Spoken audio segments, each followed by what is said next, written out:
but I wanted to do hood rat stuff with my friend.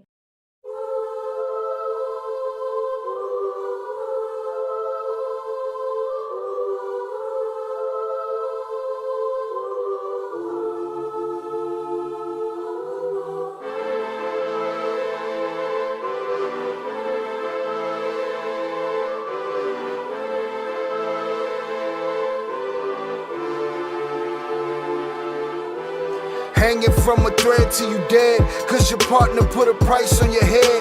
Cause your chick was laying up in his bed. She getting details, spilling every word that you said. She working retail, thirsty bitch just trying to get ahead. If history tell us anything, y'all both end up dead. It's just a street tale, a fable, some shit someone said. Sit at the table and hope there's more to offer than bread. Pulled out the cradle, first steps you getting chased by a fed. No head starts, just body parts and lead sparks. Old religion, brand new hate and weak hearts. Oligarchs, krakens, dragons, you see sharks. Imagine you could manage to maneuver the deep part. You a savage, you can have it, just show all your teeth sharp. If you could grab it, you could stab it, just aim for the bleeding heart. The ones that show compassion, the soldier that seeks art. Does the artist that wage war take over or take part? Taking a knee, thinking no one faithful is me. I'm good people in bad lands, no evil live within me. I mind mine, I'll survive, find this land's for the free. If I'm mistaken, I'm forsaken, no one rescuing me. Residual effects, stray bullets through familiar necks. For any number of infractions that I deem disrespect. Your beliefs, you deserve better, but we both in the shit. You just haven't come to grips with it yet. Fight or flight, and they ain't really nowhere to go. If your back is against the wall and you ain't throwing no blows, you gon' crumble in the rubble, become blood in the snow. If you a victim, they collect them, grab the body and go. Dig them and ditch them, total disregard for the soul. Gas them and lit them, watch the flesh burn in the glow. Where we live and catch a shivering, it's a hell you don't know. Your best hope is that your dying ain't slow, or your dying's a show. Where we at, it's every man for his own. A bloody backdrop, where killers just zone and slice flesh to the bone. Masked and gloved up front of your home. A flash of gun, but the side of your dome. Fresh blood from a stone, dents in your sense. Kick your fucking ball through the fence, dare you to say something. No sense in sitting around in suspense. Find out what's next, open your fucking mouth, disrespect. See the extent of how my life is intense. She beautiful and oppressed in a permanent summer dress. She a servant and still she blessed. Children cradled against her breast, whispering prayers, wishing their souls the best, knowing that they forgotten, not forgetting they're blessed. The bloodiest red lights, just piles of dead life. Something must be broken, the glyphs wasn't read right. You think them Bible papers will shed light? Yeah, right. Burn after reading, tell the preacher I'm leaving.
What is poppin', people? Welcome back to Shy Ill Reacts. I'm your host, Shy Ill, and we are back in the building. Thank you for joining me on this lovely, I don't know what is it. What's today? Monday afternoon. Salutes to you. I appreciate you for being here. Let's get that out of there. Salutes. Hope everybody's out there kicked off the work week, getting that money. Millions. All right, we got our soundboard back. I watched 12 people come in here, and I've watched only 5 people hit that like button. More than 12 people have come in here, and only 5 have hit that like button. We're down to 8, and we're still at 5 likes. Disrespectful. Hit the like button on the way in. No manches and no mames. No mommy's wait. All right, salutes to the chat. Welcome back. What is popping, people? All right, for those that don't know, I've been a little under the weather since I've been back. I sound a little shitty. I'm not 100%, but I'm better than I was yesterday.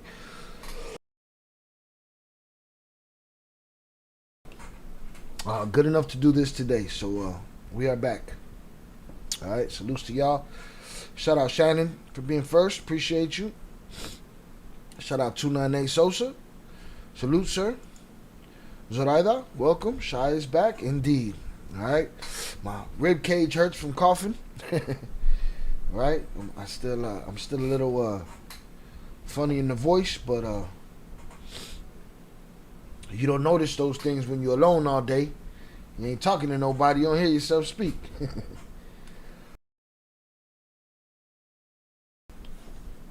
Let's get it. Shout out Zoraida. Shout out JP. Salute Shy Ill, my dude, Ill Cartel members, and chat. Hope you've all had a blessed and grateful maybe Monday. Like and subscribe to the great quality content. It is free. Salutes to you, sir. Glad to have you today. Alright, expect me to go accidentally mute myself a couple of times today, because I will be cutting it off to, keep from coughing in y'all ear and shit. Gonna go light. Gonna cover the Fat Joe lawsuit a bit, and then do some Diddy catch up, because we are almost at the end of the Diddy trial. So I want to keep catching up. We're very early today. I have an evening audition, so I can't do a night stream tonight. I wasn't supposed to do no stream at all, or I wasn't scheduled to, but do what you can with what you got, right? So shout out JP, shout out the Pool on the check-in. All right, salutes Young Jizzle, appreciate you. Salutes Young Jizzle.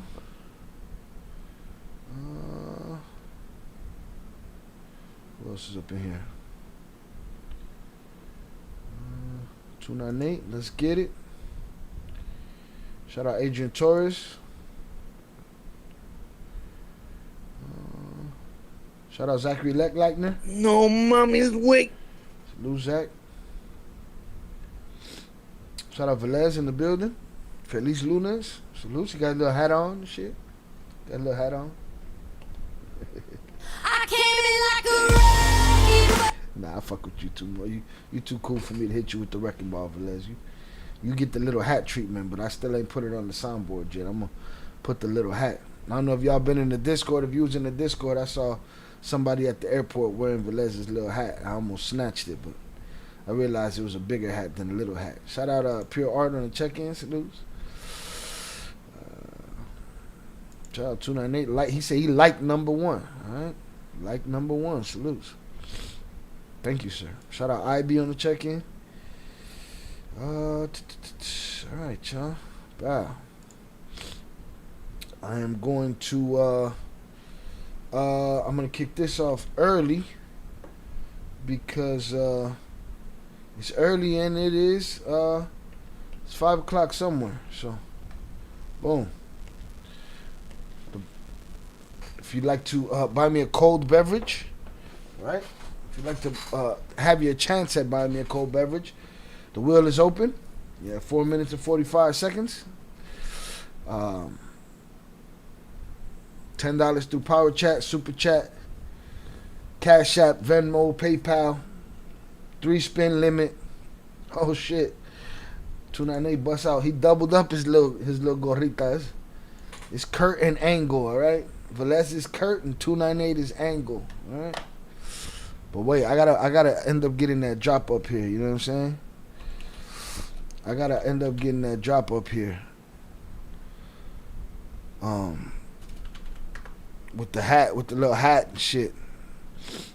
Got to with the Teenage Mutant Ninja Turtles eating pizza and shit. For all of the jersey wearers around here, for everybody who has an alliance to the oppressive group of their choice. The fuck?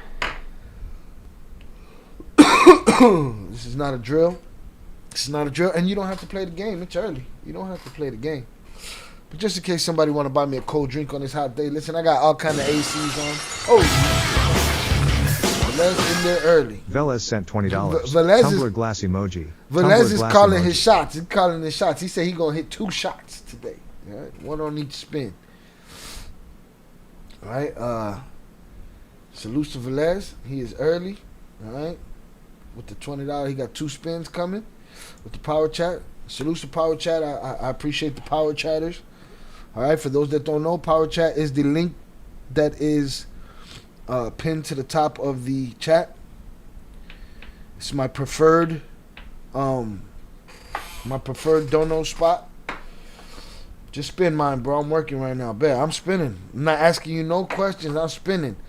You know what I'm saying? But we will scream your if you take some L's, we will scream your L's over the loudspeaker of your job. All right, just to let everybody know. Excuse me, Velez. Excuse me, sir, Velez. Sir in the back with the big hat on. I mean the little hat on. Hold this L. Salute to you. But I'm sure you'll come back and ask if you want or not.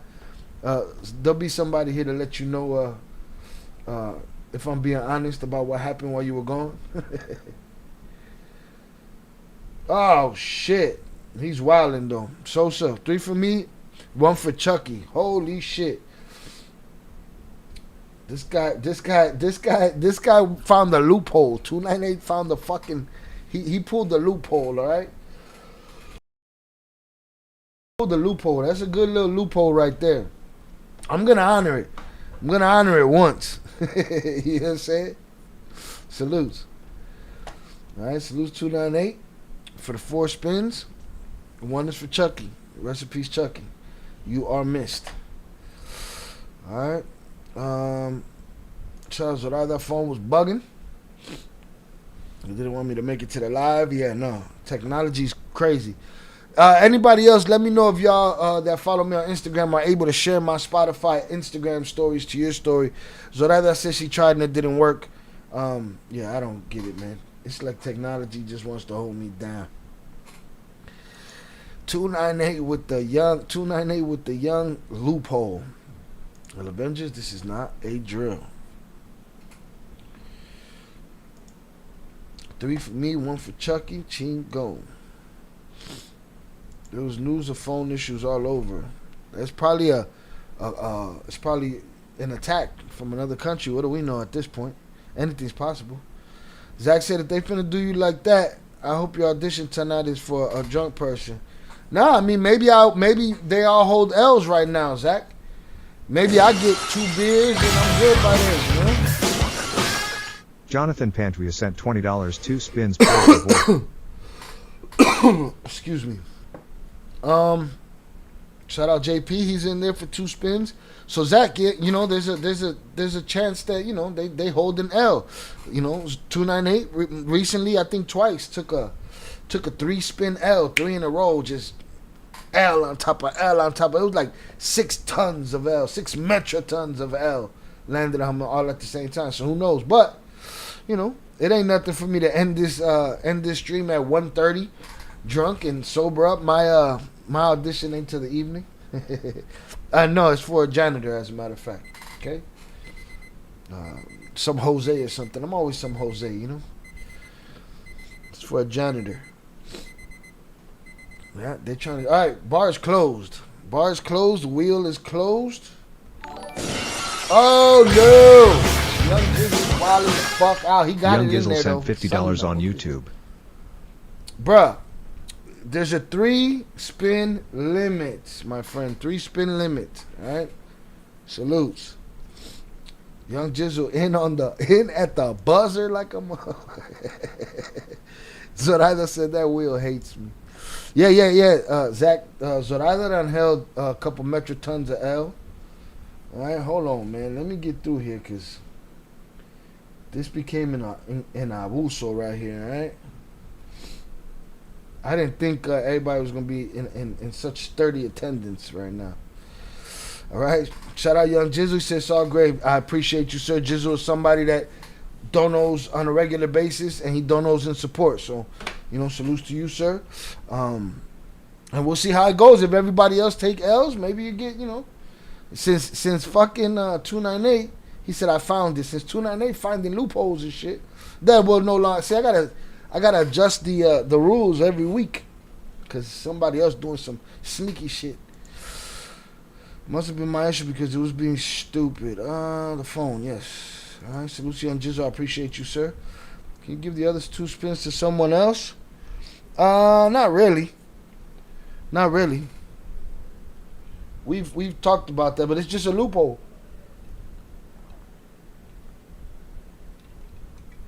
It's trickery. Fuckery. All right, but that said, let's get these spins. Oh, shit, there it is. There it is. Here go my boys right here. These are my boys right here. All right. Where's it at? Go my boys right here, man. My boys, 298 and Velez right here. And they come in here with their little hat on and shit, all proud. Oh, shit. All right, 5 shuffles for JP, and he will adjust accordingly. JP, be on your P's and Q's. We got to move fast. We got like 30 spins right here. All right, let's get it. First one was Velez. Velez getting his double up. Right now, we're getting his 2 spins in. All right, he said just spin, so we just going to spin. Everything is on there. Here we go for Velez. He likes to spin from the red water. Bow from the red water it is. Oh, man, to another red water. Oh, man, it's high quality H2O. It's 100 degrees in the shy, Velez. You know what I mean? It's 100 degrees in the shy. My ice done melted.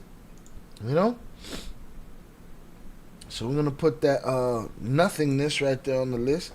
Yeah, I'm on them loopholes. I got to. These guys are, 90s WWE and WWF was so lit. I had to drop the, had to hit them with the, All right, we're going to spin Velez's second spin from the red water. Let's go. Come on, Velez, hold this L at work. Oh, hold it at work. Hold the L at work. Somebody get on the intercom system at Velez's job. Tell him to hold it. Well, now it's not an L, Velez. You kept me hydrated on this hot summer day. All right? I even drank my ice. Salutes to Velez for setting the tone right there, all right? Let's hope I'm not celebrating too soon. All right? Who got next over here? Who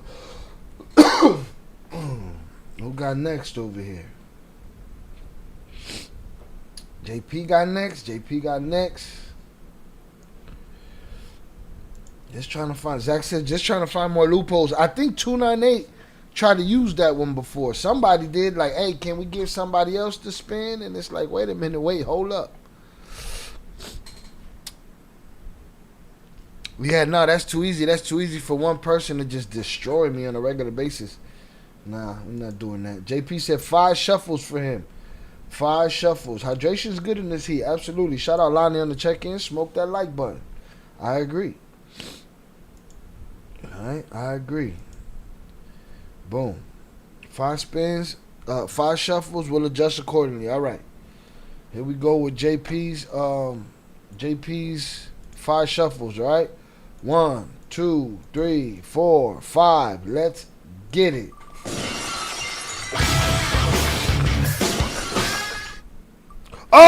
JP, hold that L, boy. Hold that L. Does my celebrating annoy y'all? You know, I want y'all to play the game, but, you know, I got to get my W's, too, because y'all would love to see me drooling with fucking snot coming out my nose, sleeping, fucking crying or laughing. Y'all will wish something on me. Right? Salutes. JP, you know, you're going to have to adjust accordingly, Papa. You're going to have to adjust accordingly. I was just wondering if somebody was going to buy me a cold Mountain Dew 5 ABV refreshment on this hot day. And this turned into, you know, Vegas around this motherfucker, man. Ill Vegas. Let's get it. I also want to see, I just seen the video. We gonna pop that up. I wanna watch the we probably get clapped for it, but I wanna watch Charleston White fight the Island Boy. Why not? Yeah, I gotta get my W's, right? I gotta get my W's. Shout out JP said 4 spins, all right?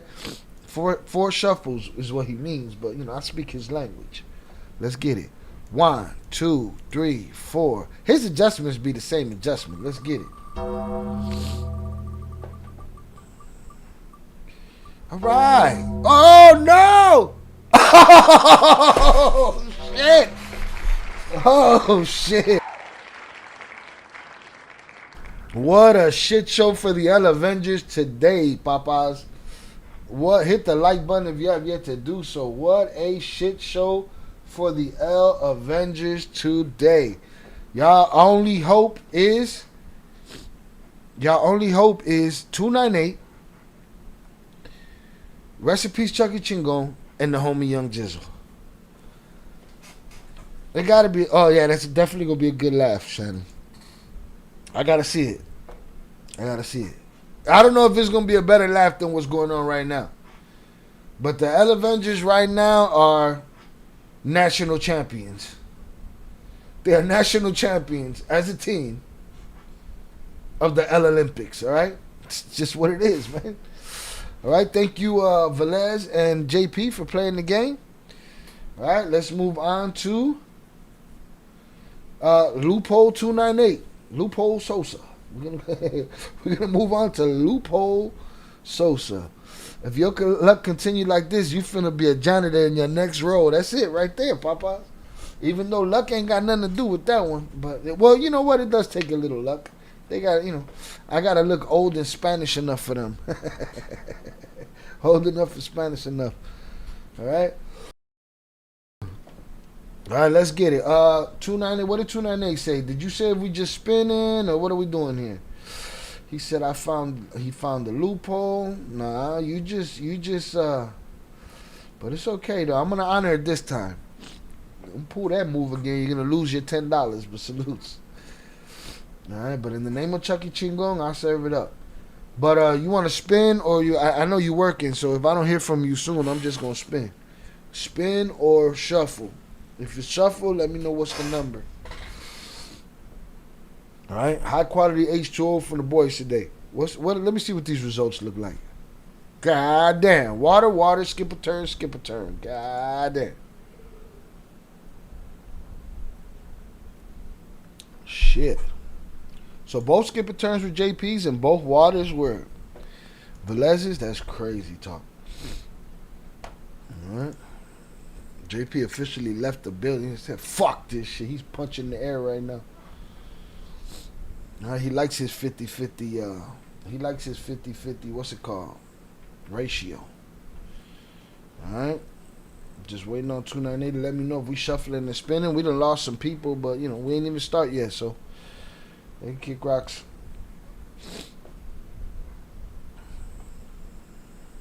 Alright. Alright, we just spinning. We just spinning for 298. I think he always says just spin anyway. Let us get it. Right? Yippee-ki-yay, motherfuckers. Spin number 1 for 298. Come on, I got a hot hand. Come on, I got a hot hand. Keep it moving. Got me a beer out the deal. All right? Spin number 1. Right? JP mad. He like that 50%. He like that 50%. All right, we got us a beer out the deal. We got us a cold Mountain Dew 5 ABV refreshment out the deal. All right, we're gonna close that. We're gonna spin again. Second spin for 298 from where it's been. Let's get it. Go. Come on, water. Oh, another beer. Another beer. That's cool. It's beer's good on a nice hot day. It's them shots that's no good, boy. Shots is no good, right? Them shots is no good. All right. Let's get it. We got two beers for 298, and here we go. One more spin, and then we do Chucky spin. But that was a very dirty move, 298. Very filthy of you. Let's get it. Third spin for 298. Third spin for 298. And hydration for the nation, boy.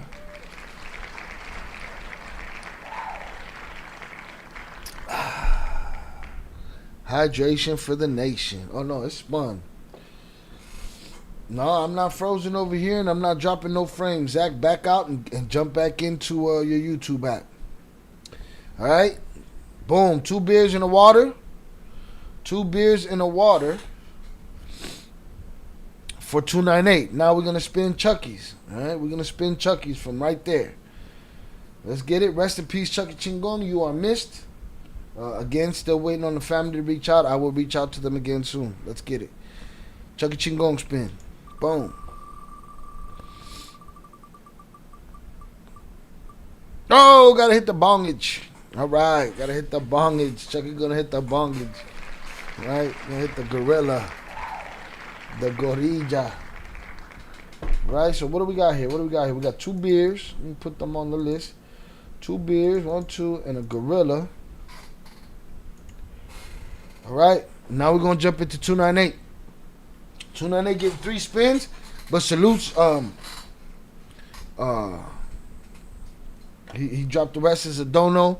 YouTube taking 30% anyways. It is what it is. So salutes to not 298. Salutes Young Jizzle, brother Jizzle, who's showing off all the good barbecue from Tejas. God damn, boy. Jizzle be in the your view. His view is the grill. God damn it, that's his view. All right. Young Jizzle, I don't know if you still listening, but if you are, you could tell me if you shuffling. If you are shuffling, tell me how many shuffles. If not, I'm just gonna spin, or just tell me the spin. All right. So we got 2 so far, 2 beers and a gorilla. All right. So that I miss when you could choose between shots and beer. But we're not worried about what you miss, Jonathan. We're not worried. You know what that means. You know. Jonathan means by that, I wish we could change the rules to be able to. Nah, fuck that shit. that was a losing game for me. That wasn't even a game. It was an alley-oop for y'all. See? But they not complaining, Zach. They not complaining when they got me in here and they done nailed me with 9 shots and 4 beers to the wall. Then you don't hear no complaining. No complaining. Shout out JP though. No odia esa pinche rueda, man. It usually give JP his 50%, not today. He like that ratio. Alcohol dehydrates you faster, FYI. Don't worry, they want me enough water to balance shit out, Shannon. You know what I mean? Alright? They want me enough to balance that shit out. I still got 3 more spins to go. Jizzle just said spin. Cool, we just spinning. For your 3 spins, we just gonna spin from where it lands. 298 said 2-1. I'm up. Alright. Me too. My results is looking crazy. Alright, let's get it. Yeah, it was Zach. Salutes. Zach's phone. Spin that bitch. Let's get it. Alright. I hear you saw some people swallow their L's like real losses, you heard? You know, gotta hold this L. Let's get it. Alright, we spinning from right here. Young Jizzle's first spin. Thank you, sir, for playing the game. Let's get it. I just don't want to do no. Ah, fuck. I just don't want to do no shots. God damn it. Alright. Young Jizzle for the shizzle. Let's drop a shot on here. Let's drop a shot on here. Wow. Right, second spin for Young Jizzle. We shooting from the hip. That's why I fuck with Venmo. That shit goes straight to you. Salutes to you. I appreciate you, sir. All right, let's shoot for the from the hip for Young Jizzle's second spin and get it. Look at Velez just shitting on my name. Bow, have a cerveza. Is it still rigged? Even though other motherfuckers is winning while you holding those L's? Greatness said, free the Diaz brothers. Who's the Diaz brothers? Who? The Diaz brothers and Casper Gomez? Fuck Casper Gomez and fuck the fucking Diaz brothers. What Diaz brothers you talking about, bro? All right, we got another beer right here. So we got 3 beers and a shot. All right, Velez said the wheel is rigged because he's holding a ton of L's at work today, and he's like, how could I do my job with these L's on my back? Ah, shit. I can't do this. Too many L's to hold on to. All right? JP mad right now.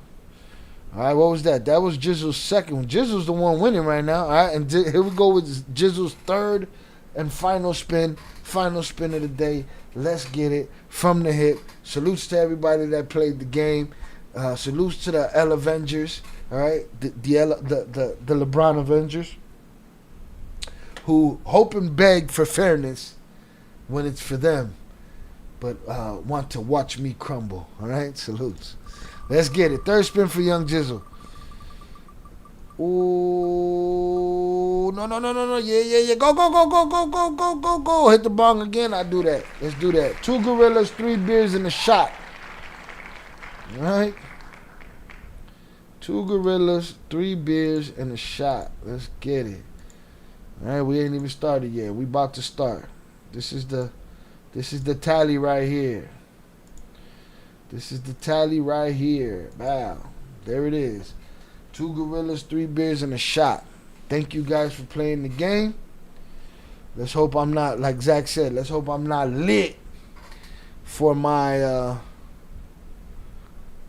audition. All right, it's a Zoom audition, so I'll be at the crib stumbling instead of stumbling into somebody's shit. All right, hold on. Let me take a look at the results. What they look like right here. A water. Skip a turn. Water. See, y'all won more than I did. 1, 2, 3, 4, 5 against 1, 2, 3, 4, 5, 6. See, come on, man, y'all won.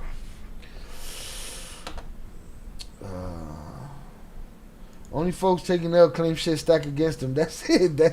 Les gotta hold that shit. It was 298 one of them times. He was like, that shit's rigged. Like, y'all gotta stop saying my shit is rigged. But y'all, they know what I am. They know this shit is not rigged. They too can go for the wheel for the real. All right? Don't get it fucked up. We have heard of people, what's it called? We have heard of people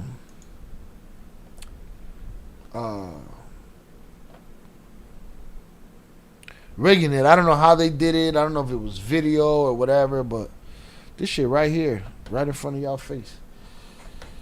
Most janitors I know are lit and smell like E&J. There you go. I just gotta let them know through the camera. Listen, y'all, I smell like E&J and I'm looking up. All right. Now, let me go get my beer. Let's refresh these here. Now, I tried to get the Fat Joe paperwork in its entirety. I finally created an account with Pacer so that I can go get these things myself. But I don't know if it takes 24 hours or whatever, but when I started to search for it, oh, we got an error with your account, call this number, email these people, and it's like, I got a live stream to do. I ain't trying to hear this shit. Fuck what you talking about. So I didn't get the paperwork. Other people had the paperwork. I'm looking for a brief synopsis of the paperwork. Shout out Doggy Diamonds. He said something that was slick. I didn't get to watch his whole video, but he said that he puts the paperwork into ChatGPT and has ChatGPT give him a summation of the, get all the legal mumbo jumbo out of there. That'll help me because, again, I suck at trials. And I suck at finishing paperwork. Because I'll sit here and read you all of the mumbo jumbo. But, so I did try. But there's other videos that are talking about it. I've heard some shit that I didn't know.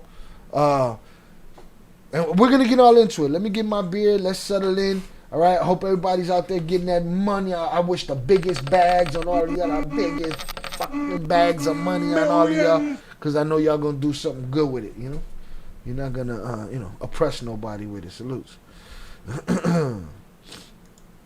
I'm a show in. I'm a show in because I want to be in the show.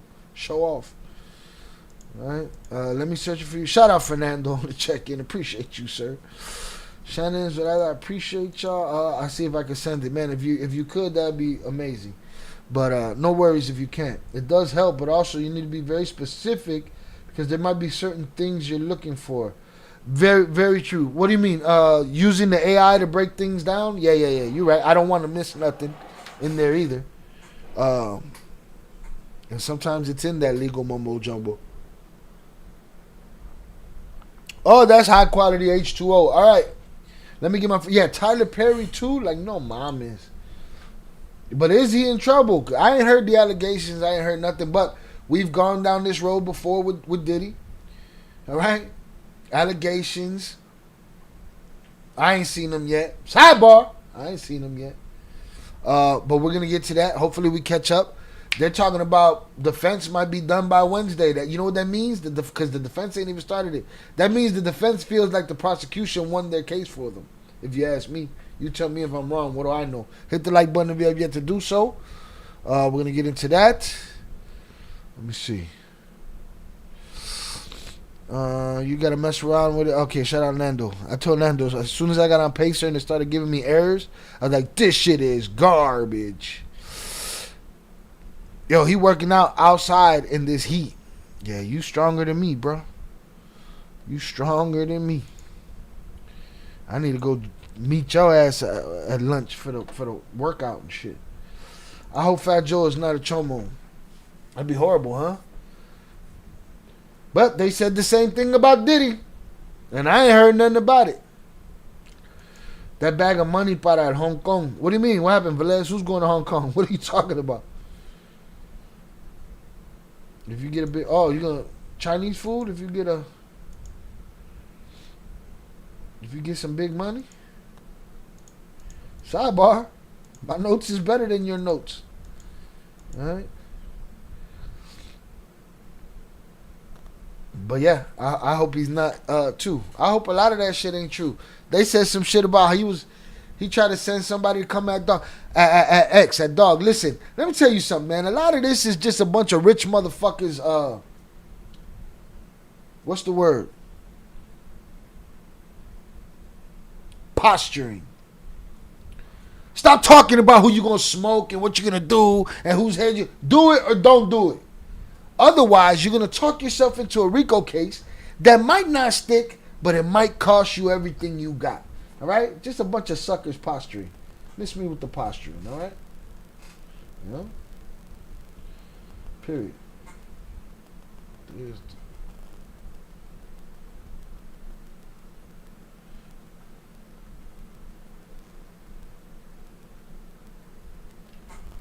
All right.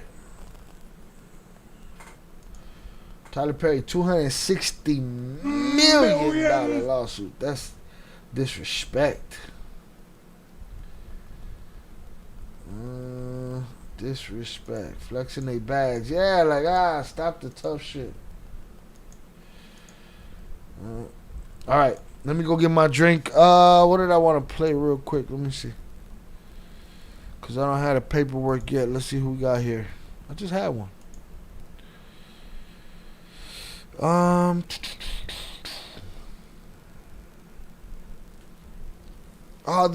They wanted to smoke 50 Cent. They wanted to do something to DMX. They wanted to do something to that. Shut the fuck up, man. Bunch of rich fucking punks posturing all day long because they mad about this or that. You can tell how fucking, you know.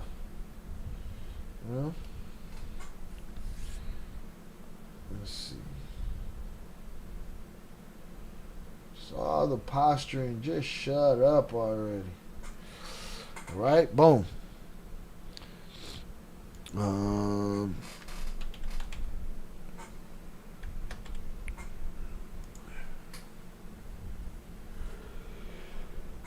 Let's see what Flacco got to say about it.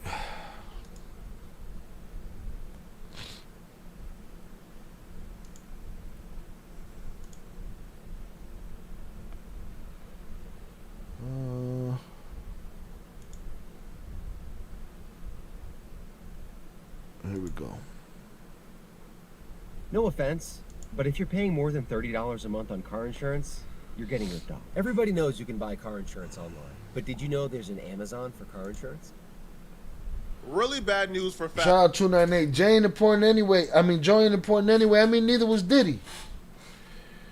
Hong Kong food or this? Oh, that's what he's talking about. Okay, now I get it, Adrian. That's probably what Velez is talking about. The bag is going straight to the Chinese restaurant in TJ. Okay, I gotta keep that in mind. I gotta remember that shit. All right, the Chinese. No, he's not talking about that. We're not typing the whole shit up. Talking about the Chinese restaurant. Wink, wink, wink. In TJ. All right. No, I ain't seen that shit either yet. Shining Solution. Tough guys here don't posture. They show you better than they tell you. Yeah, I get it. I come from that kind of place too. All right, let's get it. Let's see what Flacco's talking about. Can we speed Flacco up a little bit? Maybe a little bit? Just a little bit.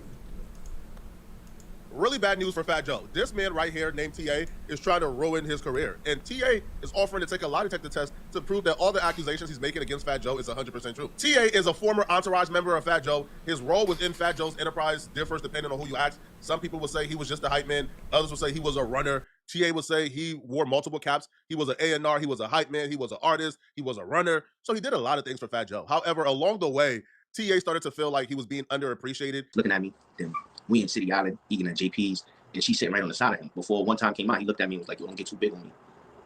I said, "What you talking about?" She was right there. She heard it. If she want to keep it real, bro, she will, bro.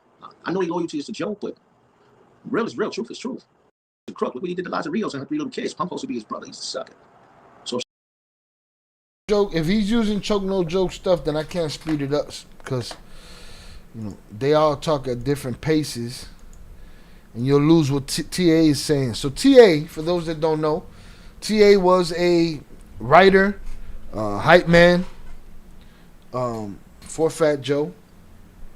Right? Once Fat Joe didn't really have a terror squad anymore to back him, TA was the next guy. Right? And TA was on the road with him for a long time. And last year, TA went on a bunch of shows. I think about it, I should have reached out to him and tried to have him on our show. T.I. was on a bunch of shows talking about all of these things, or a lot of these things, many of these things that are in this, what's it called? In this lawsuit that he filed. He did these interviews. He shed light on a lot of these things, stuff between Fat Joe and his wife and other women and the beef with Cuban Link and all of this stuff. Shout out to Young Jizzle. Oh, you know what? Hold on. Can I reply here? Yeah, I can. Shout out. Salute to you, my brother. Bow, bow, bow, bow, bow. Jizzle, one of the first people to take the link on this channel. If not the first person to take the link on this channel.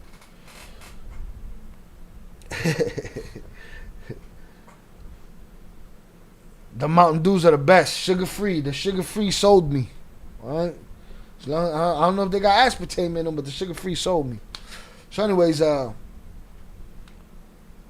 TA went on these shows, the Panda Chop News and Choke No Joke, said all of these things, and Joe sued him this year. Joe sued him for defamation in April. We'll get to that too. Let's just see what Flaco talking about first.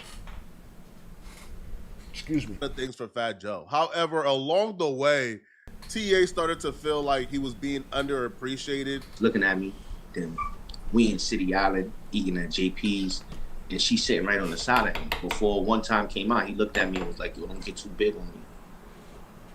I said, "What you talking about?" She was right there. She heard it. If she want to keep it real, bro, she will, bro. I know they loyalty is to Joe, but real is real. Truth is true. The crook, look what he did to Liza Rios and her 3 little kids. Pun posted. Liza Rios is Big Pun's wife.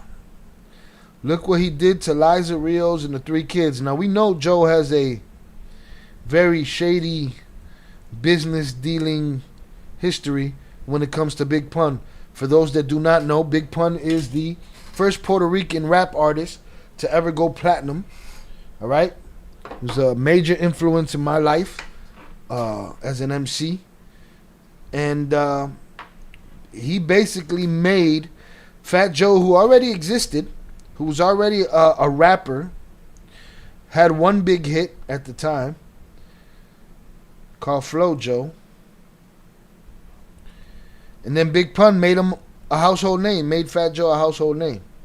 Now you got to understand, Fat Joe came out at a time where he was kind of polarizing in the sense that he was the quote-unquote elite Puerto Rican MC, or outwardly Puerto Rican MC, because many kept that to themselves.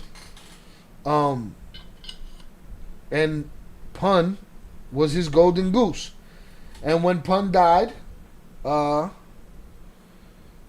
he proceeded to treat Pun's family, allegedly, like pariahs, and like they was always begging. And Pun, being a person who sold millions and millions of records, his family was homeless at one point, which is something they should have never been. And they were living in a shelter, which is something his family should have never been. And if Pun was alive and Joe had done anything to put his family in that position, I think Pun would have crashed out and given up everything, including his life, to end Joe's abuse, right? But we see these shady practices, and he said it. Look what he did to Liza and the kids, right?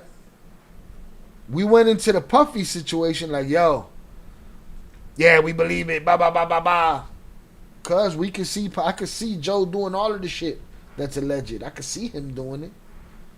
I'm a pretty good judge of character. My life is dependent on me being able to read a motherfucker when they walk through the room, you know, or walk into the room.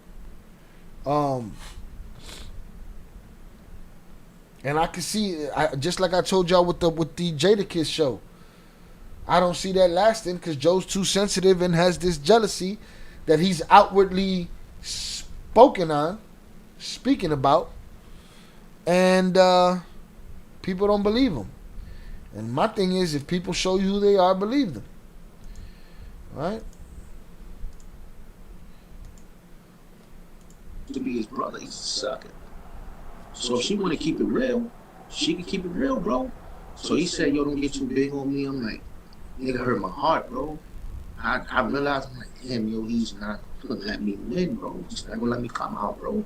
All the times he's telling me there was no life outside of Terror Squad, that's what he's talking about. This is not new. Rappers having people around them who believe that they're more talented than a rapper. Stop, upper echelon. Stop. I have a thought. What if he just didn't have it to give them? It's not like he was doing it big back then. Listen, they had a case. They found that he blamed it on somebody else. Stop. I don't even know where you were at while that shit was happening. Stop. Stay out of it. Right? He ended up having to give them money. He ended up having to give them back pay. He ended up having to give them masters and all kind of shit. Stop. Why have I had like 3 commercials during this stream? What's up? You don't want me to eat? You don't want me to eat? You don't like it, the money? You don't like it for me to eat? Huh? I don't know. YouTube put up the ads when they feel like putting up the ads. Well, you want? I could delay ads. Here we go. I'm gonna delay ads. You know what? You don't like it for me to eat, huh? Shout out Oso on the check-in. Appreciate you. How you gonna be mad at the guy that get? How you gonna be mad about ads and then tell it to the guy that's getting the ads? Like, god damn, Velez, boy, you real haddish today. You know what I'm saying? Okay. Upper echelon need to relax. He jumping in talking about what if he didn't have it? He had it, bro. He had it. You know why he had it? Because Pun made sure he got it. Why? Because he was the fucking best. But miss me with the bullshit. They've already had that case. They've already exposed that whole situation. And what did he do? He lied about it. And he blamed it on Jelly Bean Benitez. Stop. Who believe that they should have to shine, that the rapper. Look at my ones, twos, and threes. They mad at the ads around here, man. How could y'all be mad at the ads? Hit the goddamn button. Y'all gonna leave me over the ads? Jesus Christ. Fickle. Is hating, trying to hold them back. That if the world. Shout out my brother Oso on the check-in. Talking about what if he didn't have it. Stop. Upper echelon. You and that fucking, fucking, what's it called? Devil's advocate. Relax. Just God knew. All the times he's telling you there was no life outside of Terror Squad, that's what he's talking. How about this? How about he got $10 million for a label and nobody ate but him? How about that, upper echelon? How about he got $10 million for a label and nobody ate but him? Stop.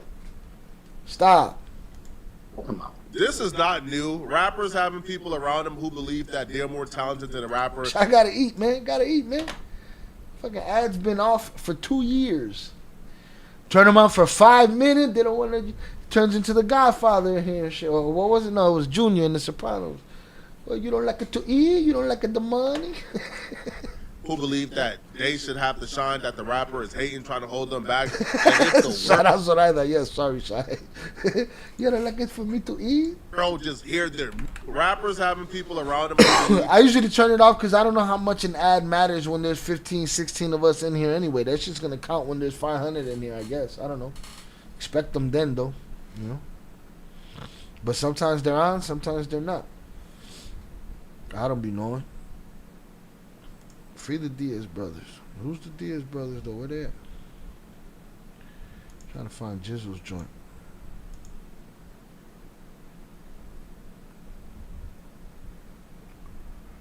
Boom.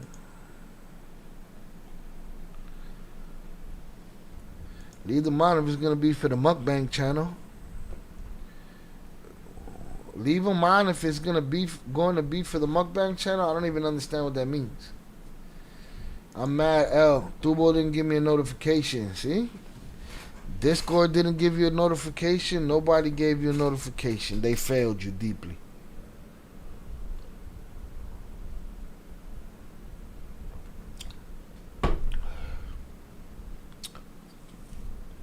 Upper echelon always want to come in here and play the devil's advocate for rich oppressors.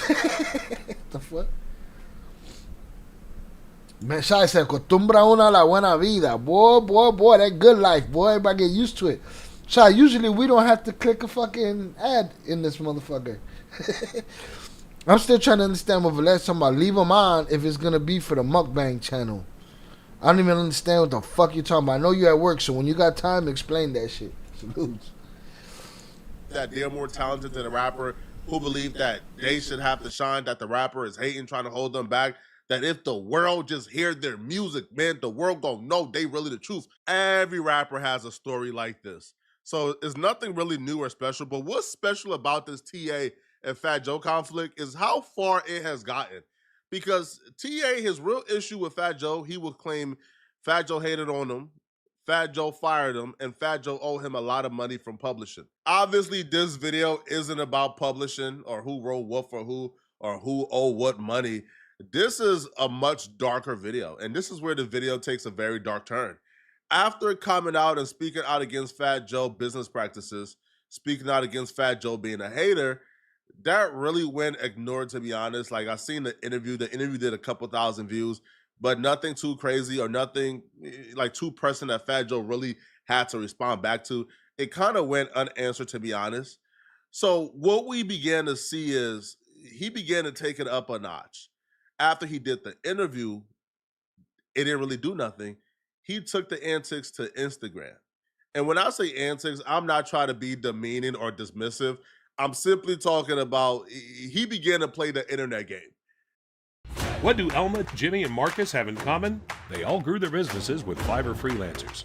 Whether the interviews ain't work, he went to Instagram, and this is where he began to make some very serious accusations against Fat Joe. In this post, he would compare Fat Joe to Diddy, and he would also make a very serious accusation that Fat Joe flew out this chick called Nikki when she wasn't legal yet, and he flew her across state line.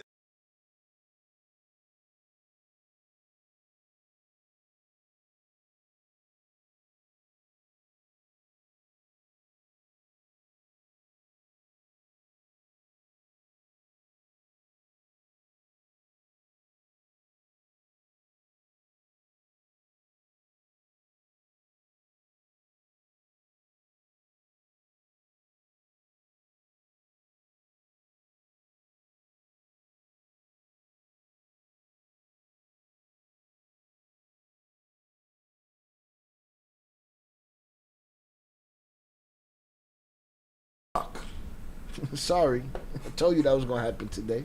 All right. What I was saying is this could be, it's possible, right? That somebody feels ignored when it comes to their publishing, their songwriting money.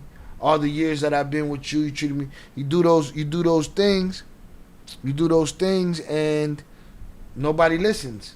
Then you take it up a notch. You take it to the next level. You start talking crazy accusations, right? It's quite possible. And then I see here he's naming names. He's not just saying underage girl. He's saying a name, Nikki, right? I don't give a shit about none of it. As far as TA, this is my question. Because I know they like to do this to Big Gene. And they like to be like, oh, Big Gene, you were there, woo, woo, woo. I'm with you. You fly an underage girl across state lines for those reasons. I'm splitting your shit to the white meat to where the shit don't even bleed no more. You know what I'm saying? Like, it was all good until now. So were you trapped too, TA? You had no way out of there either? You another one of these Cassie stories that the fucking hyenas yell at me about? I cannot wait to catch the chief hyena that was yelling at me about this Diddy case. These uninformed heifers, right? Who want to sit around and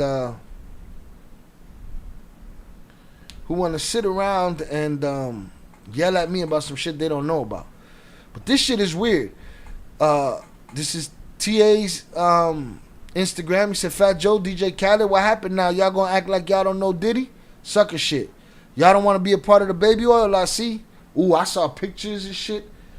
It was a lot of goddamn baby oil.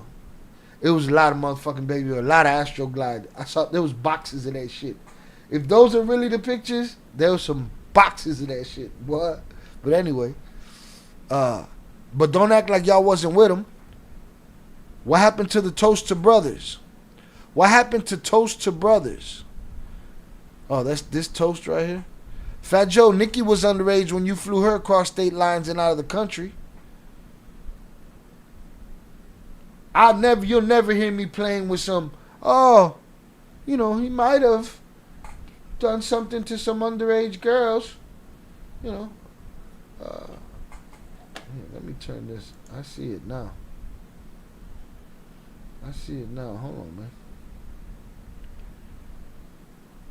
man.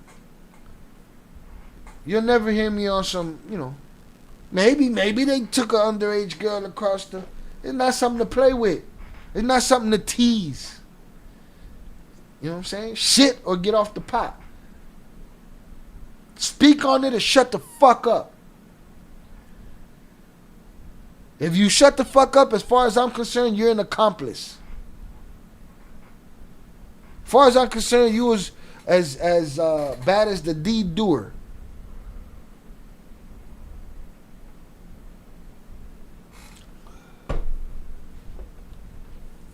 Boxes, boy, shit was slippery and slidery around there.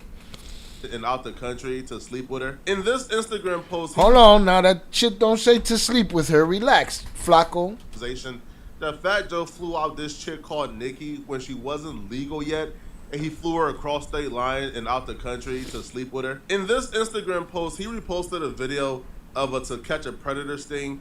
That homie even looked like little Joey. When you see him run out of there, you want 16-year-olds, little Joey, you are banned from being around underage girls. Don't play a video of somebody else likening it to him. Like, this is all corny to me. When y'all see Lil Joey out in public, y'all have to chase him out of there. Lil Joey was dating and having ex with the 60-year-old girl named Nikki, a.k.a. Chiquita.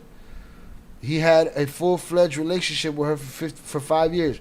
I knew a beautiful girl named Chiquita when I was 15 years old. She was 15 years old. She's up in there. She's 47 now, and she's still beautiful, right? Salute Chiquita. He had a full-fledged relationship with her for 5 years. That's a real allegation there. That's 5 years you could have spoke on him. That's 5 years you could have split his shit. That's 5 years that you was implicit with the shit. With the caption that stated, "Damn homie, he even looked like Lil Joey. When you see him run out of there, you want 16-year-old Lil Joey. You are banned from being around girls who aren't legal." He would also say, when y'all see Lil Joey out in public, y'all have to chase him out of there. Lil Joey was dating and having intercourse with a 16-year-old girl named Nikki, a.k.a. Chiquita. He had a full-fledged relationship with her for 5 years. Chiquita. He didn't really post proof of any of this. He just kind of said it and expected us to take his word for it. And it was kind of unclear what the motive was exactly. Was he doing this because he wanted Fat Joe to give him something? Or was he just trying to expose Fat Joe because he hates him? I guess we still don't know. But he will continue. And quite possibly the most flagrant of the post, he would actually tag one of Fat Joe's sponsors. And he would write, "Does Market America knows they have a pedo as a spokesperson?" And then they even tagged employees of the company that's giving Fat Joe money. See, that's no alleged right there. That's right there is the grounds for Joe to drop that that defamation case on his head. Market America, does Market America know they have a PDF file as a spokesperson?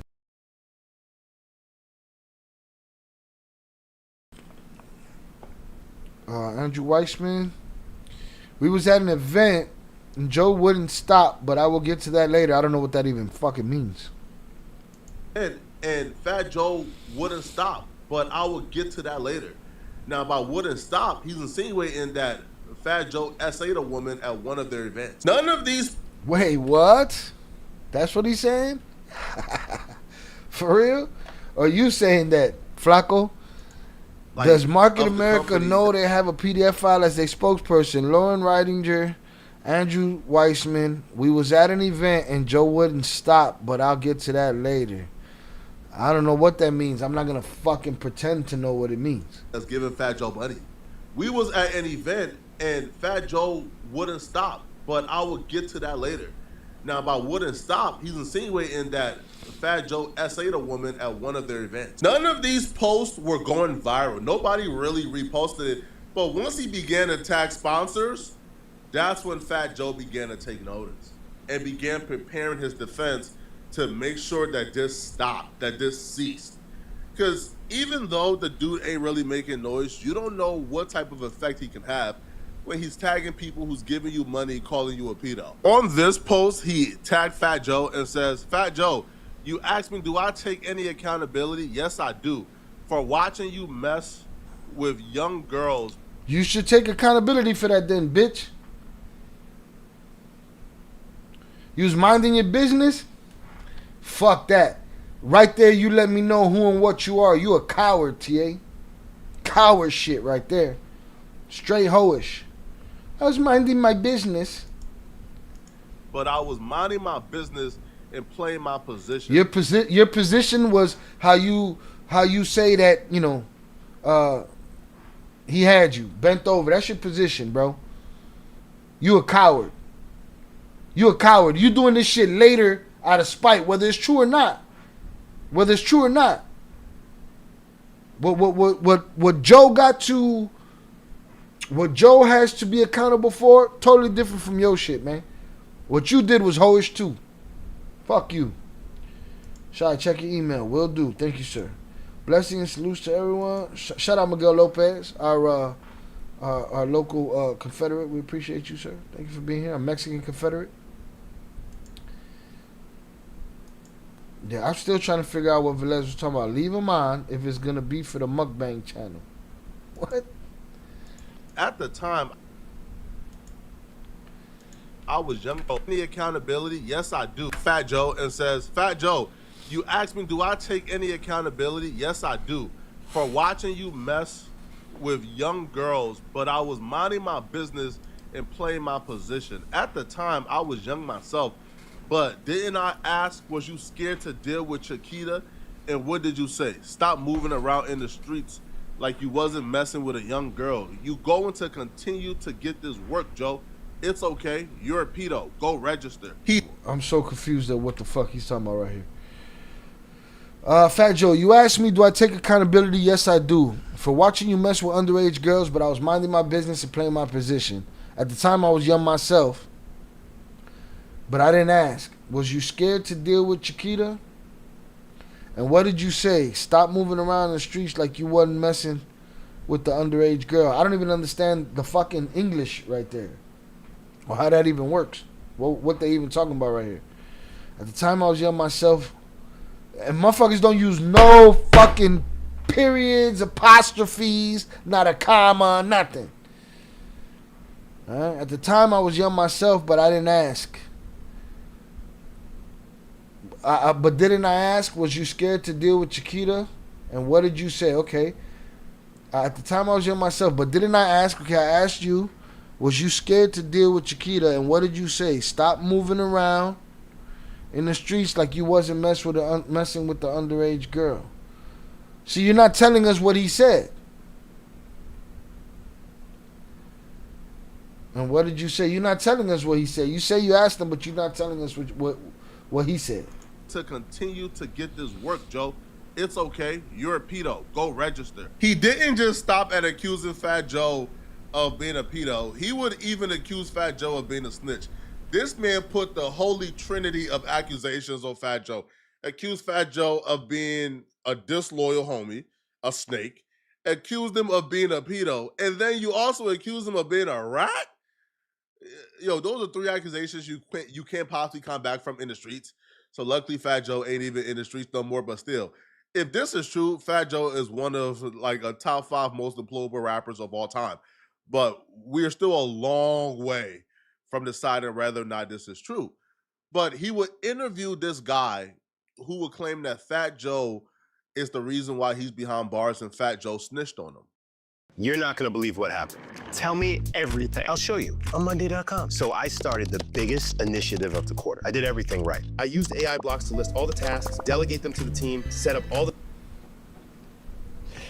Ladies and gentlemen, we have Jose Lazarus Moyet, aka Raze. This is Demigod. Pleasure to have you here today, Raze. Thanks for the interview. It's a pleasure speaking with you. So, what were you convicted of and sentenced to? I was convicted of racketeering, drug trafficking, and 12 murders. I was charged with being the leader of the Nasty Boy organization in the Hunts Point section of the Bronx. I was sentenced to 14 life sentences plus 205 years.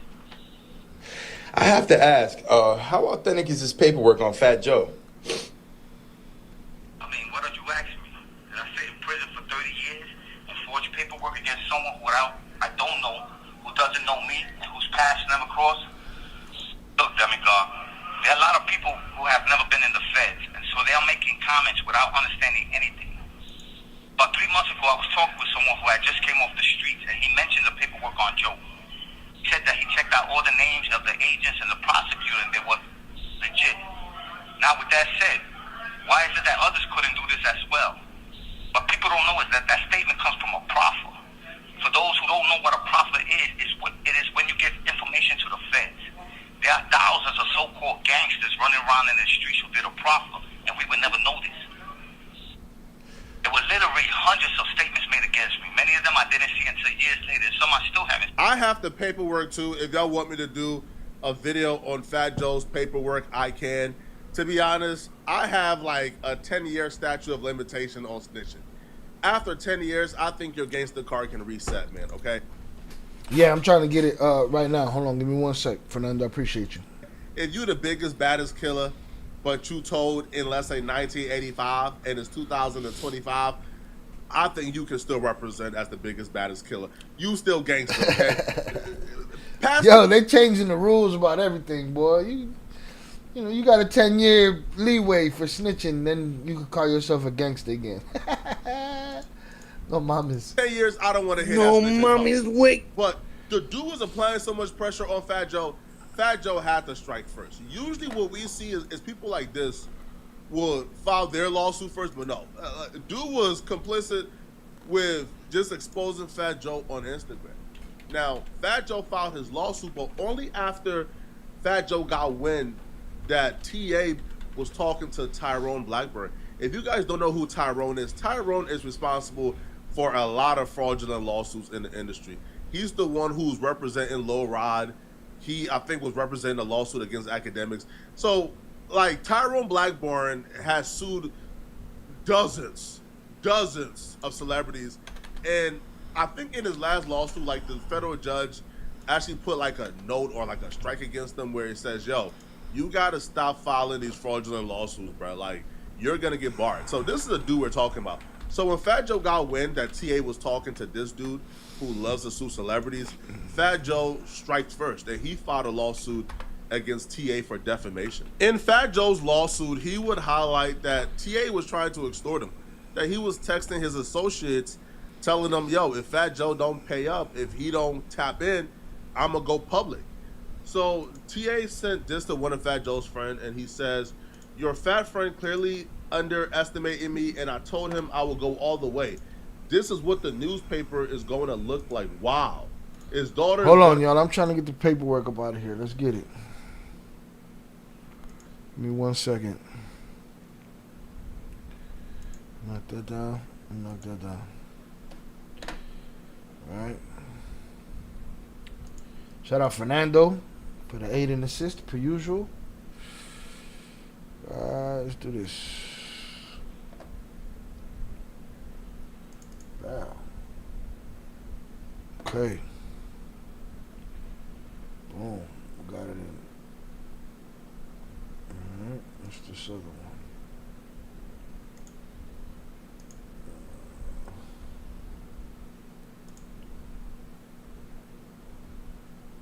And the follow-up. What's this? One of two. All right, we got something here. Let's see what it is.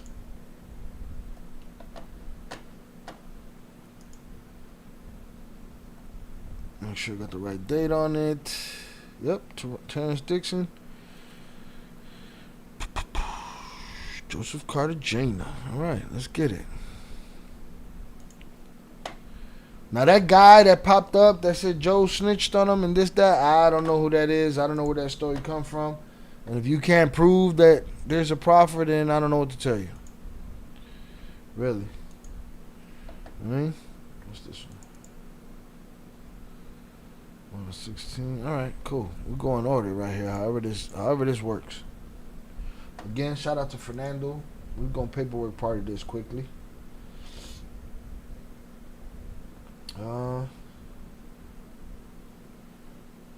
Make sure I'm not muted. Not only do you turn on your commercial shot, we got to deal with them on the content you're going over. Huh? Not only you turn on commercial shot, we got to deal with them on the content you are going over. Oh, yeah. Over there, too, right? Yeah. That makes sense. Upper Echelon sent $19.99 on YouTube. Happy Monday. Hope you have a great week. I know I will. Well, what the fuck does that mean, y'all?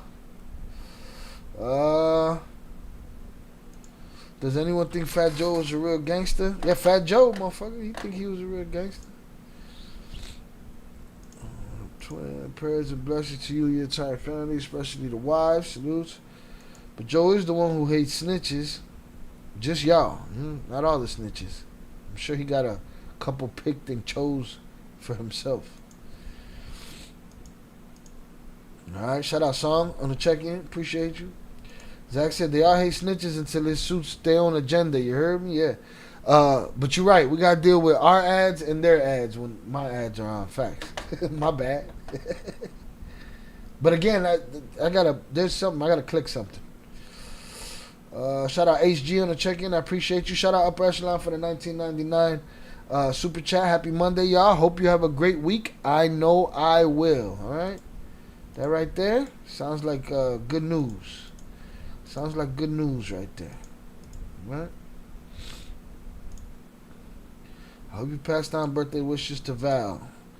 Yeah, don't worry. If he didn't, we'll find out, and we'll be able to tell her, hey man, this fucking guy don't send none of our messages. We be like happy birthday, and he be ignoring us and shit. Don't worry about it. All right, hold on. We're gonna move on to the paperwork. Thank you, Flacco, but Gonna be real. shout out Song, bro. I'll snitch on anyone. I'm not a G. Cool. You get in that car over there. Right? I'm not getting in the car with you. I might do some outrageous shit. Let's get it. All right, let's get with this paperwork party.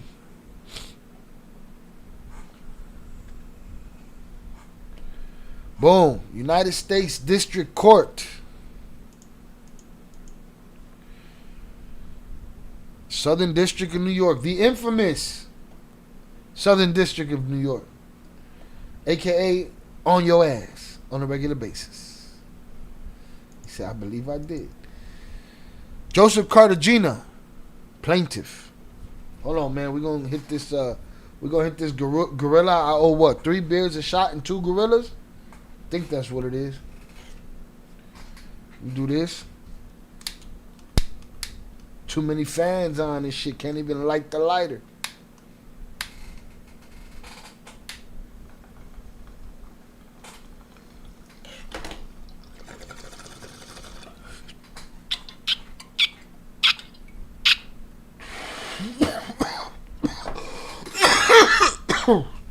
Oh shit. Not good when you got a cold. God damn. Holy horseshit, Batman. Fuck, I didn't want to read this much. I'm in tears now and shit. Whew. Let's get it.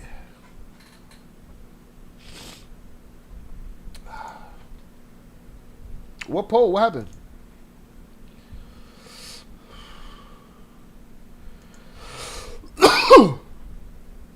Should have waited for the wheel. Back up. He gave the Adorno out the kindness of his heart. All right. He's not trying to destroy me like the rest of you. So, G, is that where you get song from? You singing? I don't know what the fuck you talking about. Happy birthday, Val. I'm a super G, so I'm telling on my brother who took $5 from my mom to go play Neo Geo at Cappy's on Cermak, California. And he lost all those quarters. I wanted to play NBA Jam. I don't forget either. I hold a grudge.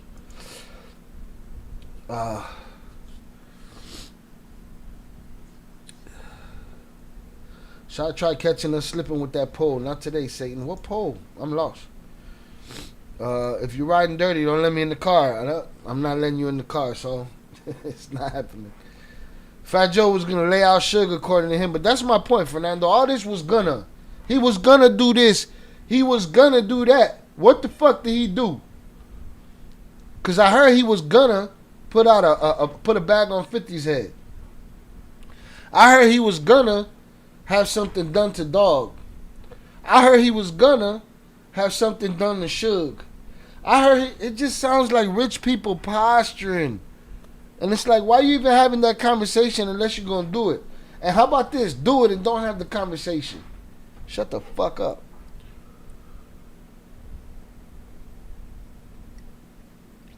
Jeez Louise. Let's get it. The snitching poll. Hey, I was surprised by that one. I don't know if y'all saw that. That'd be something to bring up right now while Upper Echelon is listening. Let me see. Give me 1 sec. Wrong one.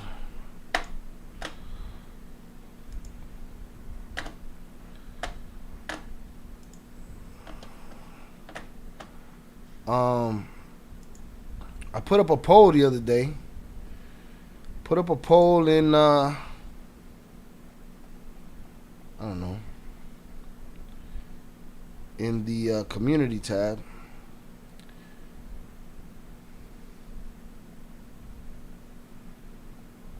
Let's see. I feel like I took it. Here it is. And the question was, is it ever justified to use a Rule 35 and cooperate to cut your sentence? Vote and comment.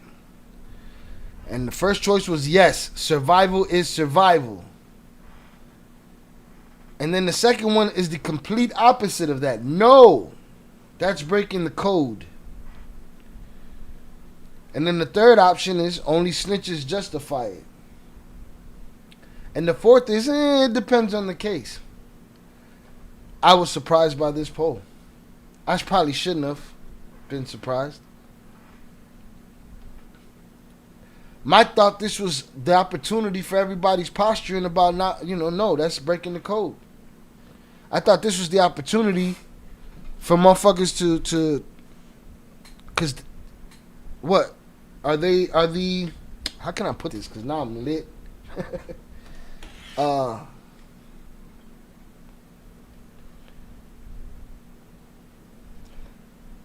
I feel like some of the people that voted, a lot of the people that voted yes, survival, are the same people that be out here calling other motherfuckers rats and shit. You know what I'm saying? This became people's opportunity to be honest behind closed doors. Because I thought the posturing would have spilled into this and we would have gotten, no, that's breaking the code. And maybe it's not everybody's code, you know?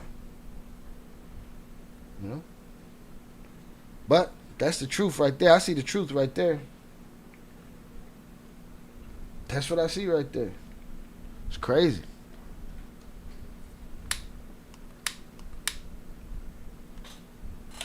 Anyway, I was surprised. Let's get this out of here. I'm probably not in a position to read this, y'all. Probably not in a position to read this. Let's see. I didn't expect to bat 1,000, but it hurt my heart going, yeah, no, that was crazy. That poll was crazy. Truth is, a righteous man will take the charge. I know a few brothers that stayed down and got natural life, but I also know dudes that were solid. Tell everything.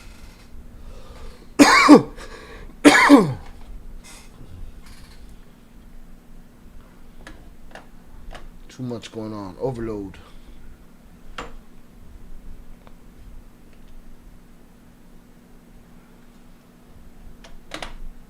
Shout out Fernando. Came through with the paperwork in record time, even though I'm too lit to read it. That Joseph Tecopina, that was ASAP Rocky's lawyer.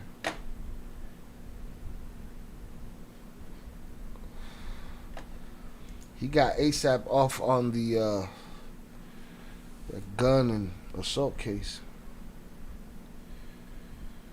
All right, Joseph Cartagena versus Terrence Dixon, which is TA. Tyrone Blackburn, the same lawyer that brought the Little Rod case to the Diddy civil cases.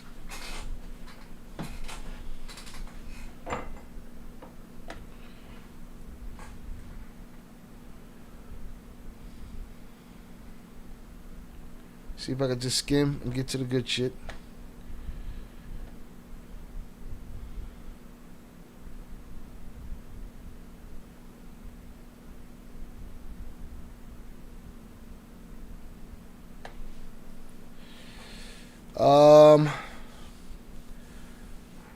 Fat Joe's a renowned musician. For approximately a dozen years, ending nearly 6 years ago, T.A. worked with Cartagena as a hype man, a supporting performer who increased his audience engagement with the interjections and chants. We all know what a hype man is.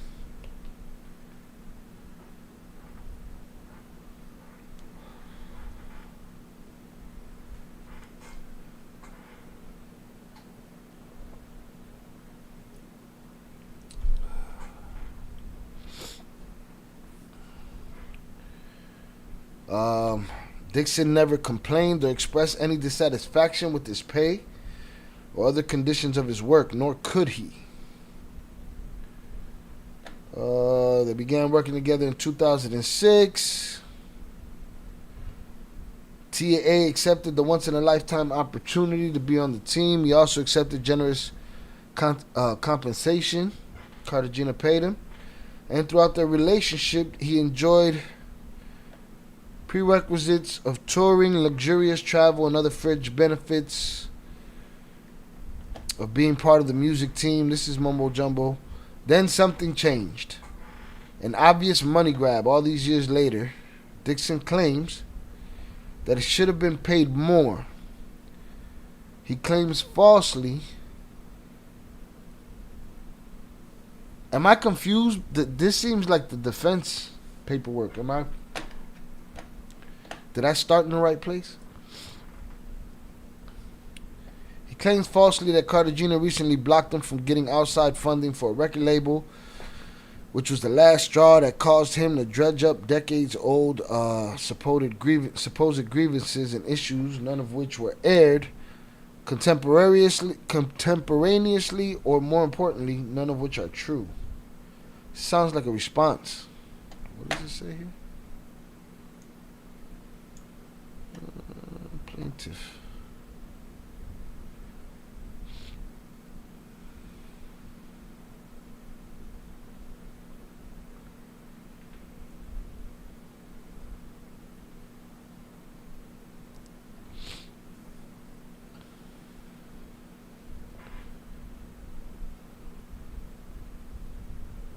Instead of speaking to Cartagena about his grievances, Dixon made countless posts on social media containing a torrent of wholly fabricated, grotesque, and scandalous allegations accusing Cartagena of unspeakable acts.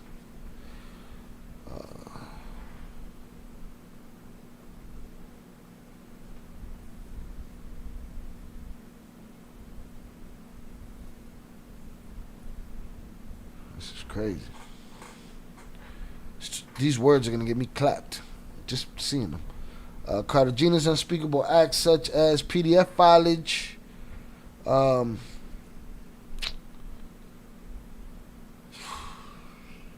statutories, assaults. For example, Dixon published shocking falsehoods on Instagram, including Cartagena was dating and having an ex with a 16-year-old. Flew underage girls across state lines and out the country. Had full-fledged relationship with Nikki, who was underage. Does Market America know they have a PDF file as their spokesperson? Dixon knew that his abhorrent statements about Cartagena were false when he made them.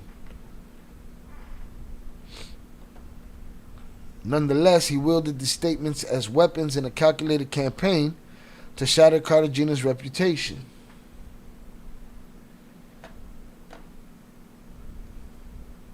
This sounds like the counter. You know what I'm saying? Like, where's the complaint?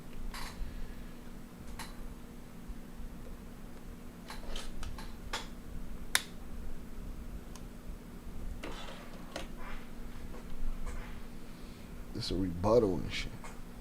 But I'm lit. Who the fuck knows? I started too fast. I went too fast. Gotta slow down. It's early.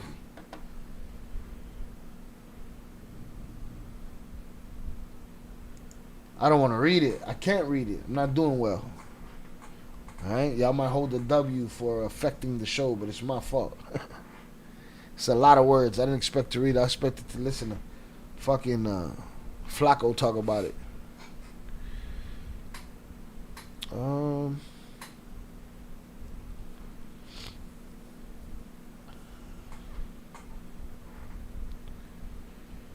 He made all of these accusations. He wasn't done. Dixon hired Tyrone Blackburn. In the words of the Honorable Judge Denise Coate of this court, improperly files cases in federal court.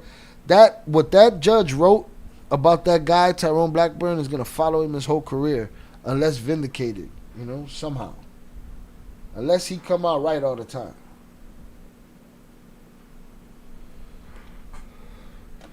She put a tag on him. Improperly files cases in federal court to garner media attention, embarrass defendants with salacious allegations, and pressure defendants to settle quickly. Zunzurowski, play games. A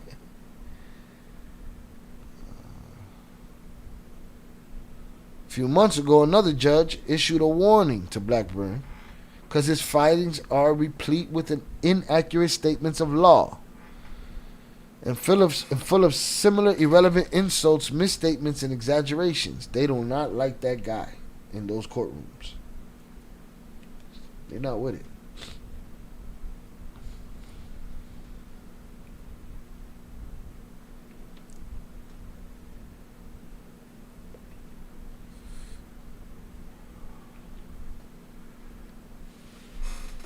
Dixon and Blackburn started with the written demand on March 23rd as a ghostwriter and uncredited vocalist.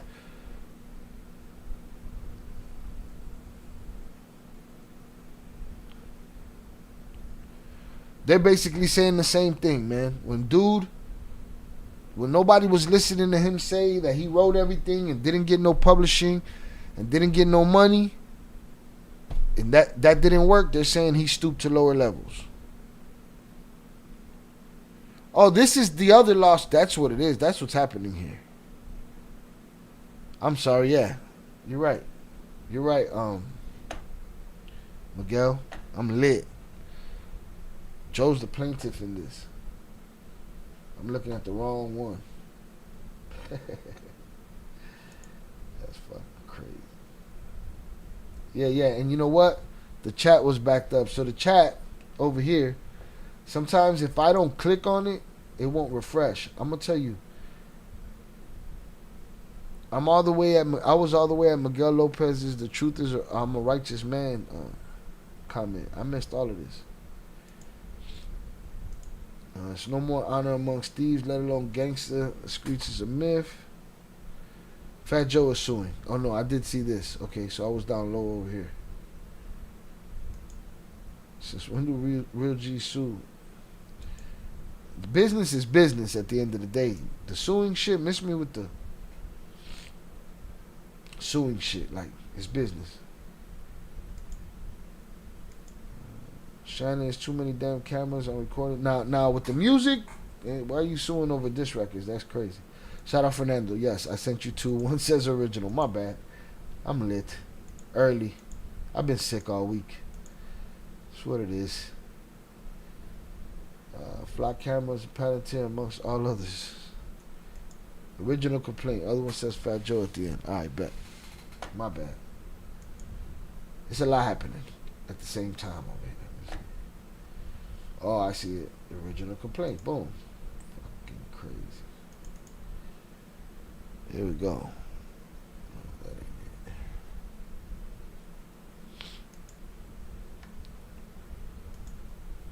it. Sidebar.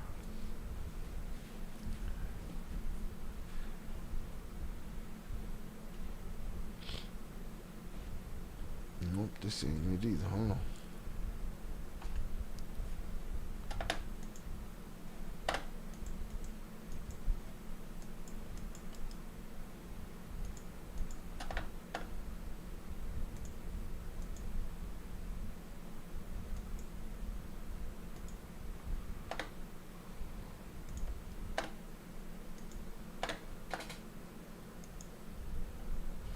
Joe. This one is the same. Close this.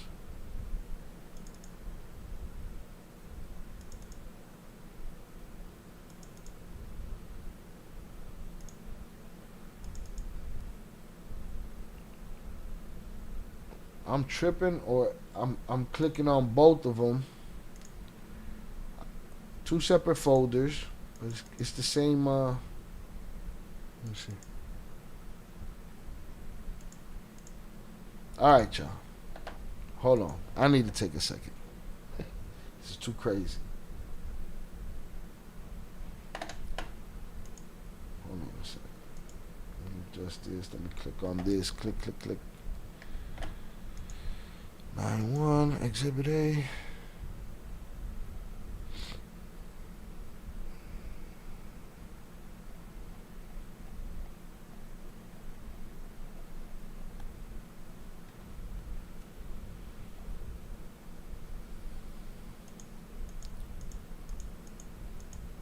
Everything says Fat Joe plaintiff. Oh, I'm fucking lost.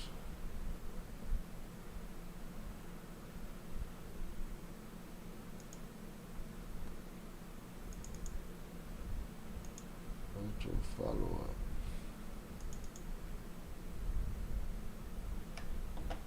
Same thing.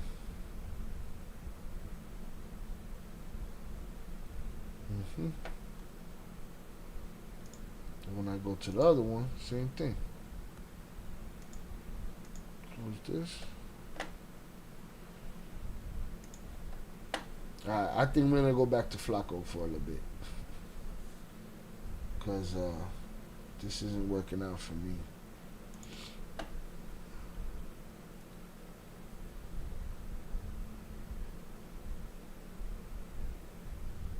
I think they're the same. Maybe I'm lit, but I think both folders are numbered different, but coming up the same.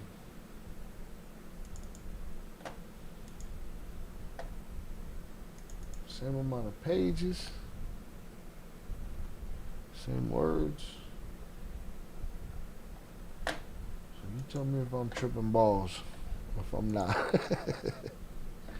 Right, y'all let me know.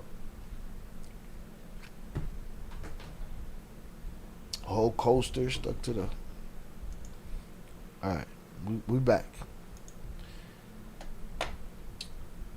Fernando, let me know. Take a look at that for me and tell me if I'm crazy.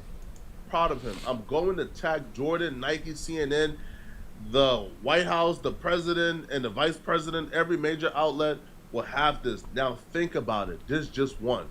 The countdown is on. Tell the fat man, be smart. I warned him before. Call me. Yo, do this man know that extortion is illegal? Like, there are more clever ways to get this done. But a plain text message in plain sight where you are clearly trying to extort this man, you're looking to go to jail. He sent this message to Fat Joe's manager where he's threatened to expose Fat Joe's wife, apparently to talk live about a threesome that Fat Joe's wife had when she cheated on him. He would say that she is a nasty scum. You know that, right? Your boss is a sucker. And then here's another message of him threatening to come public if Fat Joe don't give it up or Fat Joe don't tap in or call, and Fat Joe shouldn't be done. Let me tell you something. You're a dirtbag if you hold PDF file information hostage for any type of money or apology or recognition or whatever. You're a fucking sucker. This appears to be all about money. This appears to be money motivated, bruh. Bro was hanging around Fat Joe for a while. You know, he was eating. He thought this was his ticket to fortune and fame. It ain't work out. And it looks like he's seen the recent headlines where every celebrity is being sued for past transgressions. And he's trying to monetize whatever secret he has on Fat Joe. He's trying to monetize that. I feel like everyone who filed a lawsuit, they're filing a lawsuit for the bag. They're filing a lawsuit to get paid. So I'm not on. Shout out Young Jizzle. Terror Squad does its terrorizing in court. Yo, I have y'all know I haven't drank Coke yet today. With this heat, I'm strictly Sprite and LaCroix. Whatever the fuck they call it. Water so far. Good shit. automatically gonna dismiss allegations as false because the person is like asking for the money up front so they don't file a lawsuit. All this tells me is he's a garbage human being and he probably don't care about justice. He only cares about himself if he is telling the truth. Because if you're claiming that Fat Joe like is doing these things that no man should ever be doing, that Fat Joe committed like the ultimate sin in life, which is dealing with young girls, then you should be trying to hold him accountable. You should be trying to get him arrested, you know, or have his feet held to the fire. There are lots of VPNs out there at all different price points. Everybody's ad, exactly. Free. So we're dealing with everybody's but shit. If that's not your goal, then it makes me think you're either a garbage human being or you are a liar. Fat Joe would also document the extortion attempts from the lawyer that TA has been dealing with, which is Tyrone Blackburn. This is a lawyer that you don't ever want to be represented by, Brett. This guy is a scumbag. So Fat Joe would document and claim that Blackburn sent demand letters from March 23rd to April 21st of 2025, falsely claiming that TA was owed compensation for songwriting and adding baseless allegations of statutory rape, forced labor, egg trafficking, and fraud, that Blackburn threatened to file a lawsuit with these false claims and report Fat Joe to Homeland Security if he didn't pay. Again, this is the same blueprint for Lil Rod and Diddy. Now, he would claim that Blackburn demanded $20 million in a third letter, April 25th, 2025. Now, apparently this was like a $17 million increase. I'm assuming he either got new information that he believes would make Fat Joe want to settle, or he's just going by the principles of if we ask for 100, they might offer us 500,000. So he continues that apparently Blackburn sent late night emails with vague threats, including adding a RICO claim and suing Fat Joe business partners, which you will find out soon that he made well on his promise. Fat Joe also claimed that Blackburn falsely claimed to have verified allegations with witnesses, including an alleged young woman who denied speaking to him. An era of lawyers scaring public figures into settling these lawsuits, I think that era has came and went, bruh. I feel like the public figures are waking up and realizing that even settling the lawsuit is still going to look bad on you. It's going to make you look guilty. And they realized, bruh, because after watching everybody get sued, literally everybody, including people like Jay-Z, after watching enough celebrities get sued, they're starting to realize, man, bro, the public backlash ain't gonna be that crazy. Like public backlash ain't $2.6 million worth of backlash. The public backlash that this is gonna get from this dude suing you ain't worth no 20 M's. It's just not worth $20 million. The worst is gonna happen is there's gonna be people who probably believe this. Those people probably never liked you in the first place. There's going to be people who would never believe these things, and there's going to be people in the middle who's going to say, you know what, I'm going to wait until the details come out. But the news headlines just go so fast that by next week, another big celebrity is going to get sued, and we'll all forget about your lawsuit. Y'all remember when we thought the Shannon Sharp lawsuit was the biggest thing in the world? We haven't talked about it in a month. So the era of lawyers extorting these celebrities, I think it's over with. So Fat Joe filed his lawsuit instead of being extorted, and they responded back with their lawsuit, accusing Fat Joe of conducting egg trafficking, among other things, to fit under the RICO statute. Now, the only thing I really care about, to be honest, is the accusation that Fat Joe was messing with young women, which they provided their proof in their lawsuit, and we'll be discussing that shortly. Now, in his lawsuit that TA filed with Tyrone Blackburn, they accused Jay-Z, Rock Nation, and others of being a part of the Fat Joe enterprise that conducted criminal activities. If you guys want me to do a full deep dive into that, let me know.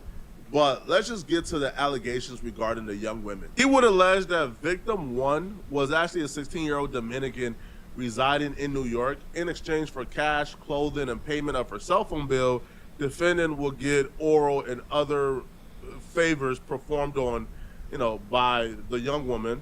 On one occasion, while driving in New York City, the young woman asked Fat Joe for money to pay for her cell phone. Fat Joe, being notoriously cheap, the defendant claimed to be broke. This upsetted the young woman, who began yelling, cursing, and screaming.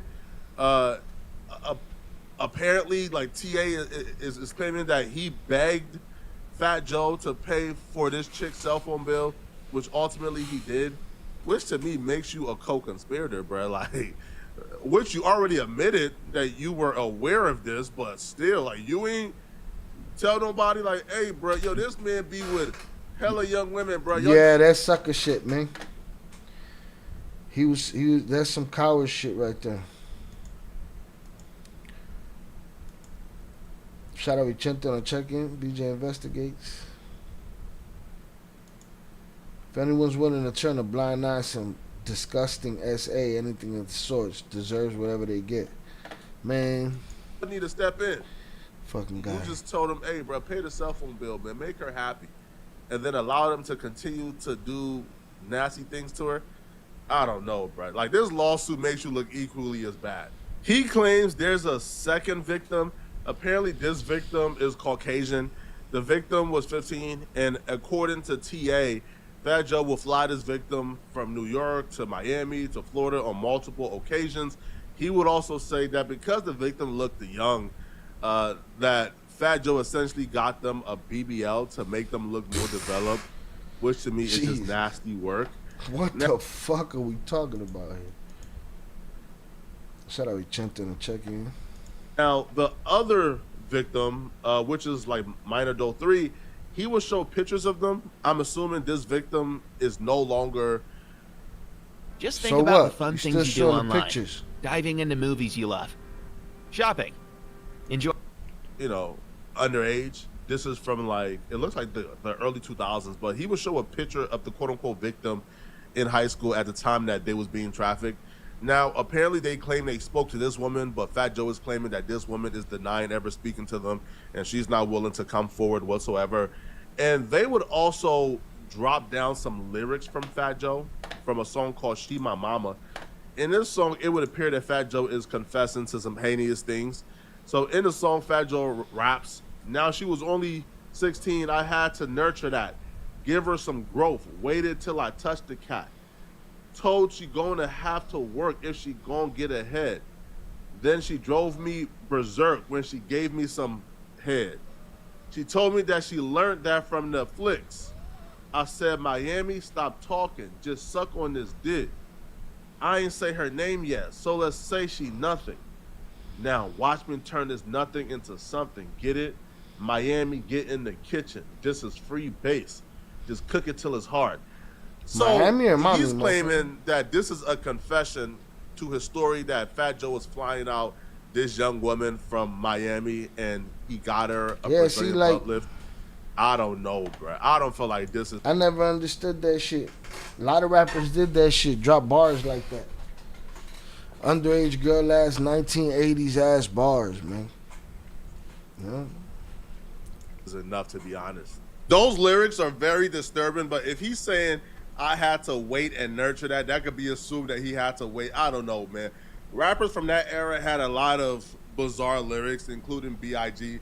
If I went through all of B.I.G. lyrics and took it, you know, as literal facts, bro, then Big won't have a rap career, bro. We'll have to cancel Big immediately. But Fat Joe is denying that this is true. He's saying that this is all cap. This is an extortion attempt. He's not giving this guy money. He's disgruntled, et cetera, et cetera. So y'all let me know in the comment section. What do you guys think about this, man? Bro, I've seen so many celebrity lawsuits in the last year or so, bro, that I feel like I have like raised my bar for me to care about it, bro. Like I have to really see some type of tangible evidence, tangible proof. I have to really see them being caught in 4K for me to take a celebrity lawsuit seriously, bro. Because I feel like these lawyers at this point, they realize that we're gonna make this into a mass hysteria. They're gonna be embarrassed, and they're banking on the rappers or celebrities being embarrassed, you know, and fork over some cash so it goes away. So I don't know. Y'all let me know in the comment section. What do you guys think about this? Well, I've heard, again, I have Fernando double check, but it's looking to me like I got the same document or I'm super lit, right? High as giraffe ass. But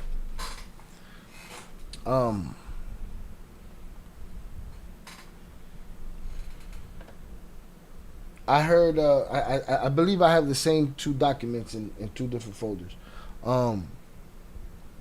But I heard things about him getting Dre from Cool and Dre. I heard something about him getting him smacked up, allegedly, by Pistol Pete. I heard that that's in this civil RICO.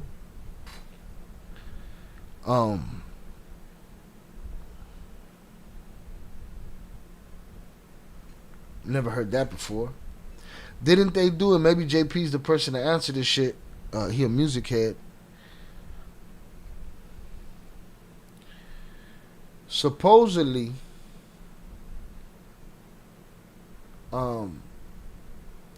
Fat Joe was upset that Dre from Cool and Dre gave 50 Cent the beat for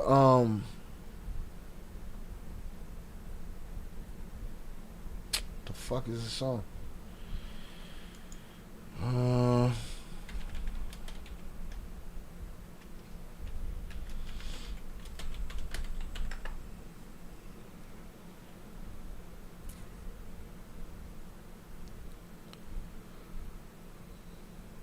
Hate It or Love It.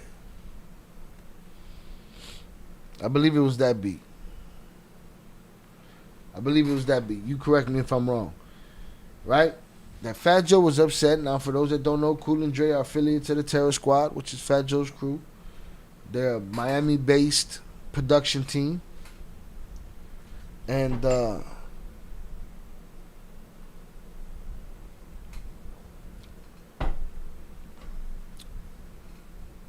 Miami-based production team and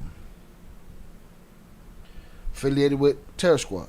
Now, they do a beat for 50 Cent. 50 Cent gives that song to Game. Joe don't like that, supposedly, allegedly. As far as what I'm hearing from this lawsuit, Joe allegedly sends Pistol Pete over there to smack up Dre.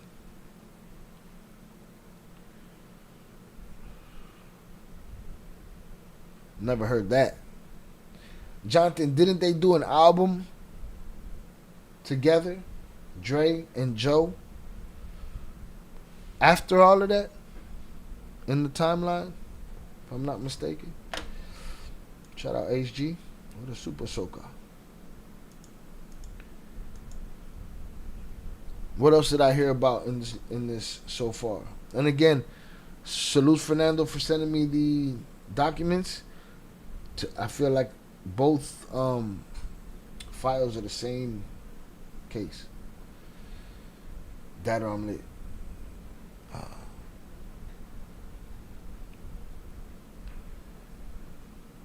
What else did I hear in there?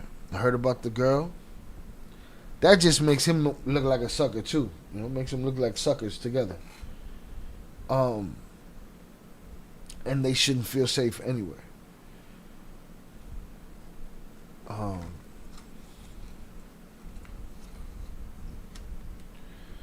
You got a duty, man. It's your duty to do something, or you can't just sit there and I don't know. What else did I hear in there? Heard the DMX stuff. I heard the 50 Cent allegedly wanted to smoke 50 Cent. 50 responded and said, "We ain't got no problems." 50 said these baseless accusations and claims are not credible. "I'm sorry Joe has to endure the public scrutiny and damage to his reputation."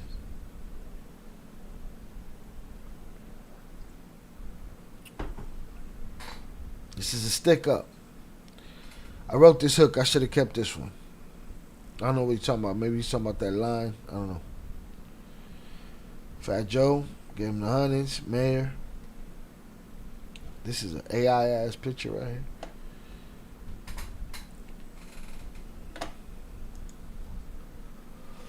here. We'll see if it's just a dude talking shit. We'll see who's gonna believe him. if any,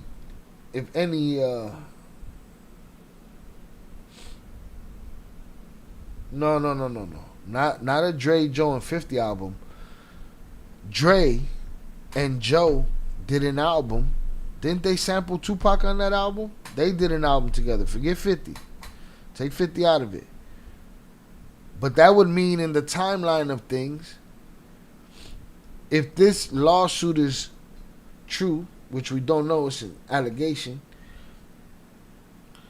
Joe had Dre smacked up, and then later on they did an album together. And if that's true, it's just like anything else. These fools rob each other, snitch on each other. Everybody do everything to each other, and they be hanging out the next week or trying to get money together. But I was just thinking of the irony of that, because I never heard of them even having a problem, Joe and Dre. Again, maybe it's all bullshit. Dude's probably just talking. Who knows? We heard a lot of bullshit leading up to the Diddy trial. A lot of bullshit. Whole bunch of it. You know what I mean? So, I don't know. We'll keep an eye on it, man. We're going to move on from that shit, man. We're going to go to the Diddy updates. Got to. Because again, I don't think I got the right paperwork. I'm too lit to be reading it right now. Man, keep this shit moving.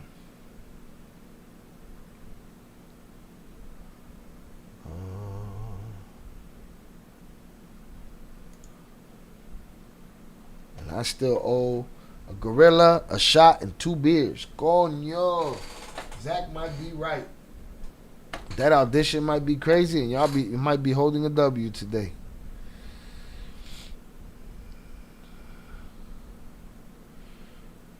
All right.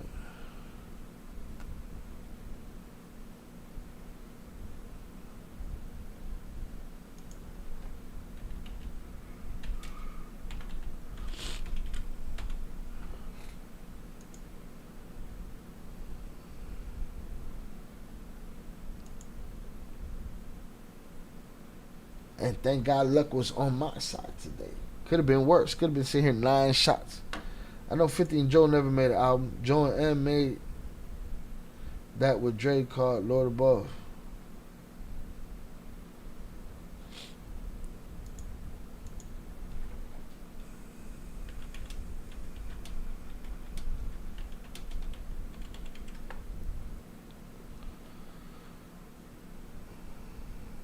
Yeah, you wildin' the fuck out. They got an album called Family Ties.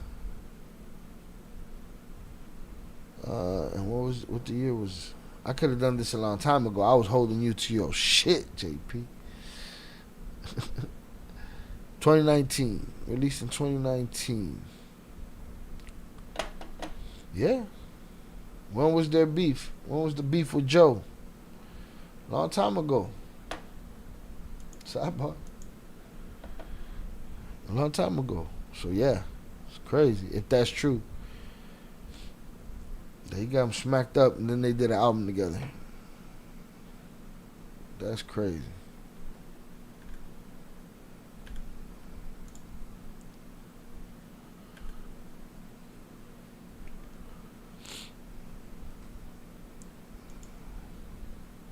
Lord Above, yeah, okay, I see the track, but I was talking about an album. Don't hit me with your loopholes, right? Y'all been hitting me with loopholes. 298 came with the loopholes earlier. Alright, but boom, there it is. So yeah, you can get smacked up and then still do an album together, huh? It's crazy. Crazy. Alright, y'all know I'm behind. I'm trying to catch up, man.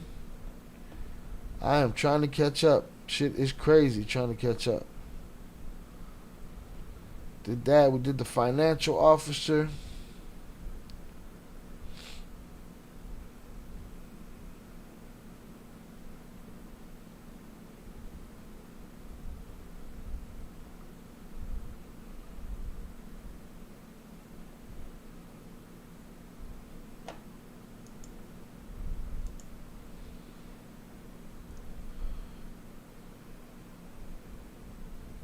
Tight. Got that. I don't think we got this one.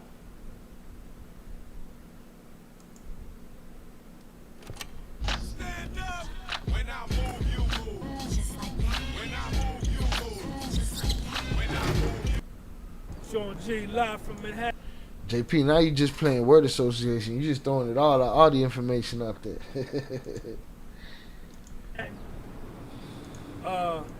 June the 4th, 2025. Thank you to all of my new subscribers. Welcome over to the channel. Thank you for your comments. Please leave a comment. Let me know what kind of job I'm doing. You can follow me also on Spotify, The Podcast Was Sold. You can follow me on Instagram, The Podcast Was Sold. And you already follow me here on YouTube, The Podcast Was Sold. Down here, we just got done with the morning session. Who first? Queen for Life. McKay Kim, HC Boxing. Piazza. Understand, was a gentleman by the name of Frank Piazza. Frank Piazza is a certified video technician. He's a member of several video organizations. He's a member of Law Enforcement Video International. He was direct examined by Mrs. Miser. She is one of the assistant U.S. attorneys. What Frank can do and what he does is that he can take poorly recorded video off of a cell phone, off of a security camera, and he can enhance it to improve its clarity. Bruh, I don't know what you talking about. I ain't even thinking about Dr. Dre. I don't know what the fuck you talking about. You wildin' all by yourself. Okay? We got the soundboard back. You gotta relax, man. Okay? You gotta fucking relax. Put him in a fucking bench, Mike. Brings this up. She puts it out there up front. Mr. Piazza, who retained you for the work that you did on this video of Puffy assaulting Cassie? He said this office, meaning the Southern District of New York.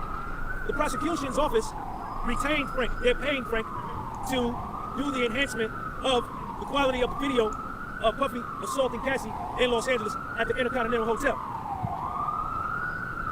She says, Mr. Piazza, how many times has the prosecution office of this court, the Southern District of New York, retained you? He said between 50 and 100 times. He has been retained by the very prosecutors that are prosecuting Puff. Ms. Miser also brought out, Mr. Piazza, are you ever retained by defense attorneys? He said yes. Over 75% of my clients are for the defense. So he says he's represented by both. He said that he had no personal knowledge of the case.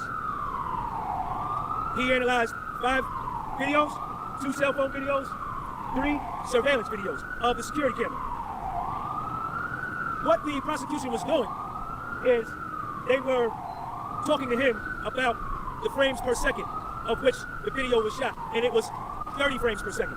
You gotta remember, this is 2016.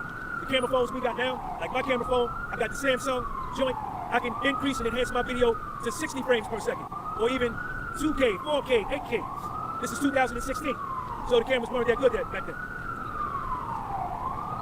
And what they were doing is the prosecution kept replaying the video over and over again. Cassie by the elevator, getting her bags together, Puffy coming around the corner, grabbing her by her back, slamming her on the ground, kicking her, going back, picking up the bags, and then stumping her again. They kept replaying that. And all she was talking about was, what's the frame per second? What did you do? Did you enhance the quality? Now, what was very important, and Puffy's defense team jumped all over this, was the timestamps. The timestamp of video. Now, they had a camera joint by the elevator, then they had a camera, the hotel. The hotel had a camera joint by the elevator, then the hotel had a camera joint down the hallway, and then they had another camera joint down that hallway. So you could see all things going on that floor. And Puffy then was on the 6th floor. What's up, man? So what was interesting and what was brought up by the prosecution, right? Disclosure is better than discovery. I tell y'all that all the time. Disclosure is better than discovery. What the government disclosed was that the timestamps on the different camera joints was different, right? So all 3 cameras wasn't in sync in terms of the dates and the times. This camera down that hallway may be at 6 minutes and 11 o'clock, 7 minutes after 11. Then the camera by the elevator may have a time of 8:15 p.m. And the camera down that joint may have a time of 3 o'clock. And the government asked him, says, why would that be? Why wouldn't the cameras be synced up? And he said that could be a host of reasons.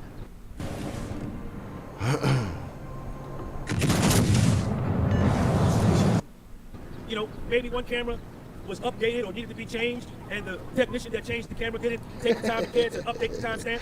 You know, no big deal. Fuck what you heard. He said, Zach, that's what I'm saying. I heard my name, Fat Joe, 50, Eminem and Dre on an album. I can only think of Family Ties and Revival Wars to the... Yo. He went down a rabbit hole, dog. Right? Because that wasn't really the point, right? I think the point the government was doing, they kept replaying the video over and over and over, so the jury can, you know, it can be impressed upon the jury's mind about how horrible a person Puffy is. But what we have to remember, and what's key, no matter how much you may not like Puff, no matter how much you may hate Puff, and Puff may not be the greatest human being in the world, that's fine. We all fall short. We all have our character defects. What remains, even if you play this tape 1,700 times, Puffy is not on trial for assault. Puffy is not on trial for domestic violence. He's not on trial for battery. He's on trial for RICO. Now, shout out to all my ladies. I already told y'all, I grew up watching domestic violence in my crib. I watched my mother get beat up. So I don't minimize it, I don't condone it, I don't promote it, I don't do it. You understand? If you gotta put your hands on a honey, then you might as well, you might as well let her go. So they just keep replaying this over and over and over. And he's talking in video technician language, and that's pretty much it. Miss Miser is just laying the groundwork for the video. Now, what they do show and what they do differentiate is that Mr. Piazza, he puts together a compilation video where he takes pieces from that hallway, pieces from this hallway, pieces from that hallway, pieces from the elevator. And then my man, who's now a cop in Los Angeles, Israel Flores, we already know, he took a video with his iPhone 6, they mentioned it, of the surveillance video before Eddie Garcia and Matrano deleted it off the server and sold it to Puff for 50 grand. Homeboy took a picture of it with his phone, but Eddie Garcia and Matrano didn't know he had did that. So what Piazza did. And again, remember, my stance is those security guards gave Puff a number. He didn't. It wasn't the other way around. I feel like he dodged another bullet there. And happens to be the cop that wouldn't take no money took the video. He took pieces of that one, pieces of that one, pieces of that one, and pieces of the cell phone joint, and he put it all together like in a time sequence, showing the time sequence. So obviously, the cell phone joint ain't gonna have no time stamp. You understand? And it makes you wonder, like, why he would do that. Wait, that was it. Now, cross-examination by Tenny Garagos. Shout out to Tenny. What's up? How you doing, baby? How are you? I'm alright. Yourself? You filming me? Yes. I look good, don't I? Yes, you do. Thank you. Under the cross-examination, Tenny Garagos comes out and asks Piazza, where did you get the video? He said, I got the video from the U.S. Attorney's Office, from the Southern District of New York. He said, Tenny Garagos said, Mr. Piazza, you said that security system cameras were old and cheap when you reviewed them. Mr. Piazza said, I don't remember saying that. I didn't say that. She said, you didn't say that? She said, you don't remember? He said, well, she said, let me refresh your memory. Bad. And Tenny gave him a document, and she told him, read that, and please let me know when you're done. He read it, he doing this, he quiet as a church mouse on Sunday. He ain't saying nothing. He looking, and then the judge, Submarinian, had to instruct him, you understand? Judge said, listen, she's asking you to read that document that she put in front of you. So he got the instructions from the judge, he's looking up, so then he looked up when he was done, and then he said, don't you see where you said that the system was old and cheap? He said, I don't know when this document was created. Tenny Garagos said, hey, I didn't ask you that. I didn't ask you when it was created. Do you see that when you met with the government, you told him that the system was old and cheap? Let's focus on what you said. And he agreed. Now, Tenny then went into all of the timestamps that I just talked to y'all about. Multiple videos with multiple timestamps. There's one section of the video where 2 minutes and 12 seconds of the video is not captured or missing. His answer to that is that the system could be buffering or the time is dropped. Then he also mentioned that hotel cameras in the hallway are motion activated. Like if there's nobody, if the camera don't see no object, if it's just looking down the hallway and it's a still shot, it'll turn off by itself. But if somebody come out, then the camera will come on. That's called motion activated cameras. Then Tenny Garagos asked him, well, why is the timestamps different? He says that the timestamps are not matching because the files could be corrupted. Now, this part right here. Let's go back. Let's go back to Miss Miser and the direct examination before we get to Tenny Garregos. Miss Miser inserted into evidence 10 sex videos of Puff that she got off of Cassie's phone. Hold up. Frank Piazza, who's on the witness stand, who's a witness for the government, for the prosecution, analyzed 10 sex videos that he got off of Cassie's phone that Cassie gave to the prosecutor, the Southern District of New York. And when he went into that phone, under the account Frank Black, 10 sex videos were found. The sex videos... Wait, so they're on Cassie's phone. What happened to all the secret cameras and shit in the house? We ain't heard nothing about that yet, huh? Shit. Phone was dated December the 4th, 2014. Hold on. We got it back. Wait a motherfucking minute. Where's my... Shit.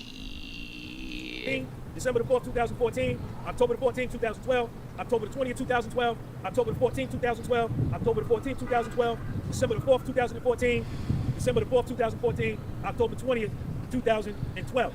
Then there was another video. Shout out JP. Relax. Sorry, props to you in your faculties.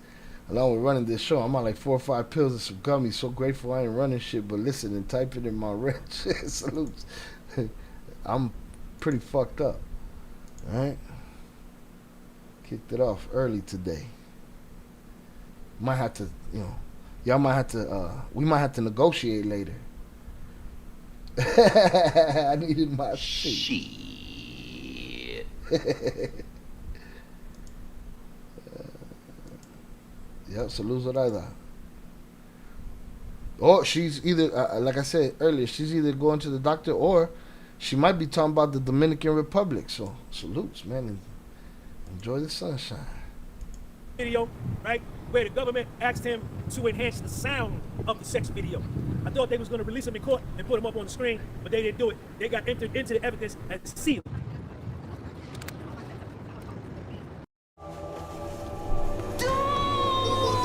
Worry. Scott 1000.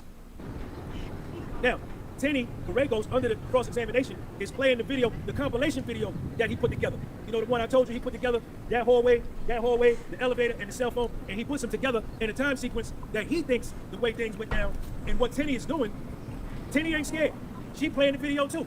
They played the video over and over and over for like an hour. The jury's sitting right here, but Tenny ain't scared. Let y'all see it. I'm gonna let y'all see it. But what Tenny is doing is she is questioning my man about the timestamps. Why the timestamps don't match, right? The timestamp is jumping, right? You know, they show Cassie, the hallway video is not synced with the elevator video. Cassie is walking down the hallway at 16 minutes and 9 seconds after 11. And then they show Puffy walking down that same hallway at 11:56:09, right?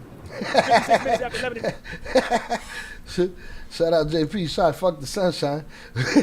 We barely starting summer y ya está como un infierno, bruh. It's hot as shit. Yeah, all the ACs pumping around this motherfucker. Soundboy back in the mix. Negotiate, Velez. You took two L's. You took 2 waters, I think. Nah. As long as I drink my 2 waters, I don't even know that you in the negotiation, bruh. It's to the ones that I owe. But we see we're not there yet.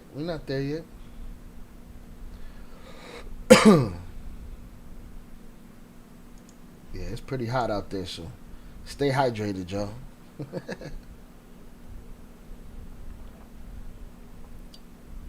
It's fans running, all kind of shit. 9 seconds. So 40 minutes of the video is missing, right? Then they show Cassie in the corner. After Puff beat her up, right? She get up, she come back in the corner, she pick up the phone to call security, and thank you, man, thank y'all. She pick up the phone to call security, and she's standing in the corner, right? And the time is 4:08. 4 minutes. What you talking about, Valer? My whole what up high. What you talking about? I'm in Vegas. You ain't gotta tell me that it's hot. Yeah, no shit. But then when she move again, it's 5 minutes and 20. Oh no, my AC been broke since like Thursday, Friday. We need to get tops to your house ASAP, man. Fuck. You need to have a fan right here. Shit. And a lot of water. 4 seconds. So it's a minute. Is that a minute or out? It's a minute and 16 seconds missing from the compilation footage. Then the cell phone video is added to. Bad timing for an AC breakdown. Fuck. The elevator video after the security guard dude come up. Israel Flores come up. He get off the elevator. He got his walkie-talkie, and he look. Boom. Puffy sitting right here, and Cassie in the corner. Now, why is he showing the cell phone video for that when you already had a camera showing that whole angle? They asked him why. He said, I don't know what he said. What did he say? He said there was no more footage from that angle. Why would there be no more footage? Why is the cell phone video inserted into the compilation? They stitching shit together. Then Tenny talks more about, you know what I'm saying, the timestamps. You know, it really was, you know, it was just an exercise to go through the video. But we had already saw the video. We all know the video. We all know Puffy assaulted Cassie, and he was wrong for that. We already know that, you understand? But that's what the prosecution strategy is, and they just replayed the video over and over. And then Puffy's defense team, Tenny Garregos, shout out to her, she got up and did the same thing, you understand? Showing that, you know what I'm saying, we ain't scared to show it either. What's up, man? Because all it's showing is assault. Puffy's not on trial for assault. Puffy on trial for RICO. So, you know, that's what it was. Now, on the stand now, Frank Piazza got up out here. They got a new girl, a new witness on the stand. Her name is Brianna. Her name is Brianna Bungalow. They call her Bona. She is one of Cassie's best friends. So she say, and supposedly, I don't know how much this girl weighs, but I do calisthenics. I'm strong. A lot of you dudes lift weights. A lot of y'all strong. They say that she say Puffy picked her up and hung her over the balcony on the 17th floor, right? Making her think he was going to drop her. Then picked her back up over the gate, the railing, and then threw her on the balcony into the balcony furniture, and she had like a bruise on her leg. Now, for real? Shout out Young Jizzle. Salutes to you, sir. Maybe we'll be back on if you come back. Thank you for playing the game. Appreciate you. Thank you for hanging out. Shout out JP. This humidity on some bullshit. Indeed. Hit the like button if you have yet to do so, y'all. The whole chat, hope y'all have a blessed rest of your day. Salutes to you, sir. All right, put them good tacos in the share your meal section of the Discord. Salutes.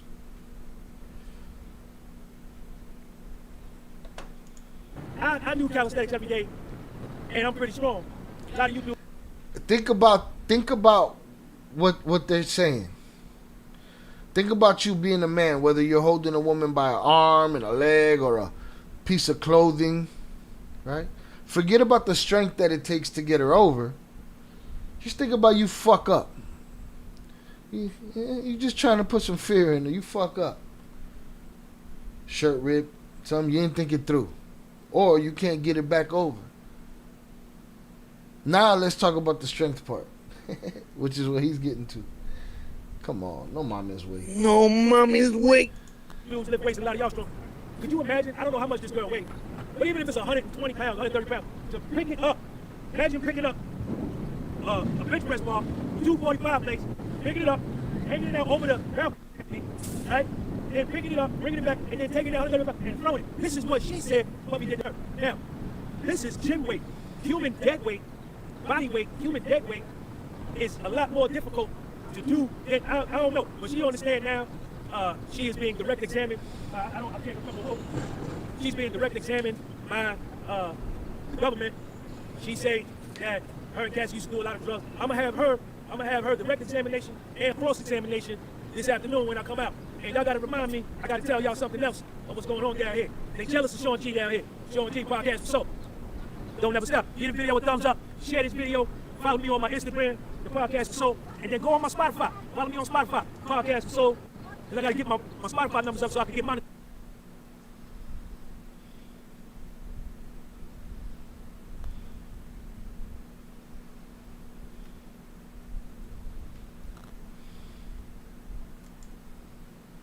Performing on the biggest stage in the world was just one step in my journey. Hi, I'm Ronnie, and I teach people all.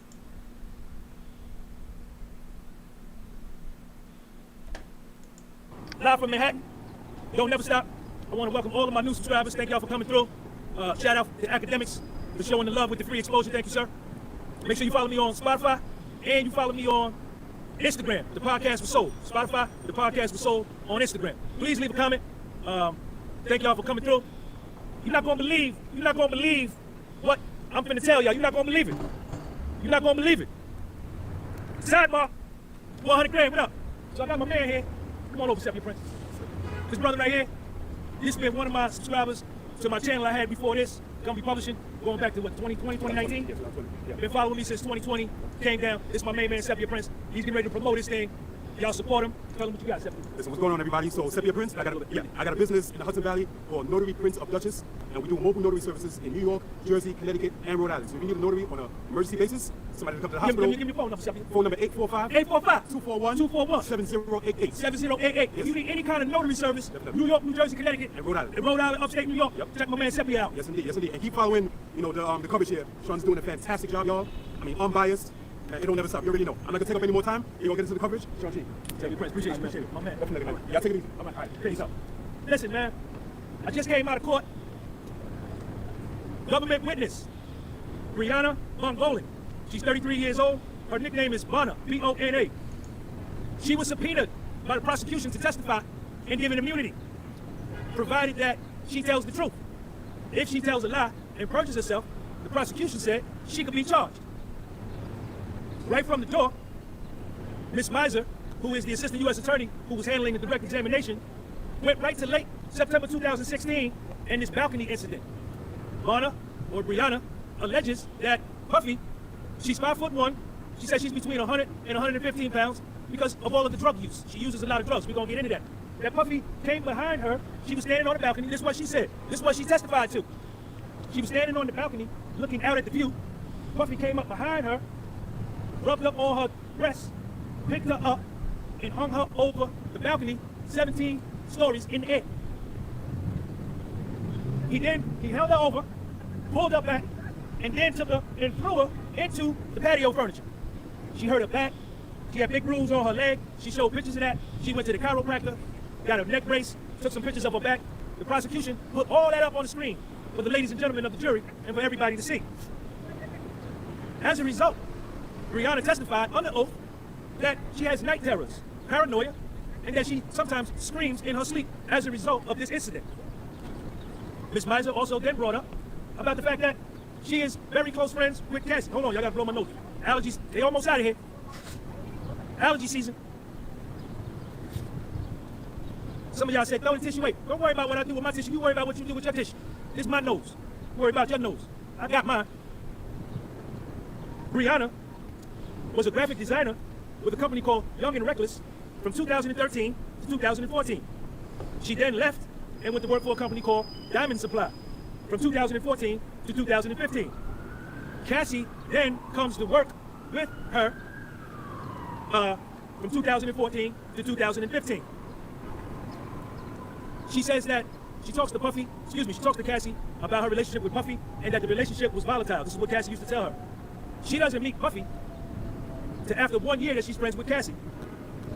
She said that she didn't want to meet Puffy. She wasn't fond of Puffy because of what Cassie would tell her about Puffy, and that Puffy gave Cassie a black eye. Ms. Miser, prosecution asked her, why did you finally meet Puffy? Brianna says Cassie begged me to meet her. She said that she had did some design work from Puffy a few times. Cassie was living in Los Angeles on Comstock, and she used to go hang out at Cassie's house with Cassie. I need everybody to share this video. Share this live. It's getting good. It's finna get good. Put your seatbelt on. She said at this time, Puffy was living in Mapleton. The prosecution asked Brianna, did you used to do drugs? Brianna said yes. What kind of drugs did you do, Brianna? Weed, cocaine, ketamine, and that me and Cassie picked up a habit. We used to do drugs with Mia. We used to do drugs with Kerry, Deontay Nash, and a dude named Rob Holliday, who was a producer. But Mia, who got destroyed on the stand the other day, who met with the prosecutors 27 times, you understand? Who got fired from Puffy's business because she drank too much. Mia, Cassie, Brianna, and Kerry and Deontay Nash all used together and get high. Mia, Brianna, and Cassie would go shopping. They went shopping April the 30th, 2016. They showed a picture of Brianna and Cassie together. Check this out. Check me out. This picture is dated April 30th, 2016. The government put the picture up. The prosecution, Ms. Myers, says, Okay, so we know you're gonna watch this demo at double speed. All software engineers do. Buckle up, we're keeping it quick. Here are 5 Monday dev features to plan, track, and ship software. what was y'all doing on this date? 2016, that would have been what, 9 years ago. She said we went to get our nails done and we went shopping. She remembered that. She remembered that for the government. Then she said that Puffy started texting Cassie saying, where you at? Then Puffy, Brianna testified on the stand today under oath that Puffy sent Cassie a text listing all of the places Cassie and Brianna had been that day as if he was stalking her, following her. And Brianna said, he really knows where we're at? Check me out. Check me out. Put your seatbelt on and get ready for the get ready. Get you some popcorn and all that. Now, Brianna is a female and she's attracted to females. She doesn't date men. Her preference is other women. She like that right there. 5-0, where the 5-0 at? 5-0 right there. Brianna testified on the stand that she would spend the night with Cassie. She would either sleep on Cassie's couch, Cassie's balcony, or sleep in the bed with Cassie. She might even sleep in the bed with Cassie. She sleep on the couch, on the balcony, where Puffy allegedly hung her over. She would sleep on the balcony, the couch, or she sleep in the bed with Cassie. She recalled one night her memory served her well when she was under direct examination by the prosecution, who she's a witness for, who granted her immunity from perjury, that Puffy came over to the house one night, banging on the door in the middle of the night. And that Puffy got violent. She saw Puffy get violent with Cassie one time, but she don't remember. Then she said Puffy was banging on the door violently in the middle of the night, yelling, and then he somehow got into the apartment and threw a knife at Cassie. Cassie picked up the knife and threw it back at Puff. Oh, shit. This is her testimony. Kill Bill. Y'all keep that on your dome right there. Kill Bill, volume 17. Because when Nicole Westmoreland get through with her, when Brianna met with the prosecutors, she told the prosecutors that Cassie and Puffy had knife fights all the time. Many knife fights. They'd be throwing knives at each other. This is her testimony, but she's granted immunity from perjury by United States Department of Justice, U.S. Attorney's Office. After Puffy threw the knife at Cassie, she dipped. Cassie picked up the knife, threw the knife at Puff. He dipped. She said, Puff left. After that, he dipped. Miss Miser, the assistant U.S. attorney, asked her, were you doing drugs that night? She said, I don't remember if I was doing drugs. Did you call the police? Nah. I was scared of Puff. Did Cassie have any injuries that night? Did you have any injuries that night? Nah. Check my notes. I got a new notebook. Look at my notebook. I got the new joint. I got the Office Depot joint. Office Depot don't even exist no more. Then, Brianna, what's her last name? Bungling? Brianna Bungling testified under oath on the stand in the court in front of the ladies and gentlemen of the jury that Cassie FaceTimed her one time. She said, I believe. Cassie FaceTimed me, I believe. And she had a black eye. She said on Cassie's 29th birthday, remember I covered Cassie's 29th birthday? He showed up to her surprise birthday party with Britney Spears and somebody else, and that was the first time he kissed her. But that might have been a different birthday party though. But anyway, she testified today. Puffy, now that gotta be the same birthday party because she was 20, can't be 29 but one time. Cassie's 29th birthday party was at the Blind Dragon. It's a karaoke spot in West Hollywood.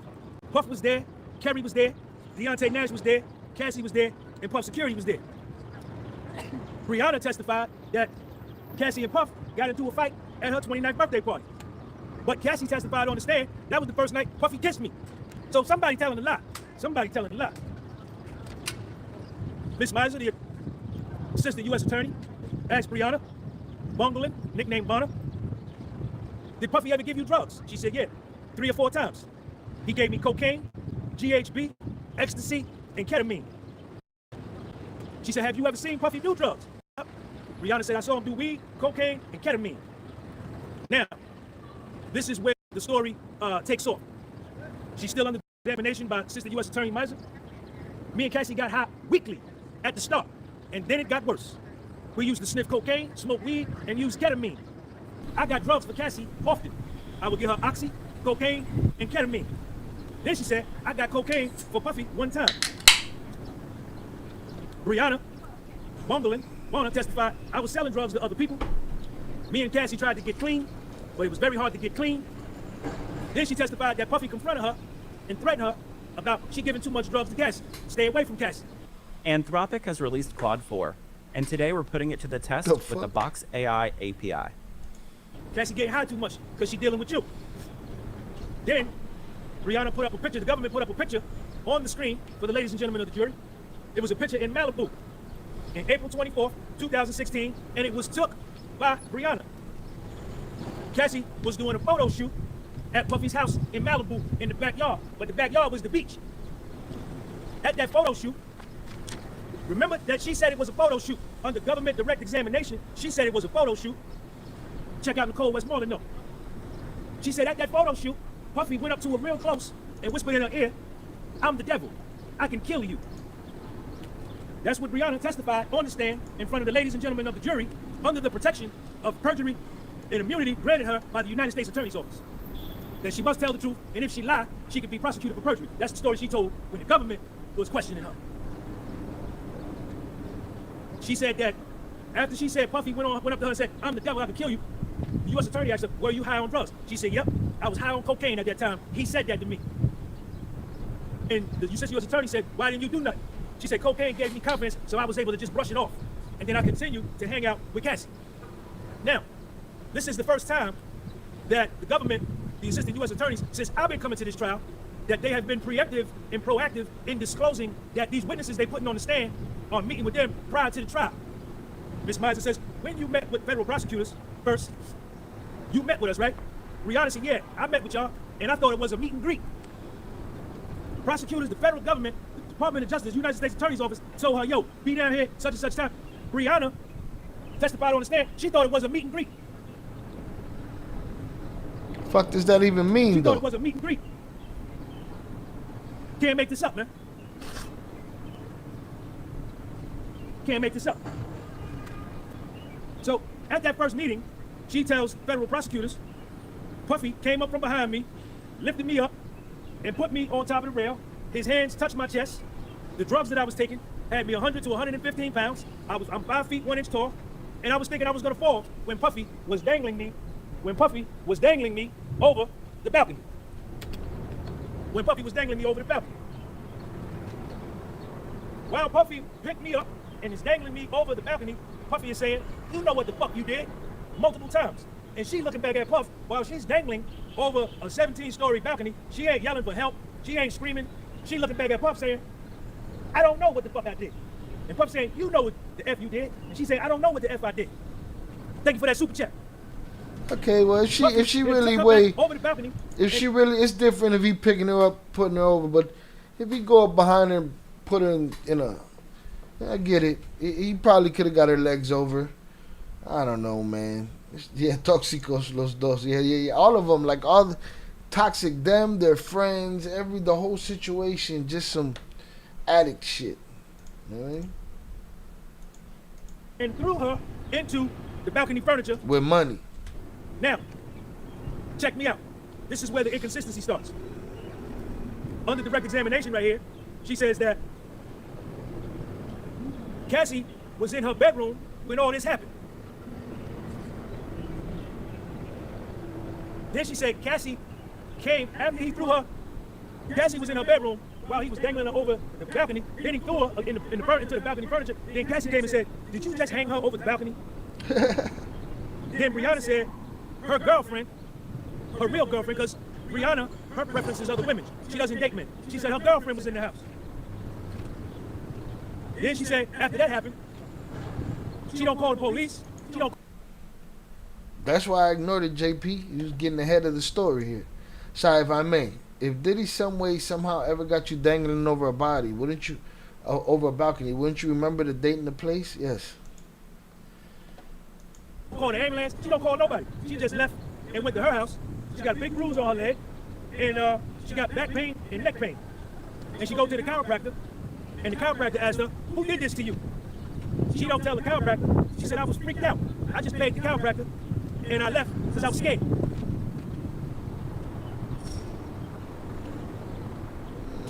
Chiropractor said, "Who did this to you?" I don't know.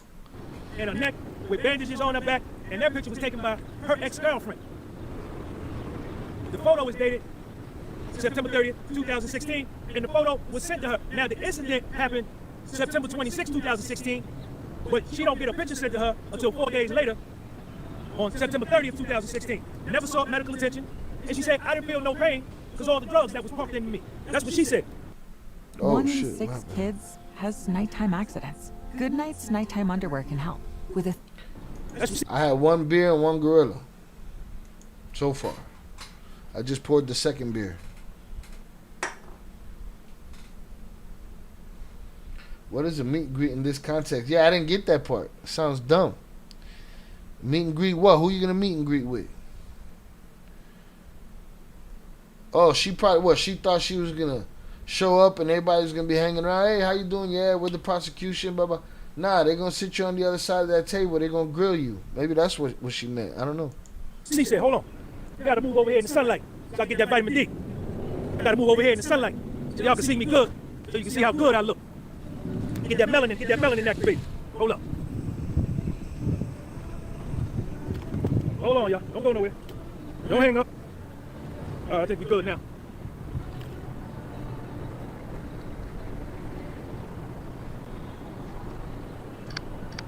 Hold up.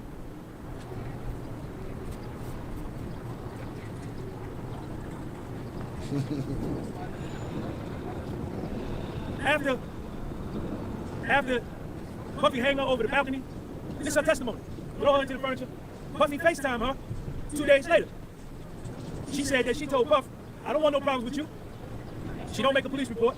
And then she says that she was scared of Puff. The prosecution continues. It says that she continued to hang out with Puff after the balcony incident. So he done came in your grill, told you he the devil, and that he'll take your life. He done hung you over the balcony, threw you into the furniture, and then you still hang out with him. On January 2nd, 2017, she hung out with Puffy and Cassie again. She tattooed that date, January 2nd, 2018. She tattooed that date on her neck because that was the day she decided to get clean. Her, Puffy, and Cassie were in Miami, staying at the one hotel, and that Puffy and Cassie invited her back to the hotel, and they all did ketamine for 8 hours straight. They used drugs for 8 hours straight. This is her testimony, y'all. This is her testimony. Her, Puffy, and Cassie did ketamine. What is ketamine? Badger Wolf. Badger Wolf, thank you for that super chat. After that, she says her relationship with Cassie became sporadic. In November 2023, Cassie files a lawsuit. Yo, this is where it get crazy. This is where it get crazy. Cassie filed her civil suit, and in Cassie's civil suit, she mentions the balcony incident. But in Cassie's lawsuit, after Cassie filed her lawsuit, 60 days later, Rihanna, Bona, filed her lawsuit against Puff. 60 days later. Cassie wanted $30 million from Puff. Bona, Rihanna, she wanted $10 million. She wanted a dime. She wanted a dime. She sued Puff for $10 million. But check this out. In Cassie's lawsuit, where she mentions the balcony incident, the date is wrong. It wasn't at a hotel. It was at an apartment. And this girl, Tiffany Red, wasn't there. But that's what Cassie put in her lawsuit. Check me out. Check me out. Check Sean G out. In January 2024, she hired a lawyer, a dude by the name of Tyrone Blackburn. She fired him. That's what she said. That's what her mouth said.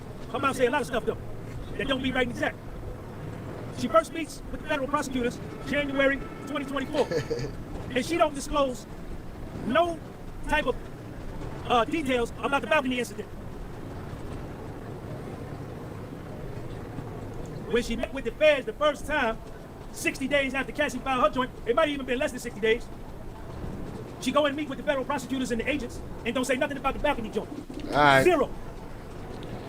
Now, come on, man. What are we talking about here? Is that an adjustment she made late in the game that she just made up a story right quick? If she was suing him 60 days or less after Cassie did, why she didn't put that in there? By this time, her lawyer, who went with her to meet with the government on, I think it was January 8th, 2024. No. January 18th, 2024. Let me make sure. Hold up. I got the date. I got the date.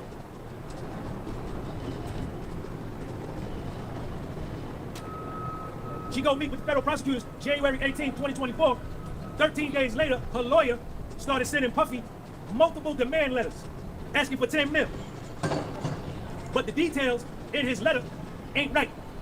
She admits to that. And she say she didn't know he did that and she didn't approve the letter. Now, this is where it get crazy. She fired him. She fired that lawyer. She says Tiffany Red, Cassie, and Rob Holiday. Rob Holiday was her best friend.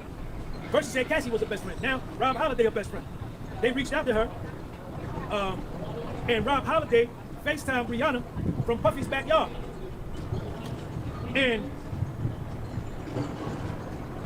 Rob said, and then Puffy's lawyer then said, sidebar, sidebar. Sidebar. Sidebar. Puffy lawyer said sidebar.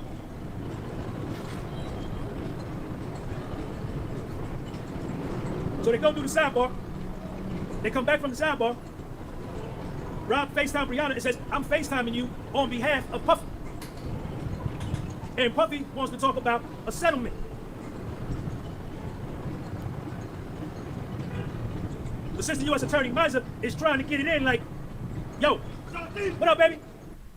Those who answer the call of the vagabond know that the best stories aren't... I see you. What's up, man? All right. U.S. Attorney Miser is trying to run down on this settlement thing. But every time Miser say something about a settlement, Nicole Westmoreland say, object. The judge will say, sustain. But Miser was not to be deterred. She come right back. What about the settlement? Nicole Westmoreland, object. Submarinian, sustain. Miser come right back. Was y'all talking about a settlement? Objection. Judge, sustain. Miser come right back. Y'all was finna talk about a settlement with objection. Judge say sustain. 4 times. Then Rihanna said she never saw Rob again after that incident and they ain't friends no more. Then she hired a new attorney. About 2 months later. And the prosecution, Ms. Miser said, hold on, let me fix y'all back. Share this video. She hired a new attorney. And Ms. Miser, since U.S. attorney, said, sidebar.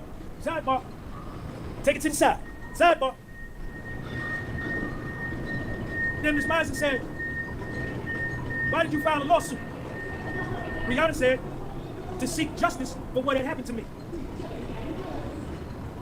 Ms. Miser said, is it your testimony today, Rihanna, that you could give the money back? If you could give the money back, you would have never, no, if the balcony incident never happened, you would give the money back, the 10 million. She says, yes. Then Ms. Miser says this in front of the ladies and gentlemen of the jury. Rihanna, your testimony today doesn't match what you put in your civil lawsuit. That's what Ms. Miser said. She brought it out front. Now, here we go. Cross-examination. Nicole Westmoreland, cross-examination. Hold up, I gotta get my phone right there because I don't want nobody to steal my phone. Y'all hear that Michael Jackson back there? I don't cross-examination. Hey, yo, everybody put fire in the lab chat. Put flames. Put some flames in there. Where my fire at? Put that fire in there for Nicole Westmoreland. Check me out. There it go. Here come the heat. Nicole Westmoreland is the one that dismantled Dawn Rashad. Busted her like 13 lies. Attorney Westmoreland comes up. Right from the door. You have immunity right now, right, Rihanna? Yes. You understand that you cannot be prosecuted if you tell the truth. But if you lie, you could be charged for perjury. Do you understand that? Yes. And then this is what Nicole said. Who gets to decide if you are lying? And Rihanna said, the prosecutors.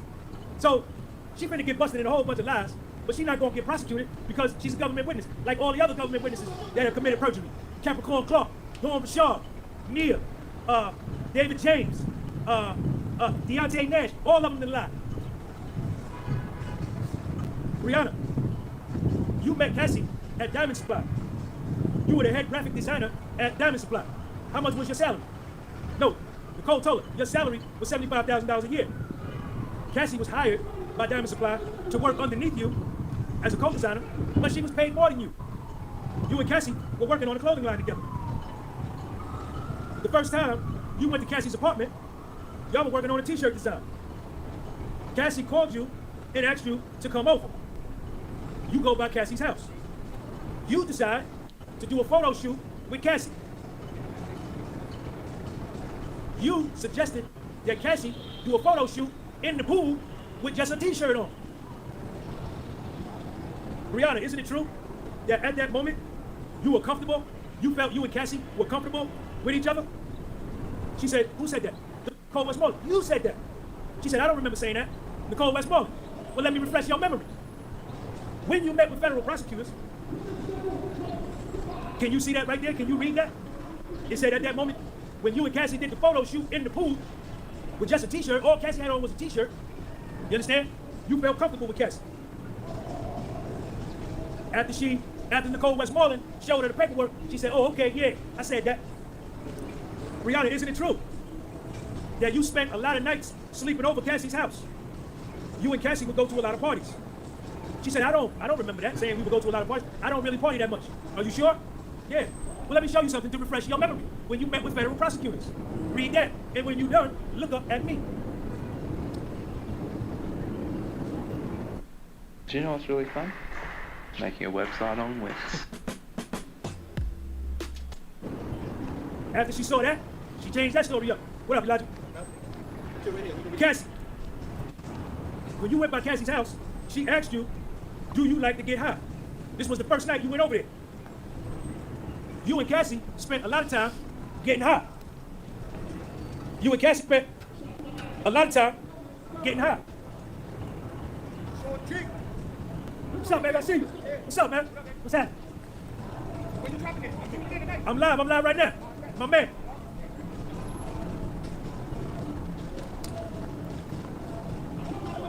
Brianna, what kind of drugs did you and Cassie used to use? Everything. She said weed. No, hold up. Nicole Westmoreland was telling her what kind of drugs they was using.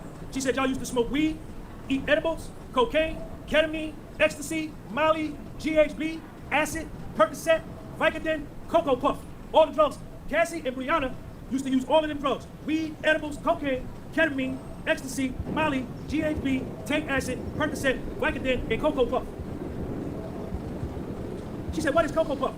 Cocoa Puff is when you put cocaine in a blunt. How did the weed make you feel? Hungry and excited. How did the cocaine make you feel? Confident. What did the ketamine do for you? It opens your mind. How did the ecstasy make you feel, Brianna? Made me feel loose. What about the GHB? GHB made me feel like I was drunk on alcohol and it made me horny. Brianna, this is Nicole Westmoreland. You and Cassie had a serious drug problem. Brianna, you and Cassie were doing all of these drugs before you met Puff. She said, yeah. Brianna, you and Cassie were doing all of these drugs. You and Cassie were doing all of these drugs before. Bet you the hyenas don't know that. Hyenas don't know that. Hyenas don't know that they was that she was a full-on addict before dude even got to her. As far as the hyenas are concerned, he strung her out. You even met Puff. You sold drugs on a weekly basis. You sold Cassie drugs on a weekly basis. So Cassie and Brianna's hanging out, but Brianna is selling Cassie the drugs. Cassie got money. She's selling Cassie the drugs, and then they're getting high together. And, you know, Brianna, she like women, right? She don't like dudes. Nicole Westmoreland, Cassie was also on pills. Brianna, do you remember the time you went and got hundreds of pills for Cassie? Hundreds. Brianna, you gave Cassie drugs, you used to sell Cassie drugs, and then you would do drugs with Cassie for free. Brianna, Nicole Westmoreland, you had a drug dealer deliver drugs to Cassie. Do you remember the name of the drug dealer? Nah, that pink brocane, that's that Tusi. Brianna said, I can't remember. Nicole Westmoreland said, what is it? Molly and brocane or some shit? Ray J. Oh, I don't remember that. I don't remember. Nicole Westmoreland said, Ray J. Ray J. Brianna, Nicole Westmoreland, you had a drug dealer deliver drugs to Cassie. Do you remember the name of the drug dealer? Brianna said, I can't remember. Nicole Westmoreland said, Ray J. Oh, I don't remember that. I don't remember that. Now, all of a sudden, Brianna is getting cross-examined by Nicole Westmoreland. She can't remember nothing. She can't remember nothing. But when she get direct examined by the prosecution, she remember everything. April 30th, 2016, yep, we went and got our nails done. We went shopping, yep, we was over there. But now, she can't remember nothing. When Nicole Westmoreland on her back, Nicole Westmoreland on her neck. That's it right there, Velez. They probably know that, but pick and choose what they spew so it fits their narrative. It's just what they do. they think it make them smart, and they think everybody else is stupid. Brianna, you and Cassie did drugs every day, right? Yes.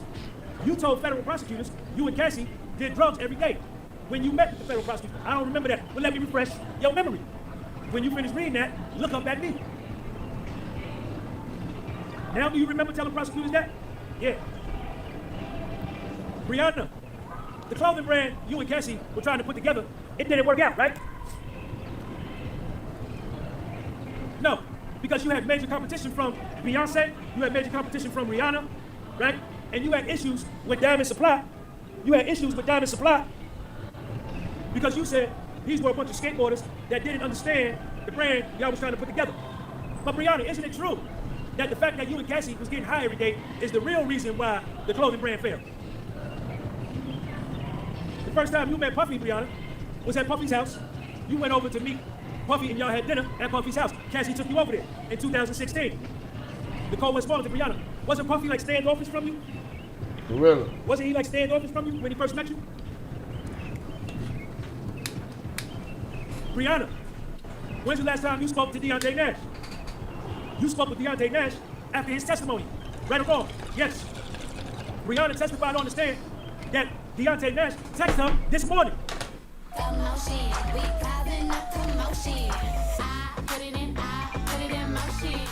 No offense, but if you're paying more than $30 a month on car insurance, you're getting ripped off. Everybody knows you can buy. No mommy's weak. No mommy's weak. When you spoke with Deontay Nash, Brianna, did y'all talk about his testimony? She said no. Brianna, when was the last time you talked to Cassie? Cassie texted me this morning.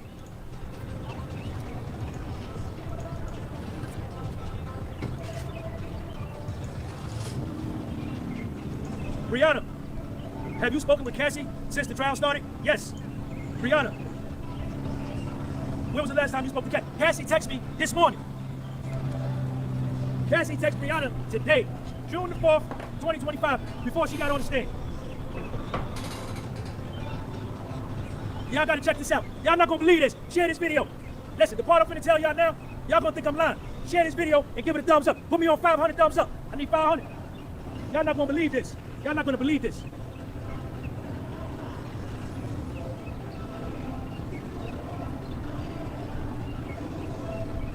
Nicole Westmoreland, Brianna, in late 2023, Cassie called you and told you she was gonna sue Puff. Brianna, you read the lawsuit that Cassie filed before she filed it, and you spoke with Cassie about the lawsuit she was gonna file. After you read the lawsuit, after you and Cassie talked about Cassie's lawsuit, you went and hired a lawyer to seek justice for what happened to you, like Cassie did. When you first met with the federal prosecutors with Tyrone Blackburn, you thought it was a meet and greet, that's what you testified to, but you in fact did a full interview with the prosecutors. Brianna started stumbling. Nicole Westmoreland said, listen, Brianna, you don't have to practice the truth, right? Damn. If you're telling the truth, I can tell you the truth today. You can wake me up next week at 3 o'clock in the morning. I can tell you the same story, the same way. You can wake me up next year if I'm telling the truth. And I'll tell you the same story exactly. Nicole Westmoreland said, why are you meeting with the government? You don't got to practice the truth. Nicole Westmoreland. Brianna, let's go through a timeline. November 2023. In November 2023 and December 2023, when Cassie get ready to file a lawsuit, Nicole Westmoreland said, you and Cassie hook back up. Y'all hook back up. When she said hook back up, implying like, because Brianna dates women, the prosecution said, sidebar, sidebar, sidebar. Wow. Sidebar.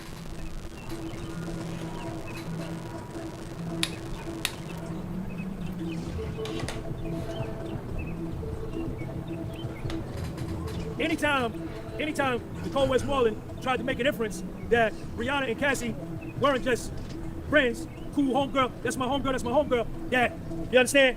It was more than that. Government, sidebar. Nicole Westmoreland, Brianna. In November 2023 and December 2023, you and Cassie were discussing lawsuits and suing Puff.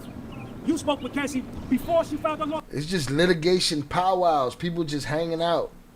Talking about, hey, man, I could get this. I could get this. He did this to me. And then the other person's like, yeah, and he did do this to me. You remember?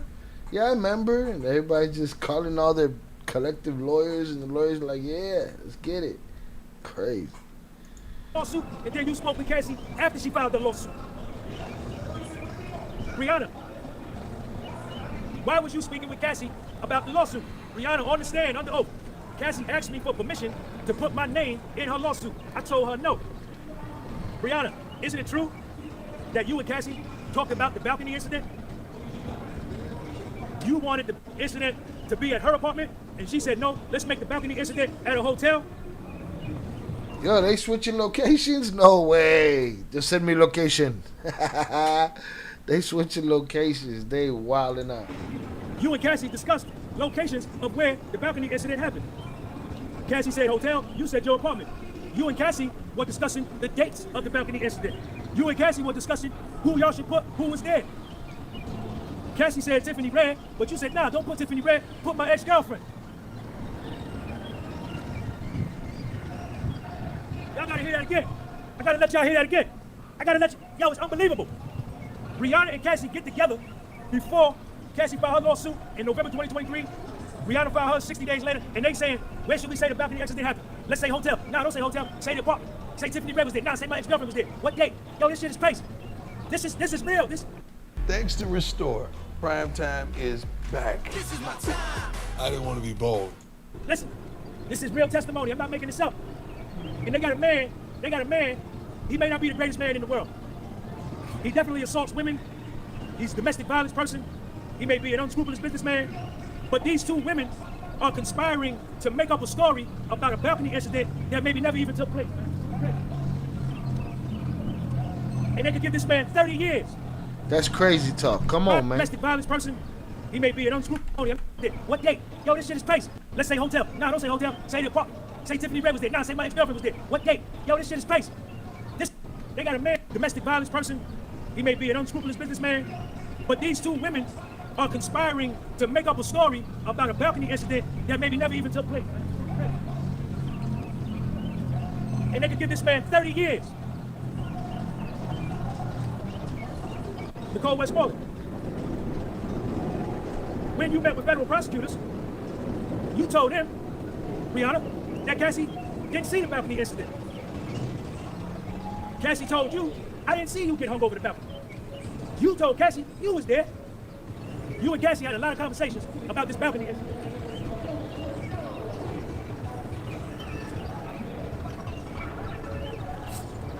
You and Cassie talked about dates, locations, individuals, and who saw what. Nicole Westmoreland, you and Cassie spoke about this. You know what Brianna said? I don't remember. But you remember you got your nails done April 30th, 2016. You remember what Puffy told you on the beach in Malibu? This is what JP was talking about. Brianna said, I don't remember. This is what JP was talking about. Her credibility shot to shit. They're sitting there conspiring to make up stories. He's such a monster, you ain't gotta make up shit. Nicole Westmoreland said, read this and let me refresh your memory. You hired another lawyer 30 days later. You testified that you were on FaceTime with Cassie and Cassie had a black eye. Were you there? No. When you were with Cassie from 2015 to 2016, did you ever see any bruises on Cassie? No. Rihanna, at Cassie's 29th birthday, supposedly, Puffy and Cassie were physically fighting. Watch my phone, baby. How much drugs were you on that night? Nicole Westmoreland's killing this girl, man. I got it, boy. Yeah, get it for me, man. Y'all still there? Story is crazy, man. Y'all still there? Lovely peaches. Sidebar. Nicole Westmoreland, Rihanna. When you met with federal prosecutors, Rihanna, you told them Puffy came in the house and threw a knife. Rihanna said, yeah. Nicole Westmoreland says, are you telling the truth? Are you being honest? When you spoke with federal prosecutors, you told federal prosecutors Cassie and Puff will get into knife fights sometimes. She said, I don't remember. Nicole Westmoreland, let me refresh your memory. Read that. When you finish, look up at me. Look up at me. Nicole responded and says, you know that when you met with federal prosecutors, you saw somebody there taking notes, didn't you? He said, yeah. Brianna, I don't remember this incident. When you met with the feds, you said it was by the kitchen and that you didn't see it. Nicole responded to Brianna, are you telling the ladies and gentlemen of the jury, Puffy would come to the house, banging on the door, get in the house, you don't know how, throw a knife, and you wouldn't leave? Brianna, isn't it true? Hey, soon as the knives start flying, I'm out the door. That when you allege that Puffy said, I am the devil and that I will kill you, that was not at a photo shoot, that was at a party? And you testified earlier this morning that it was at a photo shoot? Nicole Westmoreland, Brianna, the first time you met with the federal government, January 18, 2024, you didn't tell them nothing about Puffy saying, I will kill you. Yet, 13 days later, January 31st, 2024, your lawyer is sending demand letters to Puffy for $10 million in the letter saying, Puffy said I could kill you while hanging you over the balcony. That was not true, was it, Brianna? And you knew it wasn't true. Brianna, I don't remember. Nicole Westmoreland, well, let me refresh your memory. Nicole Horner, man. After Nicole said, let me refresh your memory, the prosecution advisor, sidebar, sidebar, sidebar, sidebar.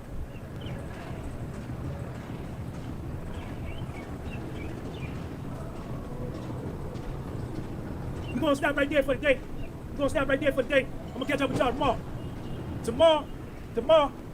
Tomorrow court don't stop. Tomorrow court don't stop. Let me get in the sunlight. I gotta get that good sunbeam on me, man. Look at my pretty skin. Y'all want me to keep going or you want me to stop right here? Because it's a lot more. Look at my notes. Look at my notes. I have an itch in my throat that I cannot scratch, or can I? Claritin liquid is powerful allergy relief and it is.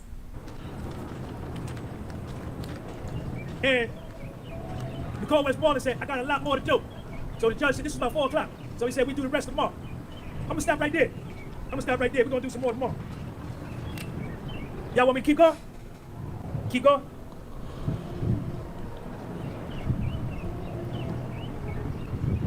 Now I gotta go, man. I gotta go home, man.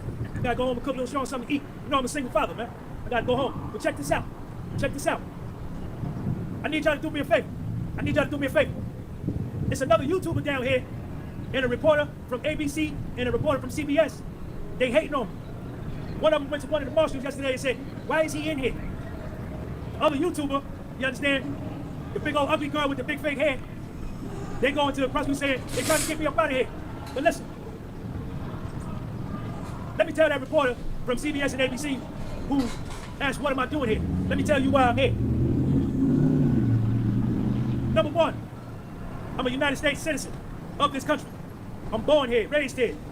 My bloodline on my mother's side go back to the native Cherokee in North Carolina, so I'm the original inhabitant of this country. That's why I'm here. Number two, I'm a member of this country in good standing. I'm not on parole, I'm not on probation. Number three, I'm a member of the public and I'm welcome in the federal courthouse. What you guys don't understand, the reporter from CBS, the reporter from ABC, the girl, Tisa Tales with the big head, I'm better than you. Here it is, I'm showing y'all how to do real journalism. My journalism better than yours, right? My report is better than yours. Ain't nothing biased about what I do, right? What y'all don't like is that I'm holding you to a higher standard. Your journalism is down here. Your journalism is down here. My journalism up here. My notes is better than yours. My pen is better than yours. My vocabulary is bigger than yours. I pronounce my words better than you. I enunciate my words better than you. Shout out, You understand? I'm changing the game. I raised the bar down here. When I first got down here, everybody was reporting one side reporting. One side.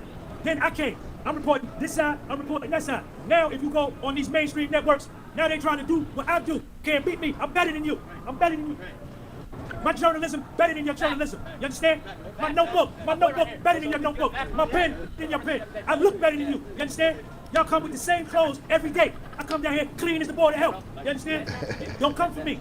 And all three of y'all black girls. All three black girls. Y'all probably want to take me out, but you don't know how to ask me. You're probably intimidated by me. You understand? I'm the wrong dude. Some of y'all probably not even from New York. I'm from Jersey, right over there. Right over there, across the water. My whole life. This is my hometown. I go where I want to go. You understand? And you gotta look like something. You gotta look like something when you come down here. You understand? Don't come for me. 200 million views 250 million YouTube views. I'm known all over the world. Sean G, don't play with me. Don't play with me. I raised the bar. I changed the journalism game. All the major networks, I'm killing all y'all. I'm killing all y'all. Listen, I ain't mad at him. I chose him for a reason. Ivy came in here and we had a conversation about it, and he was like, he felt like this guy was biased. You know what I'm saying? And I've been feeling like from the beginning, he waiting to see what I'm waiting to see. And he ain't seen it yet. You know? So my notes are better than yours. Is she trying to get herself deemed uncredible, or does she have a vendetta against Puff? Nah, man. It's a mess of people lying. People being in toxic relationships, toxic situations, and then they need to point the finger at somebody. It's a lack of accountability with money signs attached to the end of it. In a lot of cases, not in all the cases, but in a lot of cases. He's a piece of shit. These motherfuckers weren't trapped. They were not trapped. They was partying. They was living their life, you know? So, miss me with the bullshit. Shout out to all the reporters that show me love. The dude from Newsweek, you understand? The other girl. There's a bunch of reporters that show me love, but it's a lot of them that hate me because they know they can't. I ain't mad at them. Get after it. Right. Let's keep it moving. Because I got an audition tonight, and I got to make sure and see if I got to do some negotiating around here. All right? And I got to look at the results here. Hold on, what was the results? 1, 2, 3, 4. Yeah, so it's 3 beers, 1 shot, 2 gorillas. Did the gorillas, did 1.5 beers, so I owe 1.5 beers and a shot. Now, I'm gonna try to get that popping before my audition, but coño, man. It's because of 298's loophole. I'm willing to bet that his loophole hit somewhere. All right, but salutes, recipes, Chucky Chingon. He gonna look out for me at the audition. All right.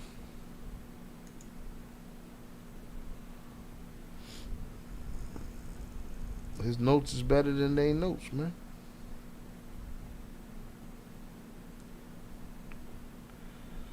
Get it.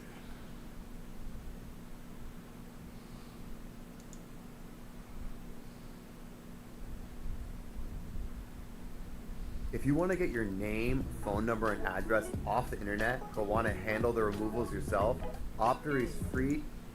31. When you buy music gear from Sweetwater, you get more than just what's in the box. A whole lot more. Every piece of what's in the box. Share this video. Share this video. You hearing it here first from Sean G. Listen, the whole balcony story is a lie. Nicole Westmoreland out of Atlanta, Georgia, who works with Brian Steele, just got Brianna, what's her name? Brianna on the stand to admit that the whole story was a lie. Share this video. Breaking news. Breaking news. Breaking news. Breaking news. What's her name? Hold up, let me get her name. Shout out Raven on the check-in. Appreciate you. Thank you for being here. The whole balcony story is a lie. Share this video. Share this video. Share this video.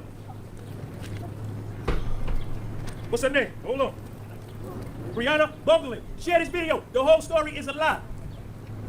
Puffy was in New York City for the Bad Boy Tour starting on September 24th through the 29th. He was staying at the Trump International Hotel. Go put that in the comment section. Brianna Bunglin. Cassie's lawsuit is a fraud. Brianna's lawsuit is a fraud. The whole balcony incident never happened. Cassie, in her lawsuit, says the balcony incident happened on September 26, 2016. Brianna Bunglin, in her civil suit, said that the balcony incident happened on September 26, 2016. They just pulled up a hotel receipt. Puffy checked into the Trump International Hotel. Put the hotel in the comment section. He checked in the hotel September 24th, 2016. He checked out September 29th, 2016. On September 25th, keep in mind, yesterday I told you, Brianna Bunglin testified under oath that her and Cassie were comparing notes. Yo, let's say that it happened at an apartment. What you want to say happened at a hotel? Who was there? Let's say Tiffany Red was there. Now let's say they manufactured your whole story. Share this video. Give it a thumbs up. Give it a thumbs up. Share the video. Cassie and Brianna made up the whole story about the balcony incident. If that incident is in Cassie's lawsuit, Cassie will be sued, probably be disgorged of her money. That whole incident was a lie. Yesterday, Brianna sent in pictures. The prosecution, Miss Miser, put up pictures of bruises on Brianna's leg, bruises on her back, got her wearing a neck brace. The date on the picture that Brianna sent to the Southern District of New York prosecutors was September 26, JB Dub, September 26, 2016. Check me out. Puffy checked into the Trump International Hotel. Put that hotel in the comment section. Trump International Hotel, September 24th, 2016. He didn't check out until September 29th, 2016. On September 25th, 2016, he was performing at the Prudential Center in Newark, New Jersey with Little Kim. Puffy was on stage September 25th, right over there in Newark, down there in Newark, performing at the Bad Boy Reunion Tour on September 25th, 2016, one day before the alleged incident. Check me out. Share this video. Sidebar. Breaking. Hold on. Everybody's smart asses in the chat. Gotta practice holding them out? No, motherfucker. Way more than that. If I told you what the scene was like, you'd be like, oh, okay, I get it. Is this Sean G's greatest hits? Nah, man, it's me catching up on this trial through Sean G, the only dude I feel like is cutting it down the middle and waiting for the same thing I'm waiting for. Proof. Breaking news. The balcony incident is a lie. It just got proven in the court. Live testimony under oath. Cassie and Brianna say that Puffy held Brianna over the balcony, dangled her over the balcony, picked her up, and then threw her into the balcony furniture. On September 26, 2016, at Cassie's apartment in Los Angeles. That's what she testified to yesterday. That's what Cassie put in her civil suit that she got $20 million for. That's all the way in California, in Los Angeles, at Cassie's apartment. In actuality, Puffy was in New York on September 26, 2016, at the Boys and Girls Harbor benefit dinner. I ain't tripping, Vicente. I'm just letting you know I'm catching up. Cause I suck at trials, dog. That everyday shit is crazy. Harlem. Puffy and Cassie were in Harlem on September 26, 2016. Nicole Westmoreland asked Brianna on the stand. She said, ma'am, don't you agree that a person can't be in two places at the same time? Then she went through Puffy's receipt. This is Puffy's receipt at the Trump International. What hotel did he stay in? Whose hotel did he stay in? Put it in the live chat. Jacqueline, I see you. Ray Floyd, Marcus Brooks. What hotel did he stay at? Put it in the live chat. The Trump International, Kelvin. Yes, he did. Whenever he was in New York, that's where he stayed at. Check me out. That's cool. Shout out to 298. This nigga can't wait to get for Diddy to get free, so he can get a job in some of the freaky shit. Okay, whatever. At no point have I heard him though be like, he probably be happy when they fail and fuck up, but to me he's watching the game. And I've been watching the game, and from what I've been seeing, the defense has been busting their ass. But yeah, maybe he want a job. Maybe he gonna get one. Hopefully, even without Puff, or you know who should hire him? Cam and May should hire him. He'd be a great addition to their show. They be trying that shit. They had O.J. Simpson in there. They had a couple different people. They should fuck with dude. He's into journalism. They not. They got stat. He's a whole different, vibe right there. No good feds messed this up. I ain't heard nothing damning yet. Nothing that he's being charged with. September 25th, breakfast, room charge. September 26th, at the Trump International, runner speed, $5. September 26th, in-room breakfast, $210.31. September 26, 2016, in-room dining, $107.84. September 26, 2016, in-room dining, $102.77. September 26, in-room dining, $340. September 27, in-room dining, $21.57. On September 26, 2016, where was he staying at, y'all? But who knows? Will Cam and Mace be mad that he calling it down the middle? You know? They not the biggest fans of Diddy. You know? I just think nobody's calling the people on the other side. Nobody's saying that them motherfuckers are biased. Put it in the live chat. I seen them. I'd be like, I can't watch this shit. Where was he at? Put it in the live chat. I love Monday Dev already. Put it in the live chat. Put it in the live chat. Breaking news. Breaking news. Breaking news. Share this video. Breaking news.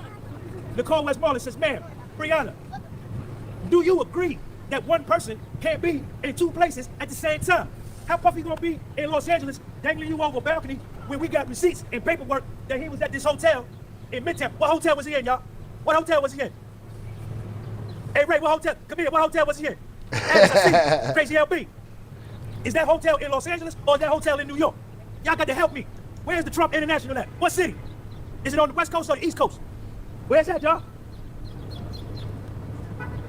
Okay, now where's the balcony? Where's the balcony?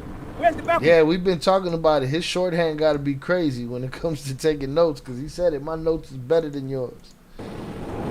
Where's the balcony at? Where's the balcony? Warner Carr, thank you for the super chat. Where the balcony at? Now how the hell can somebody be on the balcony on the West Coast, but they getting in-room dining on the East Coast? Tell you, man. I told y'all, but y'all don't want to believe me. Check this out. Nicole Westmoreland. Ma'am, isn't it true that one person can't be in two places at the same time? Ma'am, you testified yesterday under oath that Puffy assaulted you on September 26, 2016 on a balcony in Los Angeles. The prosecutor jumped up. You know what the prosecutor said? Tell me what the prosecutor said after Nicole Westmoreland did that. Tell me what the prosecutor said. What the prosecutor said? Goddamn sidebar. The prosecutor jumps in. Said sidebar.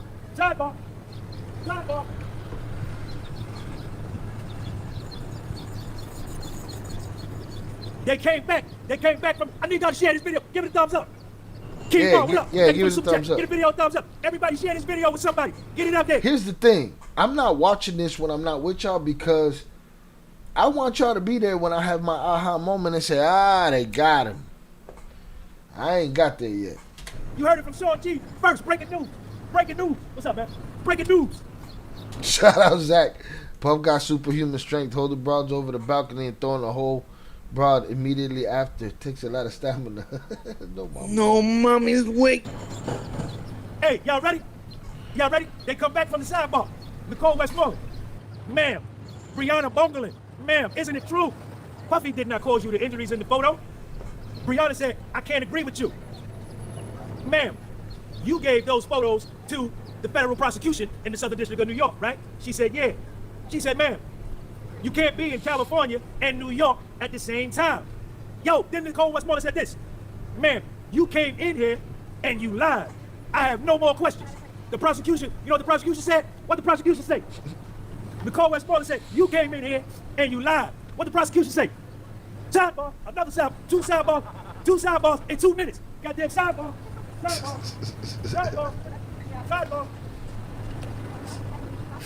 Oh, come on, you wildin' though. After she said that, you snot rockets and shit all over the place. You gotta relax. Up and left. Everybody else in there, they still in there. I said I got to go break it to my people first. The whole balcony, everybody last night that came, I'm talking to everybody on the planet, everybody in mainstream media, everybody on YouTube, everybody on Instagram. Y'all jumped out there last night. Oh, he was dangling her over a balcony. It's a lie. Cassie lied. Cassie's lawsuit is a lie. She extorted Puff for $20 million because that balcony incident is in her lawsuit too. They lied.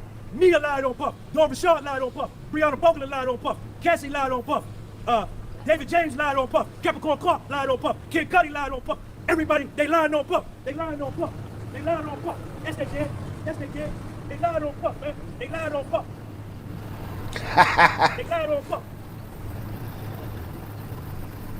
Deontay Nash. Hey, girl. Deontay Nash lied on Puff.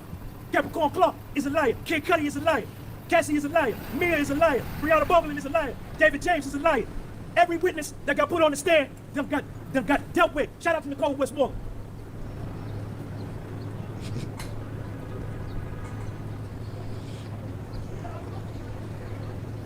Brianna Bowman met with federal prosecutors.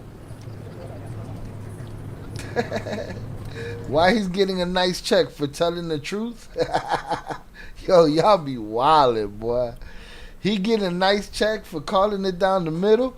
Now, is he entertaining at it? Yes, he's figured that out along the way. You know what I'm saying? But come on, man. It's just no convincing some of y'all. And guess what? It is what it is.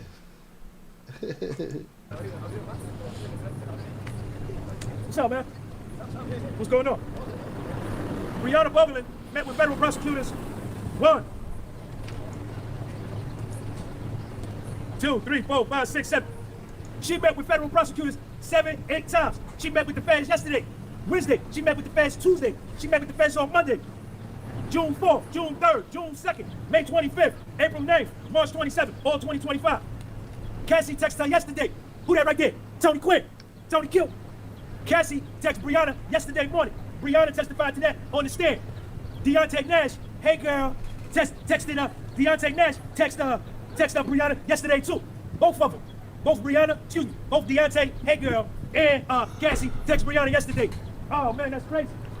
They trying to give this man 30 years in prison on a RICO charge, and the girl that got up there in court and got subpoena with immunity. She's protected from perjury. She's protected from perjury, and she got on the stand and told a lie that Puffy hung her off a balcony in Los Angeles on September 26, 2016, and Puffy was in New York with Cassie up in Harlem. He was in Harlem.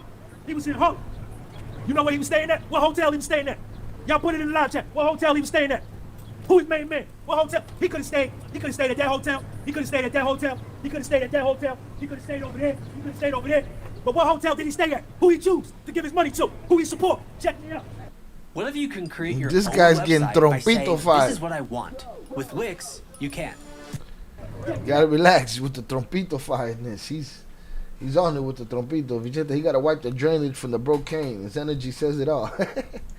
He'll beg to differ. He'll tell you he's on meat and vegetables.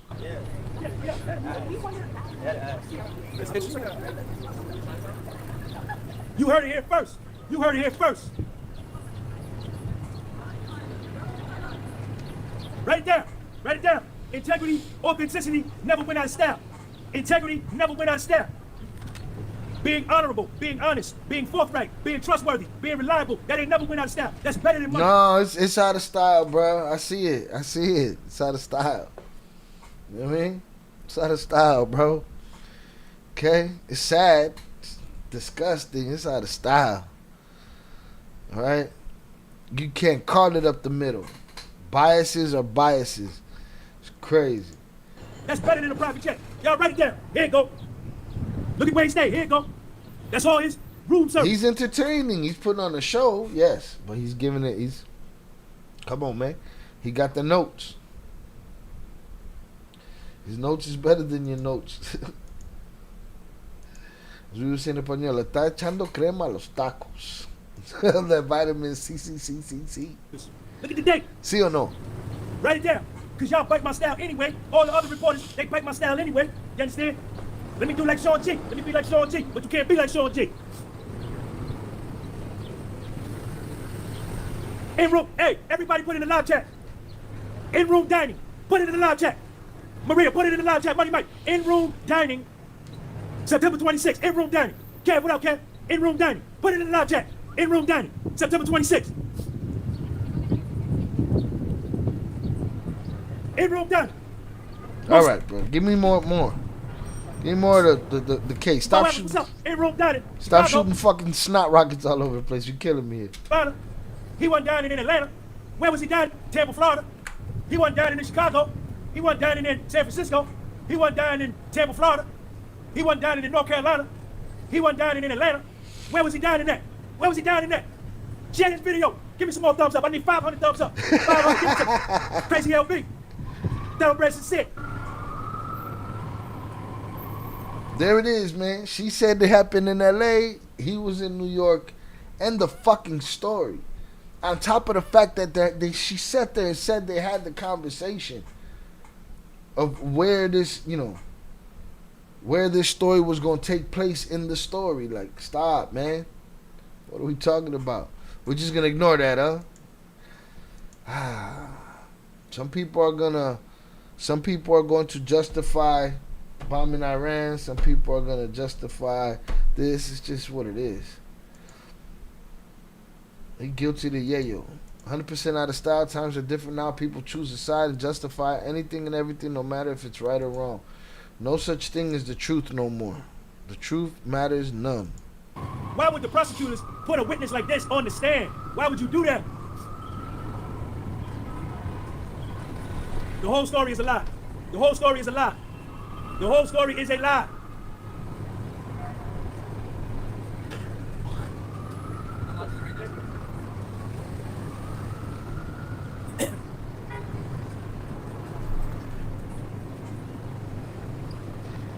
Perjury. Brianna Boglin committed perjury. Mia committed perjury. Dawn Richard committed perjury. Capricorn Clark committed perjury. Kid Cudi committed perjury. David James committed perjury. Kid Cudi, I'm not sure that the shit in his house happened. My only question is, they said the cameras returned. Well, it's a simple, stupid question. I'm not the brightest, bulb in the hardware store, but somebody had to walk up and turn that camera. If you had cameras at every angle, somebody had to see something. You ain't got nothing. And as far as quote unquote blowing up his car, I'm convinced Puff had nothing to do with that. Convinced that was some kind of jealous lover situation. Convinced. Just because of the things that I saw in the pictures and then reading or hearing the notes coming together and saying, wait a minute, no wonder it looks so shitty. So this shit seems to be falling apart. I'm waiting for the aha moment. We haven't got to Jane Doe yet. I haven't got to Jane Doe yet. Cassie committed perjury and fraud in her lawsuit.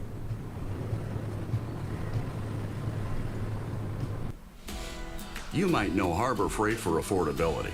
What you might not know is performance and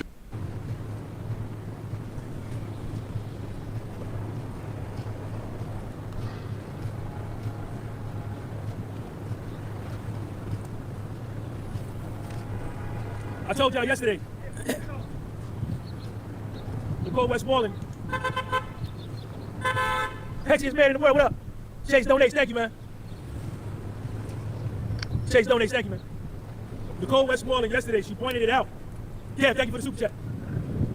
Cassie and Brianna were in a relationship for 1 year prior to Cassie taking Brianna to meet Puff. When Puff first said he saw Brianna, he was standoffish. He knew something wasn't right with her. Nah, JP, see, that's what I'm saying. That's wrong, JP. That's very wrong. Jaguar's supposedly talking from experience. This man is talking from inside of a courtroom with notes from the courtroom. And he's giving you the play-by-play. He's giving you the color commentary of the game. And when the prosecution gets a W, he'll say it's a bad day for Puff. It's a bad day for Puff. He wanna see. I feel like the way y'all see him, the way y'all see me. Then, you know what I'm saying?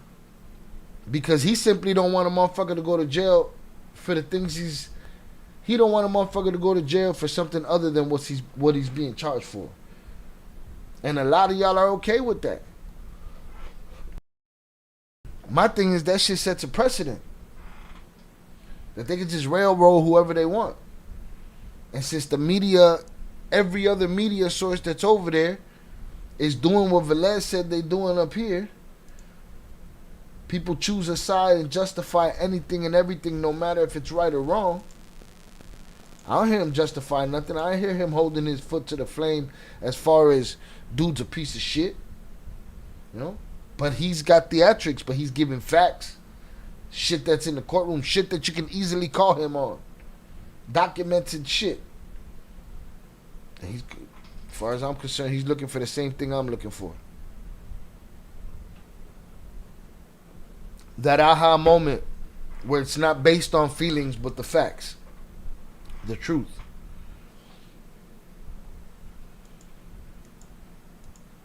Puffy confronted Rihanna. You getting hot too much with Cassie. You use too much drugs, and you got Cassie using too much drugs. When Cassie filed her lawsuit in November of 2023, Cassie and Rihanna hooked back up, as the way Nicole Westmoreland paraphrased it. And I get it. That's theatrics. He was using graphic descriptions for acts being displayed. I think JP asked if he's in a park talking like that. Yeah. It's New York City, though. The kids are talking like that in New York City. But I think the Jaguar Wright thing is he ain't sitting here making nothing up. Shout out Adrian Torres. It's JB Smooth. Yeah, he ain't sitting here making nothing up or embellishing experiences or things that he knows behind the scene. No, he's bringing you what happened inside the courtroom. Shy, no, there's a big difference between the two of y'all.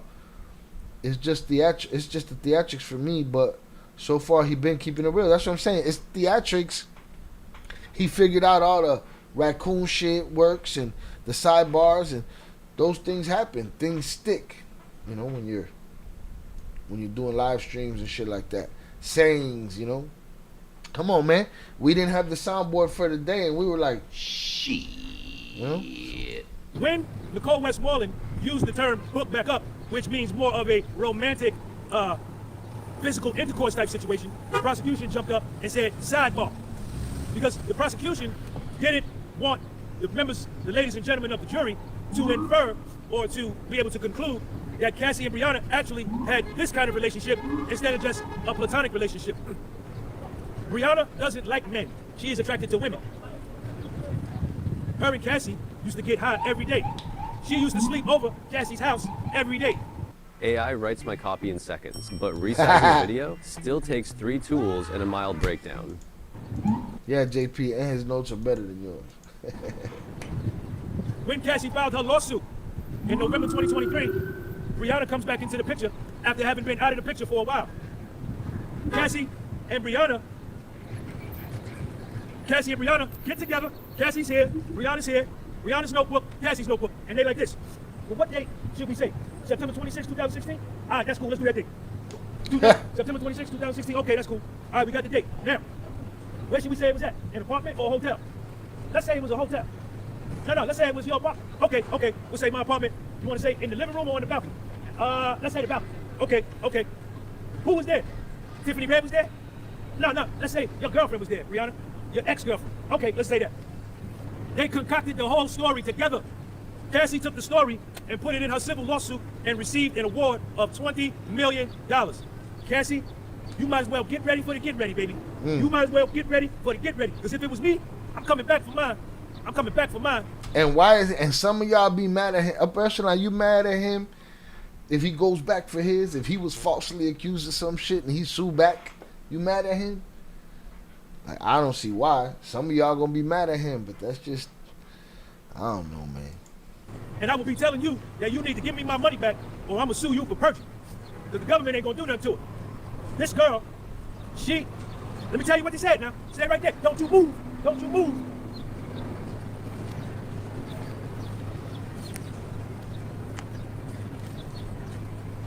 Check Sean G out. Yesterday, check my notes out. I could come off the top of the dome, and then I could back it up with my notes. Yesterday, June the 4th, 2025, the Assistant U.S. Attorney for the government, Ms. Meitzer, welcomed Brianna Mogulin to the stand, and she told her right off the bat, straight from the door, she said, yo, Brianna, you were subpoenaed to come here, right? Brianna said, yeah. She said, Brianna, you've been granted immunity from prosecution, right? Brianna said, yeah. Ms. Meitzer asked her, under what conditions are you granted immunity? Brianna answered, as long as I tell the truth. Ms. Meitzer said, that's right. And if you don't tell the truth, if you are not honest, what's up, man? You could be prosecuted for perjury. Am I right? Brianna said, yeah. Brianna is busted.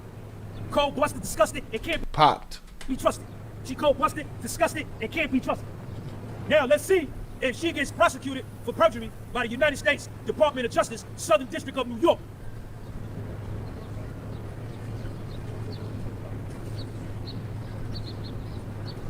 That ass whooping's worth the 20 mil? All right. Yeah, we putting that ass whooping into play. Man, I don't know, man. I want to see what she got on tape. I'm wondering how many ass whoopings she got on tape. You know? But I don't see her as just some fucking. She was el tóxico y la tóxica y sus amigos. That's what the fuck was going on over there.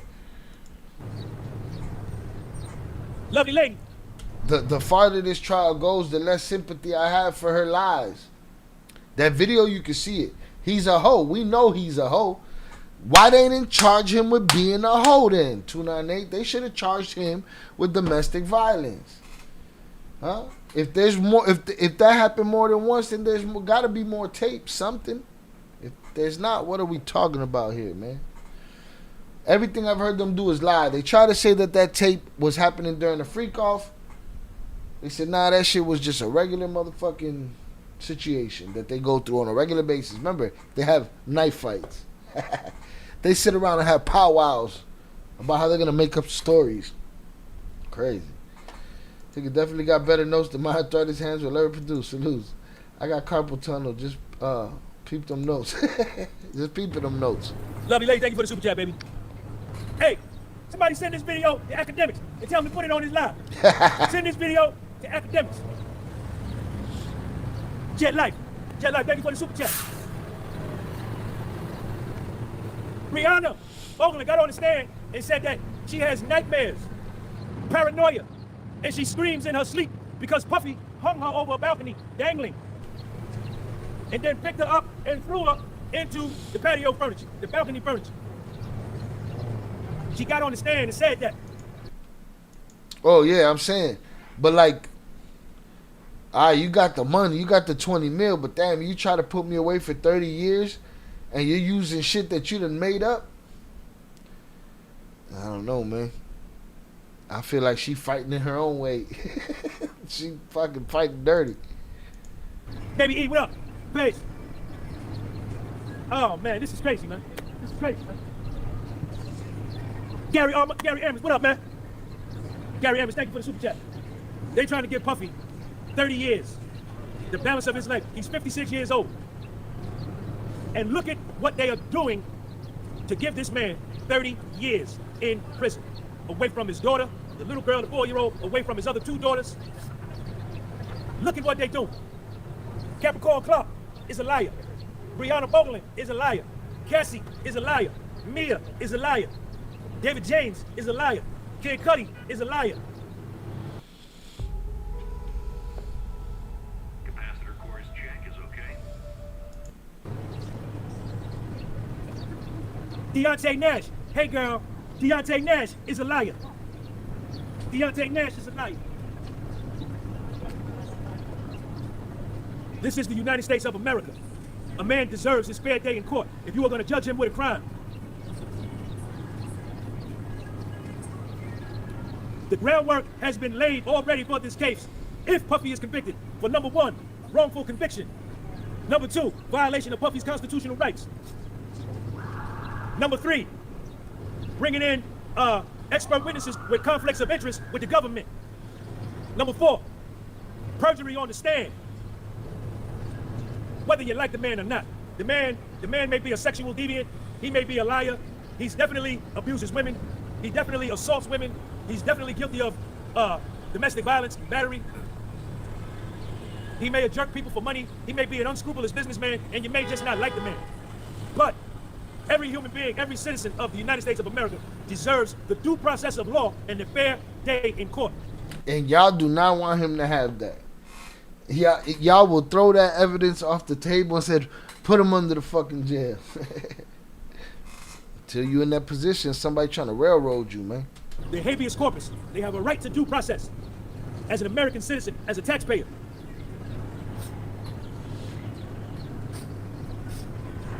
Come on, man. No video footage of Puffy at Kid Cudi's house. No pictures of Puffy at Kid Cudi's house. No fingerprints of Puffy at Kid Cudi's house. Come on, man. No DNA of Puffy at Kid Cudi's house. Come on, man. No eyewitnesses of Puffy at Kid DNA on the car, a girl's DNA, a woman's DNA. Come on, man. Cudi's house. The LAPD, the 5-0 came out. The fire department came out. They did a DNA wipe of Kid Cudi's Porsche and the liquor bottle for the Molotov cocktail. The DNA came back to a female. The LA Police Department destroyed that. They destroyed that. No evidence of arson. No evidence. The balcony story is a flat out lie. And for y'all that don't care about the law and the circumvention of the law and the subversion of the law and the subjugation of the law, and you feel like it's okay for witnesses to come in here and y'all picking and choosing again. No mommy's way. No mommy's way. Preach that shit, Sean. Commit perjury on the stand for the Los Angeles Police Department to destroy evidence, exonerating this man, and you still want him to be convicted, you gonna get your turn. And when it happened to you, don't open your mouth, because what go around, come around. Boom.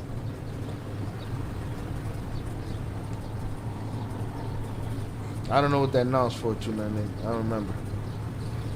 Shout out JP. I feel bad for the jurors. There's certain things you'll hear and see in this life you won't unsee. Jurors have had to see images of the stories and recently all kinds of tapes with headphones and screens. Stop fucking giving spoilers over here, bro. Just because you're waiting for my aha moment. Okay? What the fuck are you doing? Alright? We're going to get there. So far, up to this point, nothing. Closest thing to it is the 20 grand that went to him and came back. Nothing. I see nothing. Domestic violence and toxic relationships and rug abuse. That's what the fuck I see, man. Okay? Now, I know everybody's patiently waiting for my aha moment. I know there's more information out there, but I'm waiting for it. I'm at church right now, HG. Cause, man, the truth don't matter no more. Alright? But yes, I did hear Lauren LaRosa say that the jurors got to see some shit. I like how you did that too. You snuck that spoiler around the jurors and shit, boy. You should be a fucking producer or director or some shit. That was a good one.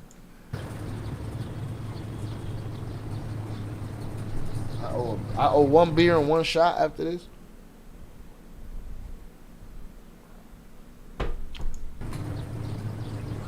I ain't working for nobody, sucker. Fake profile, boy. I work for me. I'm not like you. My profile ain't fake, chump. You see my face. You have a fake profile. This you, fake profile, boy. He working for Diddy. I hate Sean D. Yeah. I need that gift right there. For all of the tough guys, the anonymous tough guys in the chat. My face. You have a fake profile. This you, fake profile, boy. He working for Diddy. Watch. Hot 90-degree room drops to 70 degrees in under 90 seconds. This portable...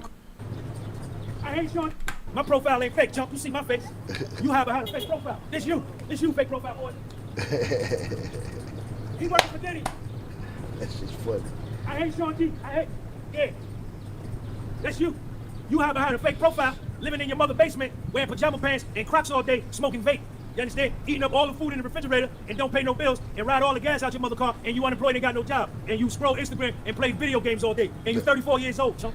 That's it.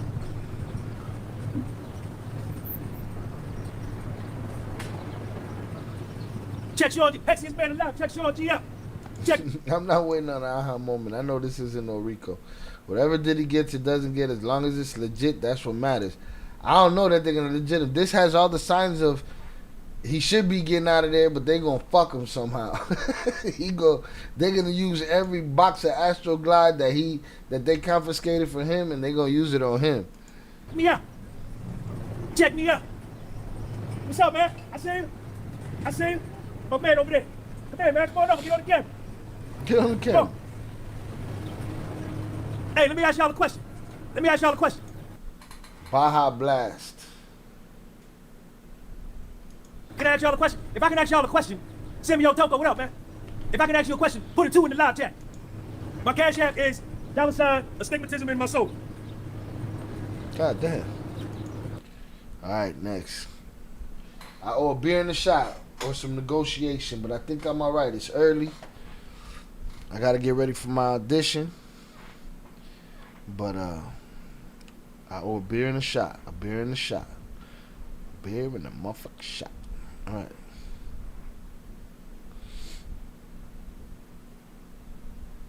Let's see. Yeah, Vicente, those things are fucking dangers.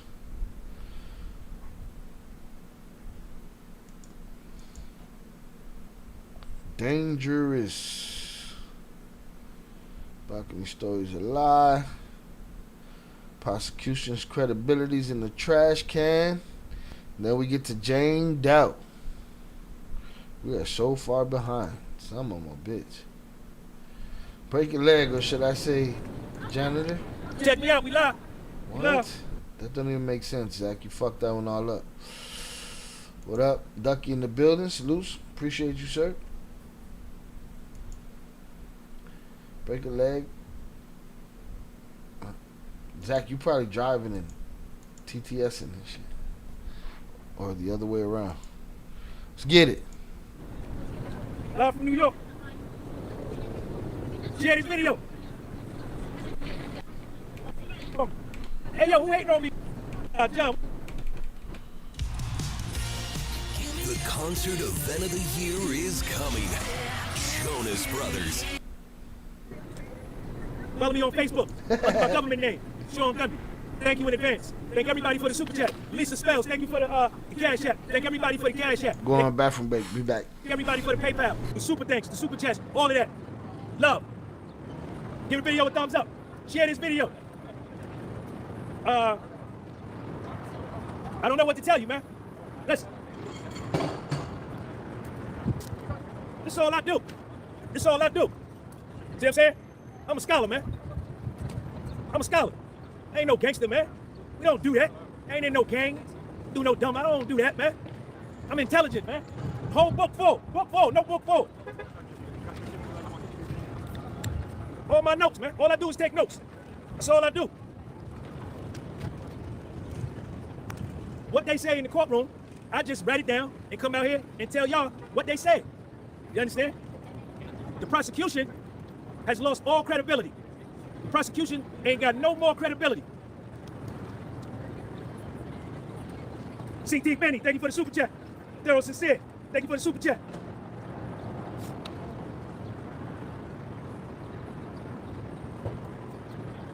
Me personally, it was already, my estimation, it's hot out here, y'all. It's like 90 degrees here in New York.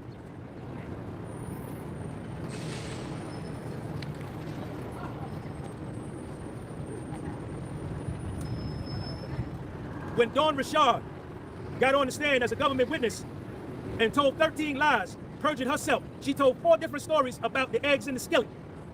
That right there made me think, why would the prosecution put a witness on like this? They didn't stop right there. Then they brought on Capricorn Clark. Sidebar hip, NYC, what up? Then they brought on Capricorn Clark. Capricorn Clark told a big lie. Capricorn Clark, she met with federal prosecutors too prior to her testimony. She is the only person that says Puffy was at Kid Cudi's house and was inside his house. She said she told Kid Cudi that. Kid Cudi got on the stand, he told some lies. Come to find out, Capricorn Clark perjures herself on the stand. No video footage of Puffy at Kid Cudi's house. No photographs of Puffy at Kid Cudi's house. No eyewitnesses. Puffy was at Kid Cudi's house. The LA cop that said he came up the street and saw the black Escalade. Shout out JP. Yeah, we're about to move to her because if he's just recapping, we're gonna move on to Jane Doe. We're about to see though. At least I can sit in the mothership and do it. Do what? The audition? Yeah, that's a plus. This is a callback. I did the audition already. This is the audition. I did the audition. This is a callback. So I did the audition when I was on my trip that I told y'all I had to do at some point in the evening. And did that. And then this is the callback. So I got to do that. Hope you got that 72-hour deodorant. Yeah. Leave. He don't put out, be on the lookout. He don't pull over the Escalade that Puffy is supposedly in with a firearm. This the he just let it go. Come to find out, the street Kid Cudi live on. Mountain Dew flavor. It's a cul-de-sac, meaning ain't no other outlet. So you gonna see this Escalade twice and not pull it over. Kid Cudi said Puffy blew up his car. Arson is a part of the RICO. 5-0 come out, fire department come out. They do a DNA swipe, fingerprints. The DNA come back to a female. I thought Puffy did it. The DNA come back to a honey. But where's the fingerprints? Where's the DNA? The LA Police Department destroyed it. Come on, The man. evidence that they collected of the DNA being a woman is somehow missing. This is when Alexandra Shapiro, Puffy's lawyer, asked for a mistrial. Y'all introducing this evidence. You got these witnesses getting on the stand lying about Puffy blew up this man's car, and ain't no evidence that he was even there. No evidence he was even there. I really don't believe he did that to that car. It goes along with what I thought about when I saw them pictures. That this was a shitty job. I think that was some love triangle bullshit. No evidence he was even there. Alexandra Shapiro said, mistrial. Judge, I put in a mistrial. They tampering with the evidence. Then they bring who else they brought on there? They brought on Mia. She meet with the prosecutors 27 times. Mia, why did you meet with the prosecutors 27 times? So that we can understand my story. That's what she said on the stand.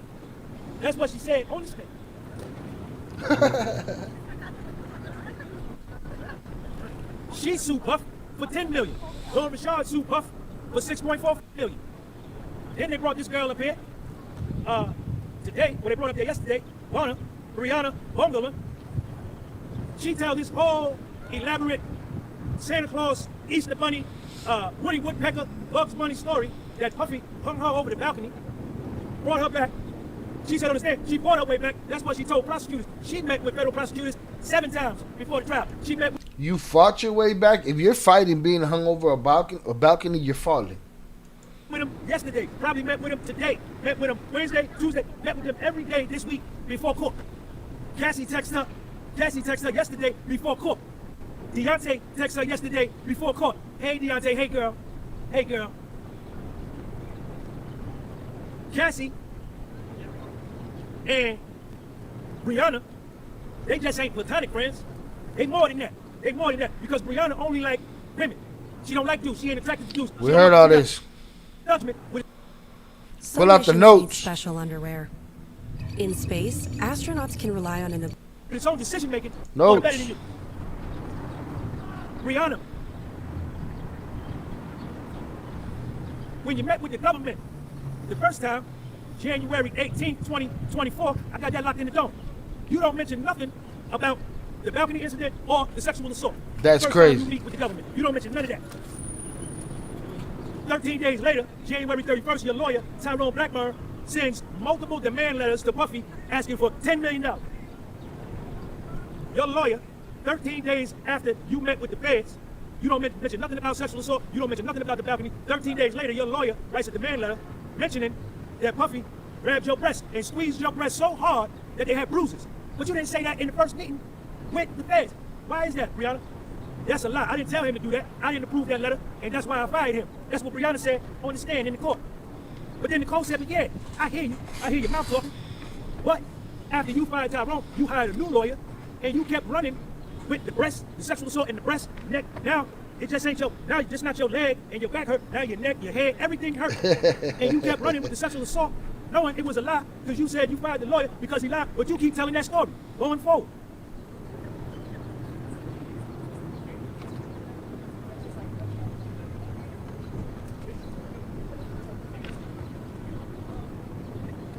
Brianna, when you met with the federal prosecutors again, you told them Cassie saw Puffy. No, you said Puffy threw you into the furniture.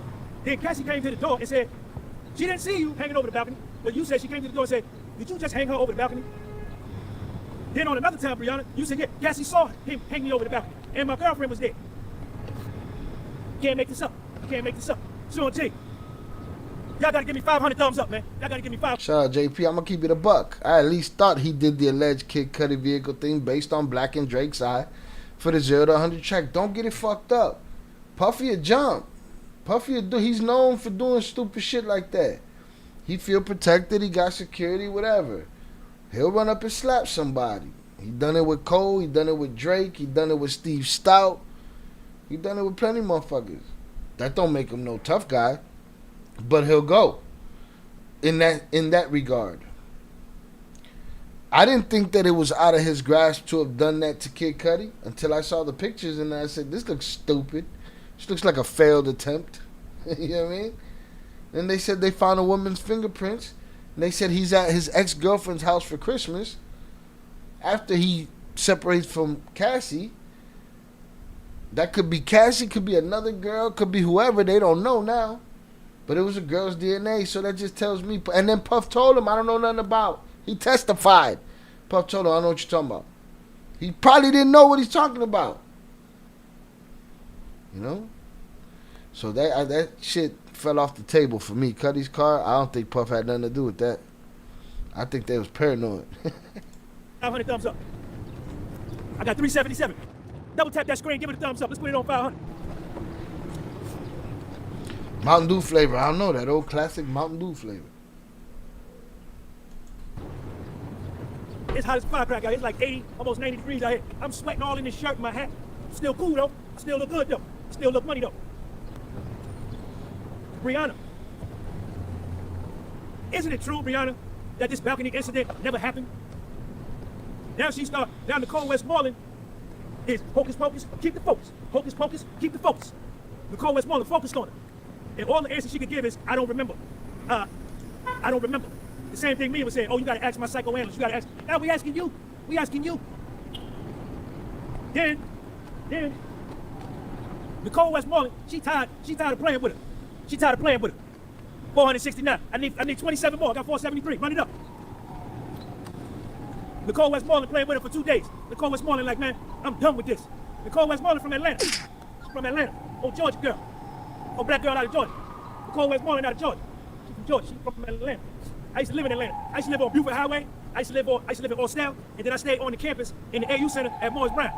Morris Brown, the best school in Atlanta. You know why? Because I went there.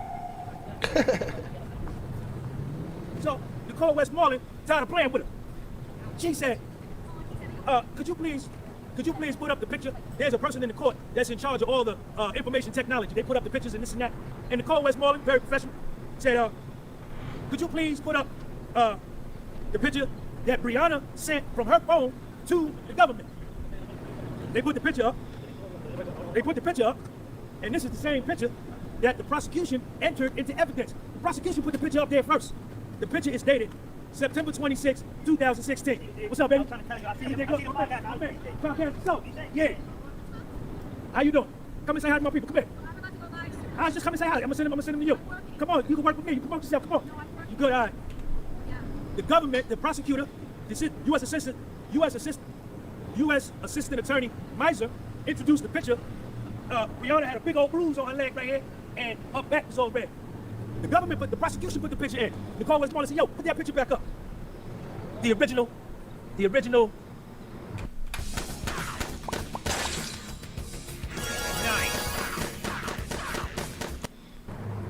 ISIS Steve, what up, man? Nicole Westmoreland said, all right, I'm gonna use your picture. Put that picture back up. They bring the picture up. Nicole Westmoreland looked at Brianna and said, yo, what's the date? What's the date on that picture? Treadmill Games. Nicole Westmoreland said, I'm gonna use your picture. Put that picture back up. Yo, Brianna, what's the date? Brianna said, September 26, 2016. Did you send that picture, Brianna? Yeah. Did it come from your phone, Brianna? Yeah. Is that the metadata on the picture, Brianna? Yeah. Did you alter the metadata on the picture, Brianna? No. Nicole Westmoreland said, bet. I got it right here. She said, Brianna, didn't Puffy give you a job to work on the Bad Boy tour? She said, yeah. Puffy gave her a job to work on the Bad Boy tour. She said, do you remember the schedule of the Bad Boy tour? You didn't finish the whole tour. You only did a couple of dates. She said, yeah. She said, Brianna said, I don't really remember. Nicole Westmoreland said, well, let me refresh your memory of what you told the prosecutors. Read that, and when you're done, look up at me. When you finish reading, look up at me. Brianna, don't you see that on September 25th, Puffy was over there in Newark, he was down there in Newark, New Jersey, at the Prudential Center. He was on stage with Lil' Kim performing on the Bad Boy tour that he was nice enough to give you a job on September 25th. He said, Nicole Westmoreland said, Brianna, on the next day, September 26, 2016, Puffy and Cassie were in Harlem at the Boys and Girls Harbor Benefit up in Harlem. They was in Harlem. Puffy and Cassie was in Harlem on September 26, 2016. But the picture you gave the government, that the government put up, say he was hanging you over a balcony in LA. Isn't it possible for somebody to be in two places at the same time? Prosecution said, sidebar, sidebar. They call it sidebar. They call it sidebar. Prosecution called it sidebar. Share this video. Share this video. Hold on, let me get my water. I'll be right back. Hold up. Wait a minute. The prosecution objected. The judge called it sidebar. Judge Submaranian. And the judge is fair. Judge Submaranian is fair. He ain't favoring the prosecution. He ain't favoring the defense. He letting them fight it out. Y'all fight it out. Fair and square. Guys, I ain't favoring you. I don't care nothing about you. I don't care nothing about you. I'm going by the law. Brianna, aren't you aware that on September 26, 2016, that you said Puffy hung you over the balcony? He was at the Macy's store on 34th Street doing a signing. So Brianna, which one is it? Was he hanging you off a balcony, or was he at the Macy's store doing a signing, and was he up in Harlem at the Boys and Girls Harbor? And then this is where Nicole Westmoreland killed the game. This is where she killed the game. Come on, man. Put the receipt from the Trump International Hotel. That's where Puff stayed at. Where Puffy was staying in hotels in New York, he stayed in the Trump International. He stayed by Trump. And he showed the receipt from September 24th, 2016 to September 29th, 2016. Puff checked in. That's it. September 24th, 2016. He didn't check out to September 29th, 2016. On September 25th, there's a room charge for breakfast. On September 26th, he pays a $5 runner fee. He has in-room dining, $210.31. In-room dining, $107.84. In-room dining, $102.77. In-room dining, $340. And then on the next day, September 27th, $21.57. So Puffy was hanging off a balcony in LA and eating room service at the Trump. And that's with artificial intelligence. He pop up over there and then he pop up over there. He was doing both. He was in both places at the same time. Nicole Westmoreland to Brianna on the stand. Brianna, do you agree that one person can't be in two places at the same time? Brianna, you testified under oath that Puffy assaulted you on September 26, 2016 on the balcony. The prosecution said, sidebar, sidebar, sidebar. Time out, sidebar, time out, slow it down. Sidebar, sidebar. They came back from the sidebar. Hey, don't get it fucked up. Receipt to save your freedom. See, I love my receipts, especially when the math is mathing. Receipt to save your freedom, boy. Got the right receipt, right place, right time. And Nicole Westmoreland. I need everybody to share this video one time. Please. Let's get 2,000 people. Come here. Your job depends on reliable tools. That's why Harbor Freight is committed to offering quality. Defense se la jodió. Nicole Westmoreland ain't playing no more. Her patience is short with Brianna. Brianna, tell the court, Puffy did not cause you the injuries in the photo. Brianna says, I can't agree with you. Brianna, and this is the voice, this is the tone that Nicole Westmoreland is saying all this, and the jury right here, everybody in the courtroom, I'm in the overflow, everybody is blown away by what we just heard. Brianna, Puffy didn't cause you the injuries in the photo. You gave this photo to federal prosecutors. Brianna, Puffy can't be in California and New York at the same time. Brianna, you came in here in this courtroom and you lied to the ladies and gentlemen of the jury. I have no more questions. Sidebar, sidebar, sidebar, sidebar. Sidebar. That was it. That was it. Then the prosecution tried to get up and introduce another thing saying that it happened on September the 30th. What's up? No. You ain't gonna do all that now. No. I asked you. Okay, the podcast is sold. The podcast is sold. Go on YouTube. I asked y'all if y'all wanted to be on it. All right, well, you gotta take advantage of opportunity when opportunity come your way. Opportunity like a jealous woman. If you don't stay on top of it, she'll leave you. And I gave you a shot. Well, I got over 170,000 subscribers. Well, look, y'all didn't wait now. Now I'm distracted.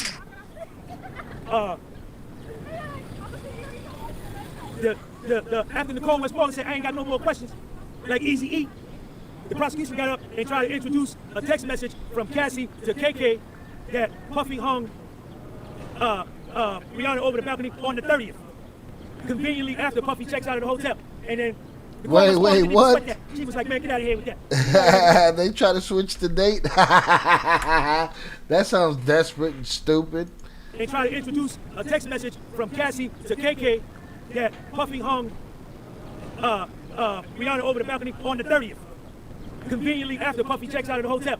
And then Nicole Westmoreland didn't even sweat that. She was like, man, get out of here with that. Get out of here with that. You busted already. You busted already. Then the next witness, hold up, let me get my phone right there. Stay right there, don't hang up, stay right there, hold up.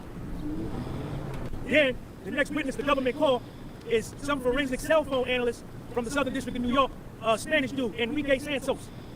He worked for the feds for 17 years, and he's been a cell phone forensic analyst for 11 years. He extracts the data off the phone, and then he's trying to explain how he takes pictures off phone, but he was useless. Man, get up out of here, man.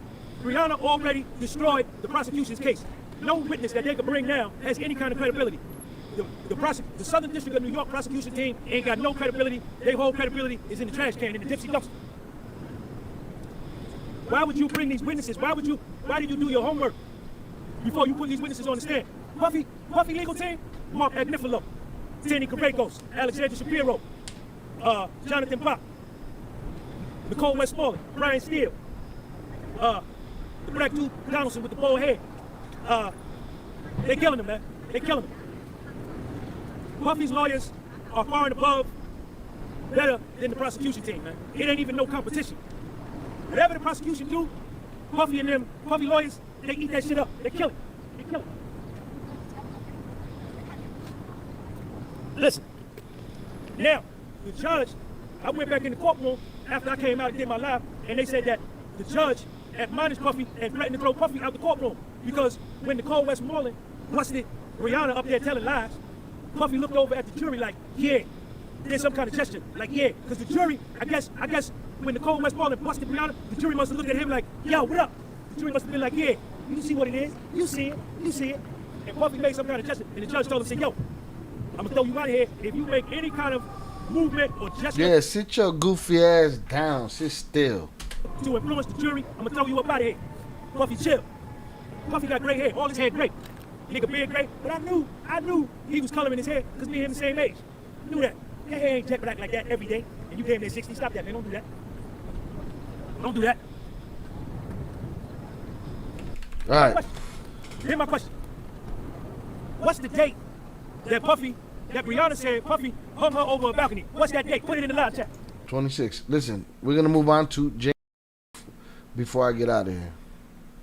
Or as JP would say, allegedly, Daphne Joy, a.k.a. Little X Worker, a.k.a. 50BN. JP said it, not me. Receipts. Shit's crazy. It sounds like the prosecution shit in the bed, y'all. Stop making excuses for these motherfuckers. They took a whole shit in the bed. Let's see. Boom, boom. Alright, this is Jane Doe. Direct examination. Learn more about bronchiectasis at rethinkbe.com. Relax. At FlexJet, you won't just be flown, you'll be moved. Got there, y'all. Podcast for Soul. Follow me on Spotify. Podcast for Soul. I want to welcome all my new followers. I want to welcome all my new who first. Raymond Fernando, John King, Kev, what up? I was best. God with John, what up? Super TV. Stacey Owens, what up? Damn, JP said I could make that allegedly into a guarantee. Back up. Alright, so look. Shout out. Listen, you gotta get a video, you gotta give it a thumbs up. If you don't like it, you can give it a thumbs down. However you feel, that's what you do. Welcome to all my new subscribers. Thank you for coming. Shout out to all the ladies that have been coming over. Thank y'all for coming. Welcome everybody. Friday, Jane Doe is on the stand. This is a government witness, a prosecution witness. Hold up, get my paperwork back. All right, so Jane Doe is being direct examined by Assistant U.S. Attorney Maureen Comey. Shout out to everybody. Check me out. Jane Doe is from California. She did a half a semester at junior college. She met Puffy in 2021, and they dated from 2021 to 2024 up until the time that Puffy got arrested in Manhattan. In Manhattan right here. Jane Doe and Puffy had nicknames for each other. Puffy's nickname was Ernie. Her nickname was Bert, from Ernie and Bert on Sesame Street. Weird. They met in Miami in 2020. At the time they met, how Jane Doe met Puff, Puff was romantically involved in dating Jane Doe's girlfriend. Puffy was dating Jane. What's up, bro? How you doing, man? All right. Hold on, quickly. I want to look at something now that I'm a little bit more sober than I was before that that bong rippage. Imagine being high as giraffe ass, right? And then you get some documents and you try reading them and you come to the conclusion that both files have the same document, right? That's how I felt when I was that lit. So now I'm gonna open these documents again.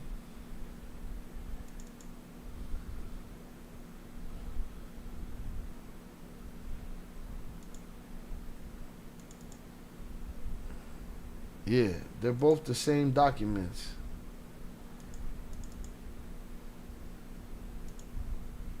So I wasn't tripping. So imagine being higher than giraffe ass.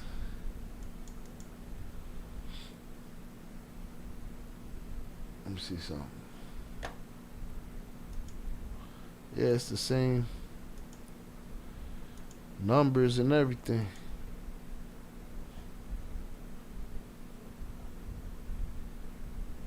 Unless I'm tripping, but yeah. All right, I just wanted to prove I wasn't tripping, but I don't think I'm tripping, not at all. I want Fernando to take a look at it and tell me when he gets a chance, because I thought I was tweaking. Yeah, that's super weird. Bert and Ernie, fuck. Dating Jane Doe's You got that red dial rolly? girlfriend. Puffy invited them down to Miami. They went out to eat for dinner. Then Puffy took all of the girls, might have been about 5 or 6 girls, took them out on his yacht after the dinner. Or the dinner might have been on the yacht. While they was on the yacht, Jane Doe went to the bathroom, and when she went to the bathroom, Puff was over there. Puff stepped to her, or they exchanged whatever, and she gave Puff her number, and Puff gave her his number. But Puff is still dealing with her girlfriend. So Shout out JP. Yeah, but when I open up the files, it's the same documents. Unless I'm doing something wrong. Jane Doe gives her number to the dude that her girlfriend dealing with. Number, Puff stepped to her, or they exchanged. And when she went to the bathroom, while they was on the yacht after the dinner, all of the girls might have been about Jane Doe. She took the girls out. What can I get you? I want a job where I can help people. I want a job building rockets. I want to. Girlfriend. Puffy invited them down to Miami. They went out to eat for dinner. Then Puffy took all of the girls, might have been about 5 or 6 girls, took them out on his yacht after the dinner. Or the dinner might have been on the yacht. While they was on the yacht, Jane Doe went to the bathroom, and when she went to the bathroom, Puff was over there. Puff stepped to her, or they exchanged whatever, and she gave Puff her number, and Puff gave her his number. Well, Puff is still dealing with her girlfriend. So Jane Doe gives her number to the dude that her girlfriend dealing with that brought her to the function.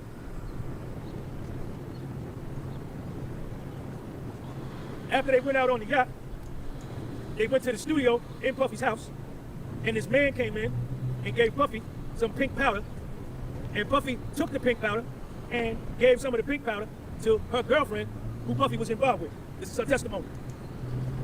What the prosecution is doing in this direct examination is establishing drug use, drug transportation, SEX trafficking, and all of that.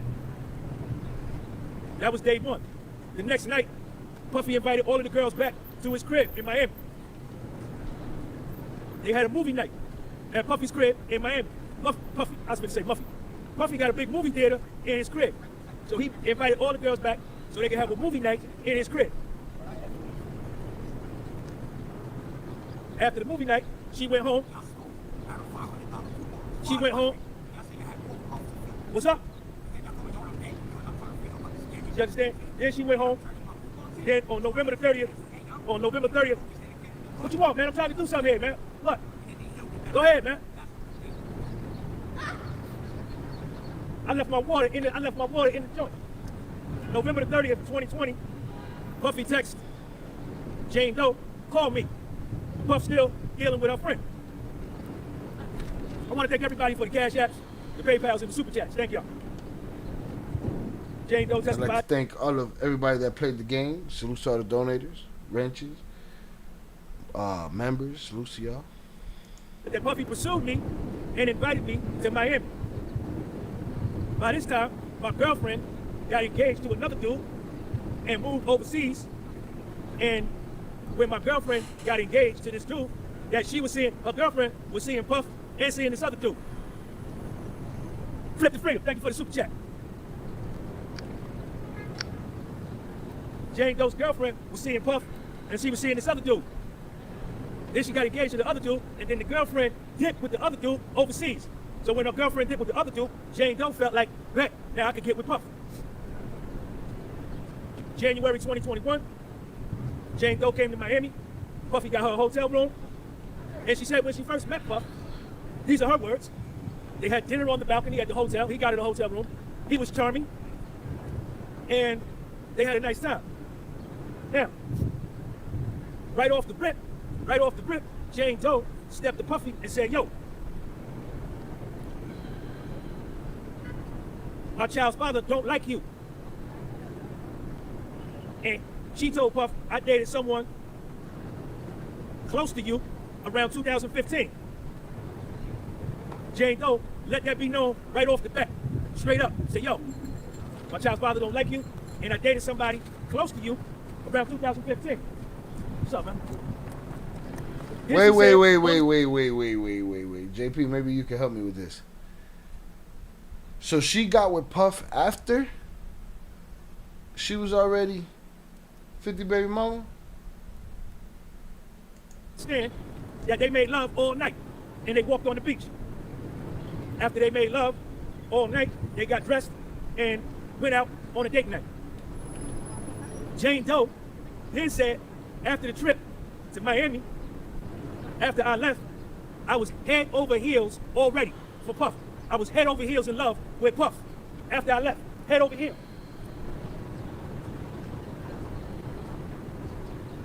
February 2021, Puffy, in his private jet, took Jane Doe to Turks and Caicos for 9 days.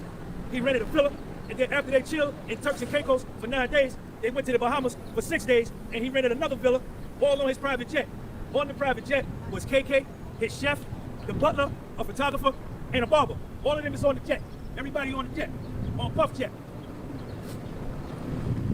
The assistant U.S. attorney called me, asked her, what were you doing for money around this time? She says, I'm a single mother, and I'm a content creator and influencer. The new How to Train Your Dragon menu is now at BK. Get it before it disappears. Ooh. Get it. After Puffy took her to Turks and Caicos for 9 days, then chilled with her in the Bahamas for 6 days, he stepped to her like, yo, I know you've been with me for 15 days. I know you ain't been able to create no content. I kind of took you off your schedule of making money. I'm going to send you some money. And Puffy sent her $10,000. Puffy sent her $10,000 by wire transfer. The prosecution asked her, do you take drugs? She said, yes, ecstasy. And then Puffy suggested that she take ecstasy, what's up, Jay? 10 times. And she had only He suggested it? taken ecstasy 2 times before that trip, in 2014 and 2015. What's up, y'all? Y'all want to say what's up to the people? I'm live on YouTube. Sure. You got social media? Yeah. Tell them your social media. Come on, move over this way. Hey, tell them. You got Alex Mad Money. What's up? Oh shit, you got a lot of people. Come here. What's your social media? I don't have one really. It's like private. Like I don't post videos on it. Oh, you post videos on yours? All right, let me. Yo, you got a lot of people. I got a lot of people on there. Oh man, where y'all from? Here in New York. From New York? Yeah. Y'all live in Manhattan? Yeah. All right, cool. You too? Now from Jersey. Oh, that's nice. All right, Peace big. out. The fuck? When they was on the trip in Turks and Caicos, Jane Doe said that she took ecstasy in the pool and that the pill was too big and she fell in the sand and she was throwing the sand and she started convulsing. But that she continued to take ecstasy on this trip, but in smaller doses. On the stand, under direct examination by Miss Maureen Comey, Assistant U.S. Attorney, Southern District of New York, Jane Doe testified that after that trip to Turks and Caicos for 9 days and the Bahamas for 6 days, I was even deeper in love. I was even deeper in love. She said I was even deeper in love after the trip. After the trip, she was deeper in love. Deeper in love after the trip. Shot, yeah, 50 was with Cuban Link at the time. Yeah, the female Cuban Link. At the time, whenever Diddy and 50 BM were linked together, 50 went in on both of them, calling her little ex-worker. I remember that part. And saying he was going to file child custody. Shit. After the trip. After the trip to Miami, after I left, I was head over heels already. Then, when they go to Turks and Caicos and then to the Bahamas, I was even deeper in love. She testified to that on the stand, under oath. Under oath. Not under oath with a T, under oath with an S, under oath. Under oath. O-A-F, oath. Yeah, I'm going to say it how I say it, under oath. Put him in the fucking bathroom. Or a bathroom. After that trip, Puff done spent all his money, plane, gas for the plane, the filler, meals, all that. He sent her another $10,000. He sent her another $10,000. Puffy, she said Puffy could sense that she was falling in love with him. Who's that right there? Tom Rob. Tom Rob, thank you for that super chat. Yeah. Huh? Have a nice day, have a good weekend. All right, peace. After the trip, Puffy, he was liking her too. And he probably could sense that she was really liking and falling in love. And Puffy told her, I really like you, but I'm seeing multiple women. Right up front, right off the rip. Puffy told her, she testified to this on the stand. Puffy told her to her grill, to her face, I really like you, but I'm seeing multiple women. It ain't just you. I'm seeing her over there. I got her over there. I'm dating the honey over there. I got the honey over. I'm dating a bunch of y'all. Puffy told her to her face, to her grill, dating a bunch of y'all. Dating a bunch of y'all. Jane Doe testified, I only wanted to date Puffy. But I was cool with that. The fact that he was dating a bunch of women, I'm cool with that. She said that. I was okay with that. I still wanted to see him. I still wanted to chill with him. She dated Puffy all the way up until Puffy was arrested in September 2024. It was a private relationship. Then she moved. She was living somewhere on the East Coast, and then she moved to Los Angeles, and Puffy paid for the moving truck. Gave her $6,000 for the moving truck. Jane Doe testified that Puffy would hit her off with money just because. Take that right there. Put that in your pocket right there. Put some gas in your car, get you something to eat. The drugs that her and Puffy took, as she testified, was ecstasy, Molly, cocaine, and ketamine. Coño, man. The Molly. Yeah. Testament to what JP just said. Shy, he didn't want his son around Diddy and all the weird stuff his baby mama and Diddy would have probably put him through. Yeah, she run around the beach throwing sand because she's lit. Used to enhance and make her sexually horny. The cocaine made her alert. But the ketamine, she ain't like the ketamine because it was like a hallucinogenic. She ain't like that. February to May of 2021, Puffy, like when they had sex, who's that right there? Naturalistic TV. Everybody go follow Naturalistic TV. Yo, get this video a thumbs up. How many I got? 295? I need 500 thumbs up, man. Double tap that screen. Double tap the screen. Puffy liked her to dress in provocative lingerie, and they both would watch porn while they were having sex for 12 to 24 hours with baby oil. She would put baby oil all over her body, and she would put baby oil all over Puffy's body. And they would change the light bulbs in the room from white to red. They would change the light bulb. They needed the red light bulb. Jane Doe testified, I loved the sexual experiences with Puff. They felt intense, and I loved Puffy very much. I love Puffy very much. I love him very much.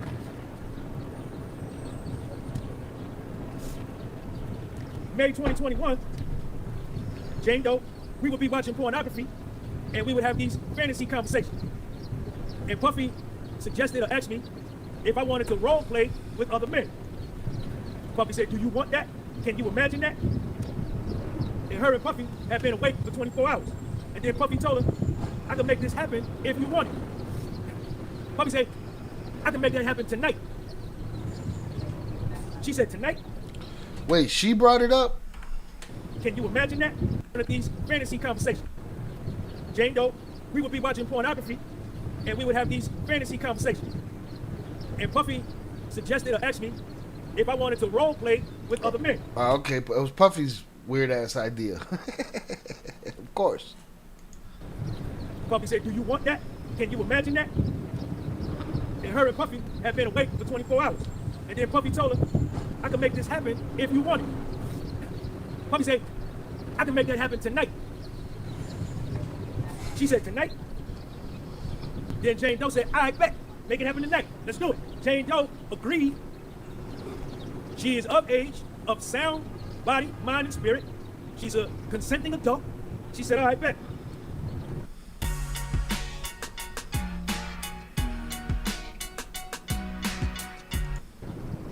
Then they went to a hotel room in Miami, and two of Puffy's assistants set up the room.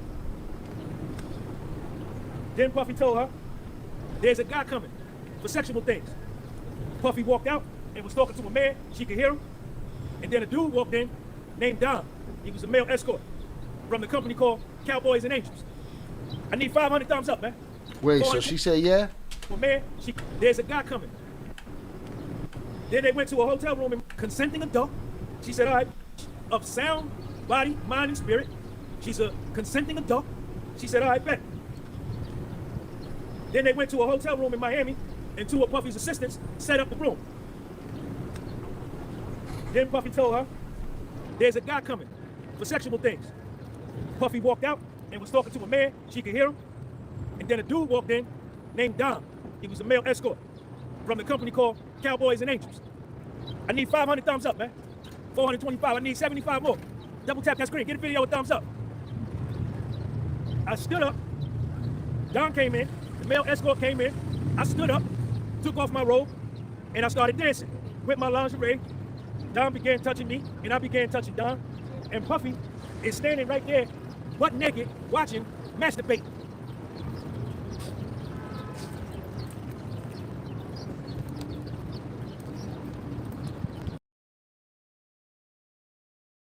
Snot rockets all over monuments and shit.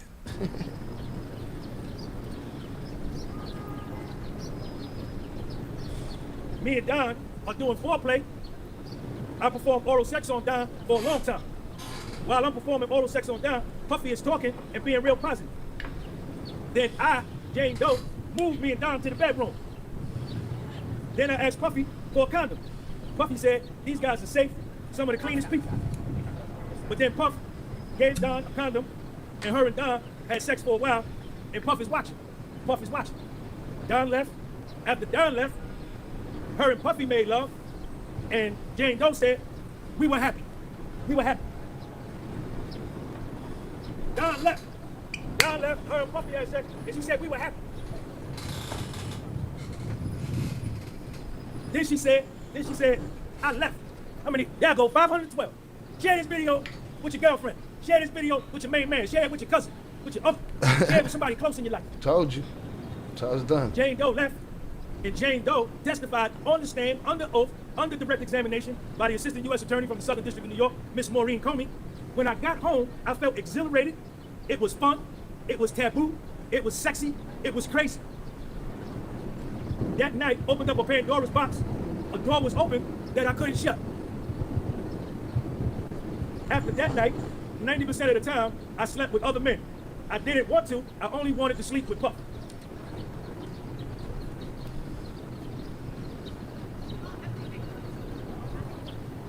We didn't do it. All of that, I was exhilarated, all of that shit, but didn't want to sleep with Puff. The next time, and I was agreeable. Puff always suggested it, and it kept happening. I told Puff in writing and verbally that I didn't want to have sex with other men. So Jane Doe testifies on the stand that now she's really only wanting to have sex with Puff, but he keep suggesting they do this escort thing, and she ain't with it no more. She really loved him, but she only doing it because she want to please him. She want to make him happy. Same thing Cassie said when Cassie was up on stage. So she went to Puff, and she was like, yo, Puff, check this out. I don't want to do this no more, man. You understand? I don't want to do this no more. You know, I don't want to do this no more. But see, Shad, But she said she felt obligated to keep doing it. She kept doing it because she felt obligated to do it because Puffy was paying her rent. Because Puffy was paying her rent. But then she said also that Puffy told her, cool, if you don't want to be with me no more, because she was saying like, I can't do this no more, I don't want to be with you no more, you know what I'm saying? Puffy said, cool, I'm going to pay your rent for 3 more months, and then that's it. You go your separate way. You go your separate way starting today. We ain't got to be together. I'm going to pay your rent for another 3 months, and then we done. We through. Because I'm not going to pay the rent for somebody that I'm not with. I'm not going to be paying your rent, and me and you ain't together. That's what Puff told her. Who that right there with that super chat? Glenn Bird, thank you for that super chat. Shout out to Glenn. I ain't going to keep paying your rent if we ain't together. So cool, let's not be together. You go ahead, I'm going to go ahead, and I'm going to pay your rent for the next 3 months when we ain't together. But then Man, sounds like nobody's trapped if you ask me, bro. Puff the ultimate cuck, super cuck. Alright? It should have been Cuckold Records. On the 4th month, you on your own. That sounded fair to me. She got a, what's it called, a severance package and everything. Miss me with the they were trapped shit. Please, stop it. Please, please, please, please. It's disingenuous. It comes off as fucking mute, deaf, tone deaf, all of that shit. When they said that, Puffy's lawyer jumped up and said, sidebar, sidebar, Sidebar. sidebar, sidebar. Puffy lawyer jumped up and said that. Stop dreaming, start booking. Your next trip is just a deal away on Priceline. No, mommy's wait. I gotta watch my back down here because a lot of the other reporters and YouTubers, they don't like me down here, so I gotta watch my back. I might have to get into it with somebody down here. I don't want to, but I will though. So they come back from the sidebar. So Puffy is paying Jane Doe's rent from April 2023 to September of 2024. Now, they get into what's known, Cassie described them as freak-offs. Jane Doe describes them as hotel nights. And she says, I like to be beautiful for Puff. And Puff liked that I like being beautiful for him. And he liked me being beautiful. In 2021, she would get her nails done, go to the gym, get a tan, get her hair ready, all of that for Puff. Miss Comey, assistant U.S. attorney, asked her, what was your source of income during this time? She said, Puffy, and I'm getting child support. Her and Puffy moved into a house together, and Puffy wired her $20,000 to put some furniture in the crib. She called and said, yo, we need some furniture. We ain't got no furniture. Puffy wired her $20,000. Go get some furniture. Damn. Then she said Puffy used to wire her $5,000, $10,000 just because. He give her $5,000, $10,000 just because. In 2021, one of Jane Doe's friends told her about doing OnlyFans. Jane Doe went to Puff and told Puff, I want to do OnlyFans. Puffy, he ain't like that. He was like, nah. He said, let's give it some time. But she said her friend made $4 million in a year doing OnlyFans. And she was going to do, Jane Doe was going to do OnlyFans. Shout out HG. No wonder why 50 be tripping on this BI.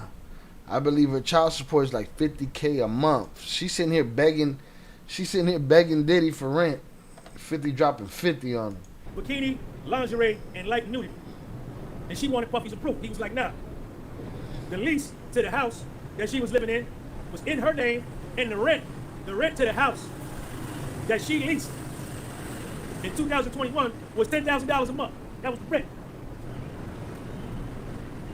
And she told the U.S. attorney, I wanted a better living Quite the lifestyle. $10,000 rent. space to feel. And she told the U.S. attorney, I wanted a better living space to feel more comfortable. So she went and rented a place for $10,000 a month. But she ain't got no job. $10,000. It's hot out here, y'all. It's the first time he took off his hat in this whole series. I still look money, though. Still look good, though. Still look good, though. And on these hotel nights, Cassie called them freak-offs. Jane Doe calls them hotel nights. She says they would do them in New York, Miami, and L.A., and they would use 24 bottles of baby oil in one hotel night. Jesus. All right? Baby oil ain't illegal, so. This morning I came in, Jane Doe is back on the stand? Boom. We'll stop right there. Because I got a callback to do. Jane Doe was back on the stand, all right? Jane Doe was back on the stand. That's where we starting at. Jane Doe already said she didn't like it, she loved it. So I don't know what's going on. Again, we'll continue the paperwork party on Fat Joe when I clarify that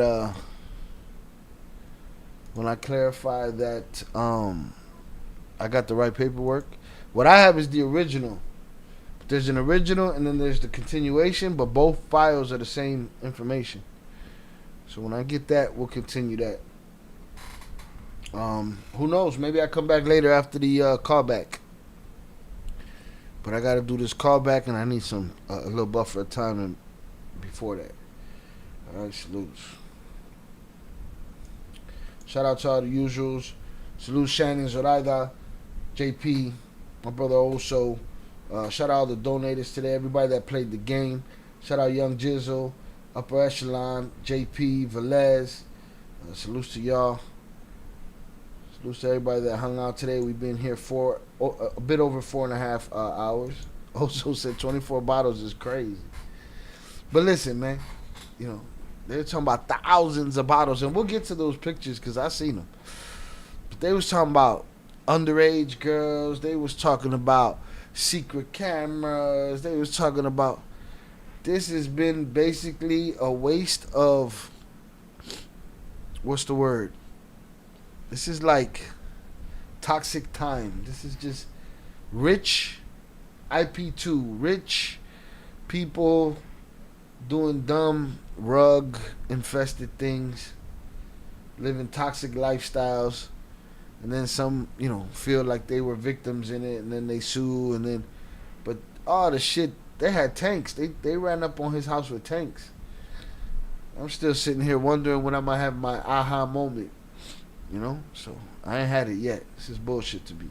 They're railroading, buddy. Shout out Shannon. Good luck with the callback. Thank you. Appreciate you. But yeah, HG, I'll be salty too if I pay $50K a month and she's out there puteando. Huh? Can we get to 30 likes before we get out of here? They're out there pulling off all kind of puteria. With their hotel nights and their freak offs and their bellaquera. Sucias and sucios. Just living this is like the worst of the worst. Just living the worst of the worst, and then they start suing each other. Stop. Gangbangers gonna be suing each other next. Remember I said it. Be like, buddy shot at me. I'm suing them. Like, what are we talking about here? Miss me with the sympathies. Yes, he is a domestic violence situation. Yes, we saw him on video whoop Cassie's ass. Yes. She also went and put on a dress and left with him that night. She was never nowhere near trapped, bro. We done heard a million stories of her breaking loose.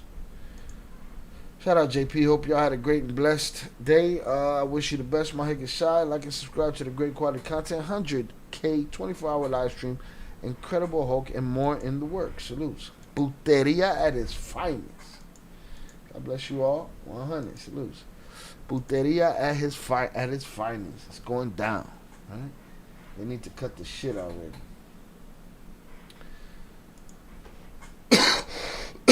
Oh, excuse me.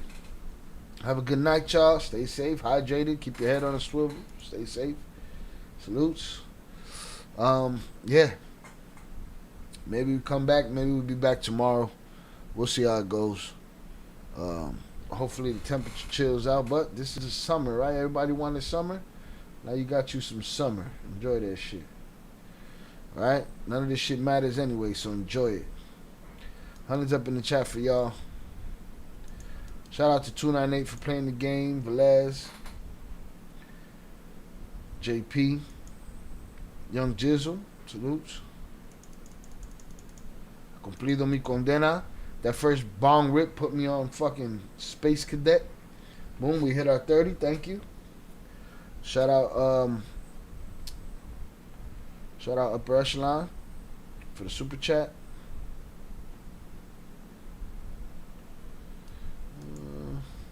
can't even get to it. All right, salute to y'all, man. I appreciate y'all. I'll be back when I get back. We'll look deeper into that Fat Joe shit. Right now, it's looking rather disingenuous from TA, being that he held that kind of information, if it is true, hostage. That's not the kind of shit that you hold and you wait for another day. You split them and let the police get them. That's it. All right? I appreciate y'all. With that said, I will holla. Peace. After party in the Discord, JP is hosting.